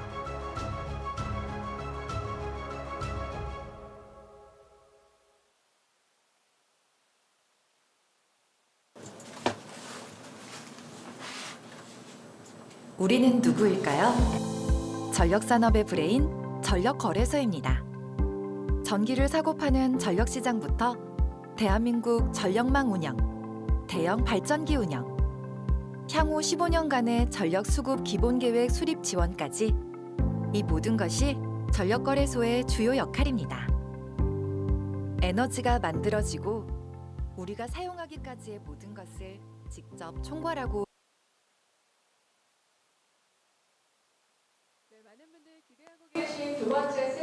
Now, we're going to start the panel discussion for the second session. First, chair of the session is Professor Jeon Young-hwan from Coex University. Welcome to the panel discussion. And Professor Kim Seung-han, Dr. Lee Tae-lee and Mr. Seok Kwang-hoon from Energy Transition Forum will participate in the panel discussion session. And I'd like to ask the chair to proceed with the panel discussion. Good afternoon, ladies and gentlemen. I am Chun Young-hwan from Hongik University. Thank you for your presentations. We first listened to the presentation from Professor Kim Seung-wan and Dr. Lee Tae-lee. Seems that the two speakers approached the same topic from slightly different perspectives, which was very interesting. And Mr. Julian Leslie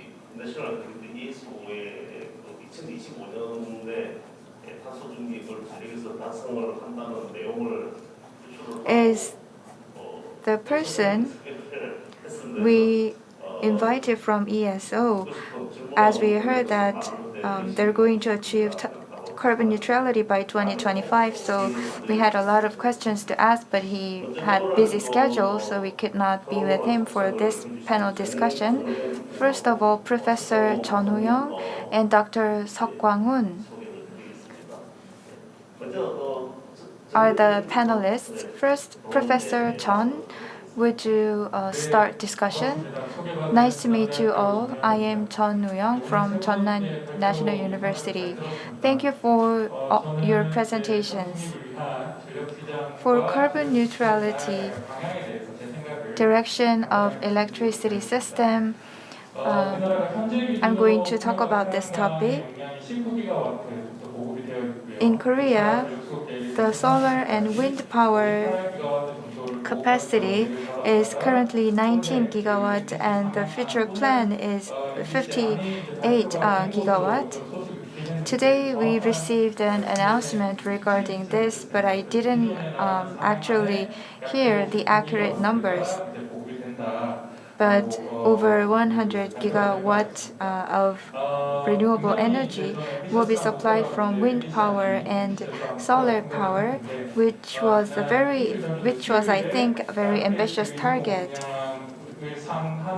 And the cap of RPS was adjusted upward. In the existing level, the 10% was the cap level, but it was further heightened. So the government showed the intention to meet the requirements from NDC. So NDC target, which was adjusted, is quite ambitious target, and in order to achieve the target, the Korean government showed strong willingness and commitment.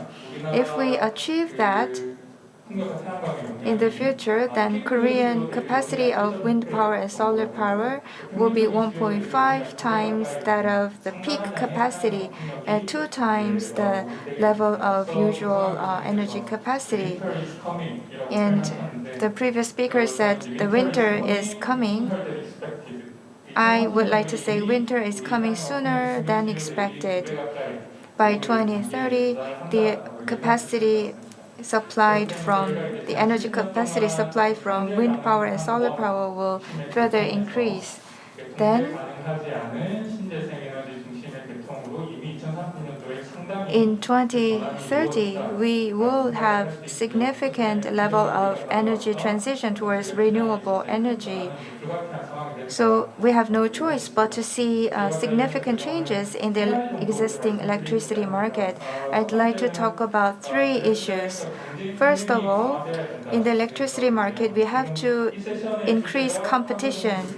Topic of this session is the preparations required for electricity market to achieve carbon neutrality. It means that the role and function of the market is very important to achieve carbon neutrality. As for market function, the first thing we think of is competition. There are areas that can adopt competition, and there are other areas that cannot adopt competition. As for grid business, it has quite a lot of characteristics as public goods. And for some other areas, we need to make them independent. So by adopting competition in the areas that can adopt competition, we can enhance the efficiency. And under CVP, generators do not proceed with bidding, and they recover the amount of their investment. So in the current electricity market, competition is quite limited. As for renewable energy, the marginal cost is zero, so they may not need the same competitive bidding, but first of all, we will have to select the site for renewable energy power generation and select the renewable energy generators and operators with the right competence. And we have to create an environment for those renewable energy generators and operators to compete against each other and ensure a certain fixed level of revenue for the market participants. In terms of sales or retailing, we need flexibility. The power generation sector will have to accept different types of energies. They will have to back up for the demand, the imbalance between demand and supply. We may be able to use ICT so that the operators will be able to aggregate the demand into a certain virtual power plant system and meet the demand. And the level of incentive is the key in this change. However high the competition might be and however good the players may be in the market, if we don't ensure a certain level of incentive, then the market will not work effectively. If renewable energy is supplied to a higher level, then we will need higher demand for reserve. So the value of the reserve will increase. So as for flexible demand resources, we need to provide quite strong incentive to enhance flexibility in demand.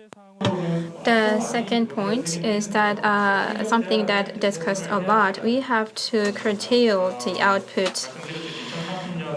By 2030, the solar power generation will increase by 2 times in terms of demand by 2030.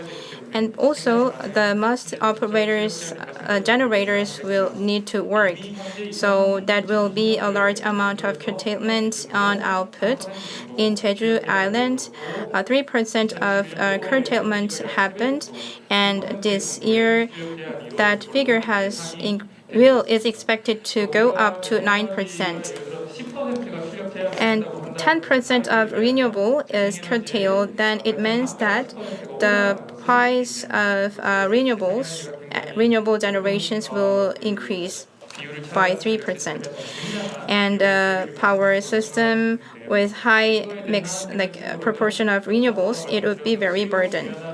So we have to make demand flexible. So we have to make the demand very flexible in based on if we use TOU, if there is a curtailment on output, then the marginal cost is zero. So very aggressive and attractive TOU system could be presented to the consumers. And according to research, the elasticity of price for power the price is go up by 1%, and demand is going down by 0.4%. And it was a research in a limited circumstances, but we could TOU in managing demand that presents some evidence for the approach. So we could think about the demand curtailment. And the third point is sector coupling. Very excessive generation is done, and all the generation reserves cannot be consumed in the system. So we need to make a shift to hydrogen for heating or some other power energy, and it means that we have to effectively manage the resources. And the next point is about the supply stability.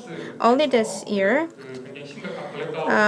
we have seen very serious blackout in Texas. In China now, it is experiencing very serious disruption in electricity supply. So if our electricity security undermines how seriously the society will be affected, it was presented. The renewables, if it is connected to the system, it could cause high uncertainty. And just general level of variables of the renewables, then we could address. But there is some unexpected weather events like heavy rains, or the sun is not coming out, so we could not operate the solar system, then it could have a very serious impact. It could happen not often, but if it happens, then it could cause a high amount of cost on our society, so it is not ignorable. As a backup for renewables, we are considering ESS and hydrogen storage system. But if there is some unexpected thing happens, then actually ESS is just a carrier, so it cannot deal with all the serious issues. If we want to maintain very stable and robust system, we have to become very carbon neutral. So nuclear and LNG, those we have to put a portfolio to include those sector in order to address the unexpected issues and maintain the very robust and stable system. Thank you for your comments. We have Seok Kwang-hoon, member of Energy Transition Forum, please. Thank you for inviting me.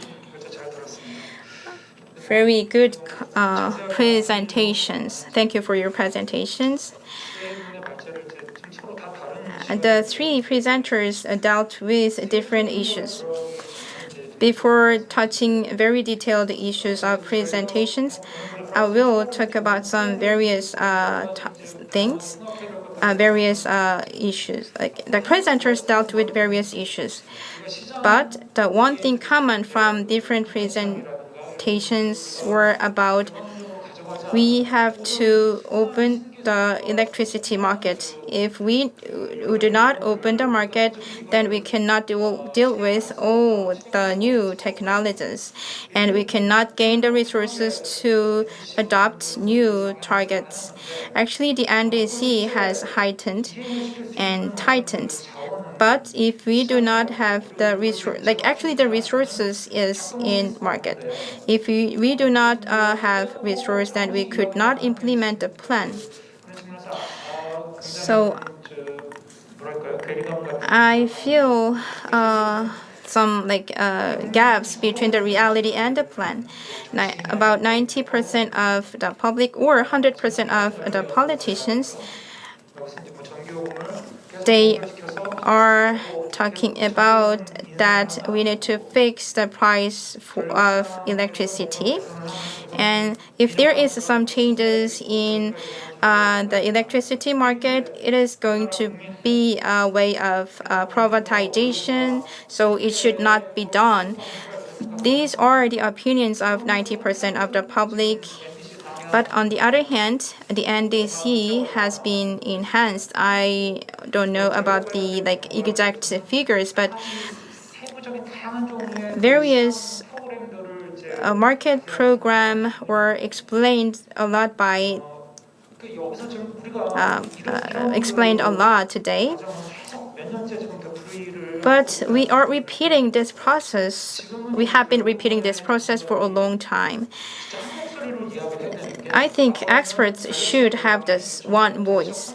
It means that the electricity is not a matter of politics. In the past, the efficiency and the price was the issue. However, these days, if we do not open the electricity market, we could not survey. It is not a matter of choice, but a matter of must do in terms of technology and in terms of the development. So we have to have one voice, and we have to call for the politics to bring changes. Actually, we are a bit late. So we have to lay a foundation for achieving the carbon neutrality. We have to restore the path that we need to move forward. The detailed programs, if we talk about the detailed programs, then we just collect some successful cases in presentations, and some people are inject those projects into the Korean market, but it would not work in Korea. And smart grid is one example. So I think that we should not repeat that errors that we have done before.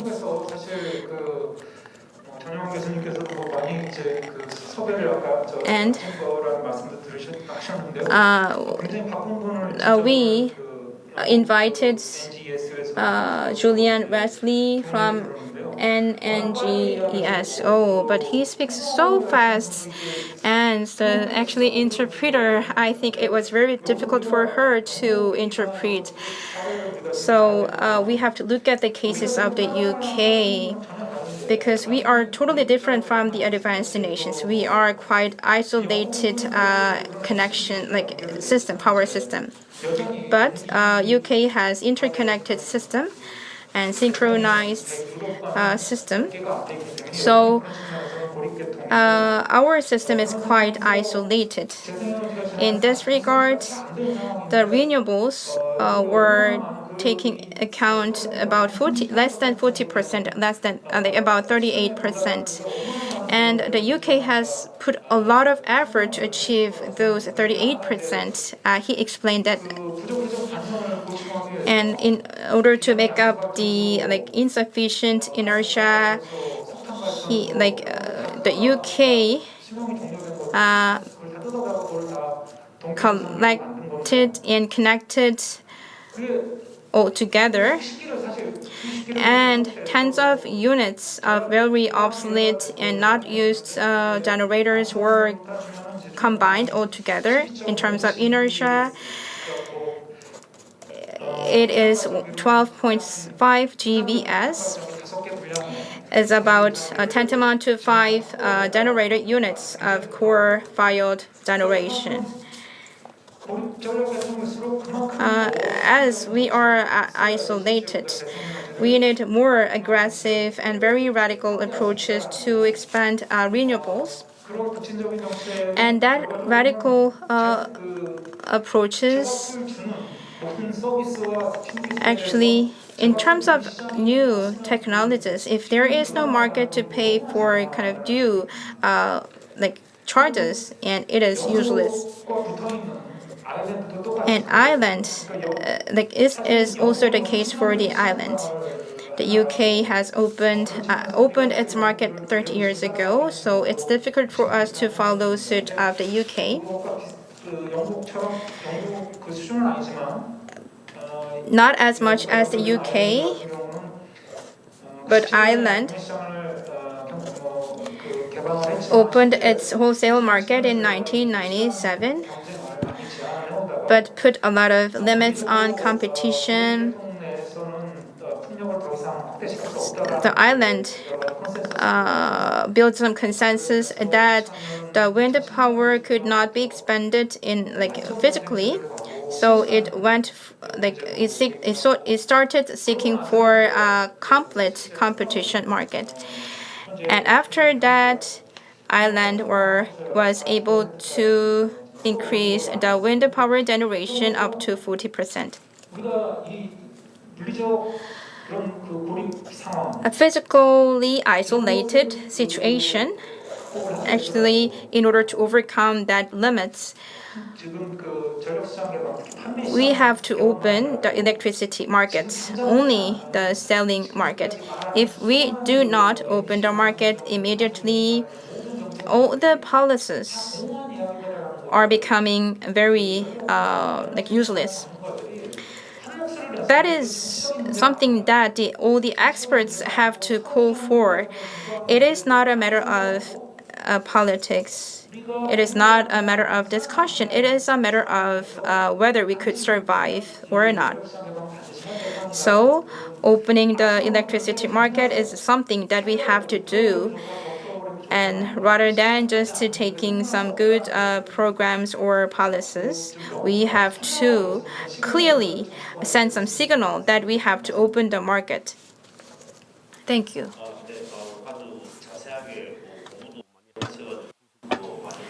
It seems like you studied a lot, and thank you very much for your analysis. And I'd like to ask the presenters to make short comments to the discussions made by the discussants. Professor Kim, thank you very much for your comments. I would like to share with you what I felt while listening to the comments. As Professor Chun mentioned, I agree with many of the comments he mentioned. He mentioned sector coupling as a way to solve the curtailment of output. And we need to think about,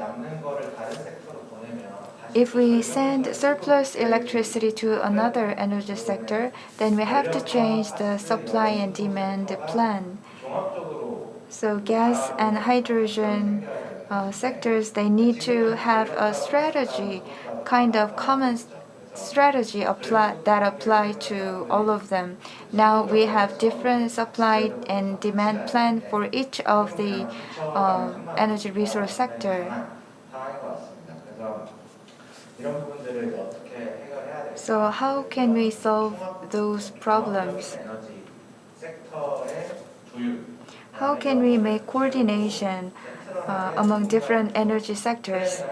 There must be someone at the center doing the preparation and planning. This will be directly related to energy security.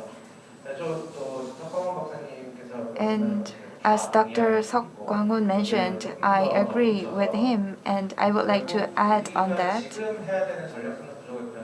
The strategic reshaping of the current electricity market and industry will be at a higher level than the first, second, and third industrial structure reform we made before in the electricity sector.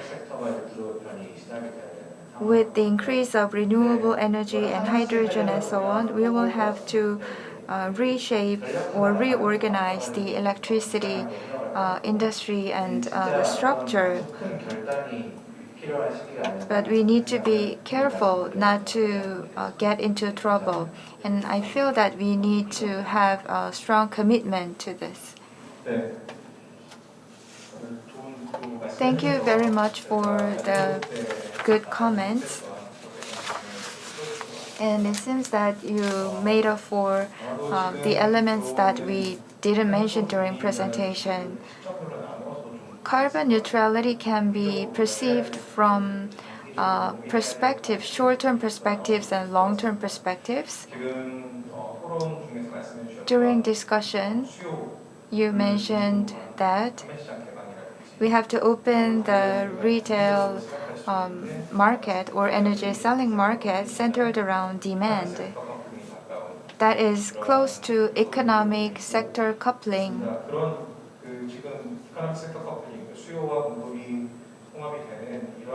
Economic sector coupling, where demand is integrated with supply. This is the kind of market where the people on demand side can sell electricity. And if the price is not determined in the market, then we cannot operate such a system in the form of market-based system. In the end, the price will have to be determined by the market. For that, we need to open that market so that we can activate the economic sector, the sector coupling. And for each of the energy sector, we are operating those sectors in a rigid way. He took examples of hydrogen. Of course, we have the long-term roadmap. I don't mean that we have to solve the problems now, right away, but we need to create channels to enable possible connection among different sectors. That's one of the things that I wish for.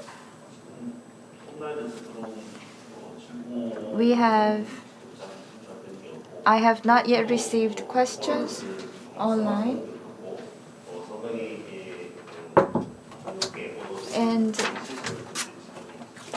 in the session, I feel that we have dealt with this issue from a wide range of perspectives. And in terms of national grid, you made comments centered around the electric system operation. Now, in our market in Korea, price signal is not being created. You mentioned that sector coupling is a must for achieving carbon neutrality,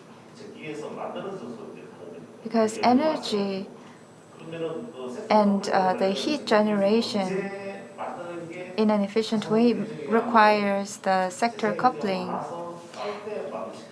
So it will be good if we create energy from the surplus renewable energy at lower cost. And if it costs a lot, then it will not be effective. So Professor Kim mentioned the issues with the market. And I feel that that is related to the issue of sector coupling.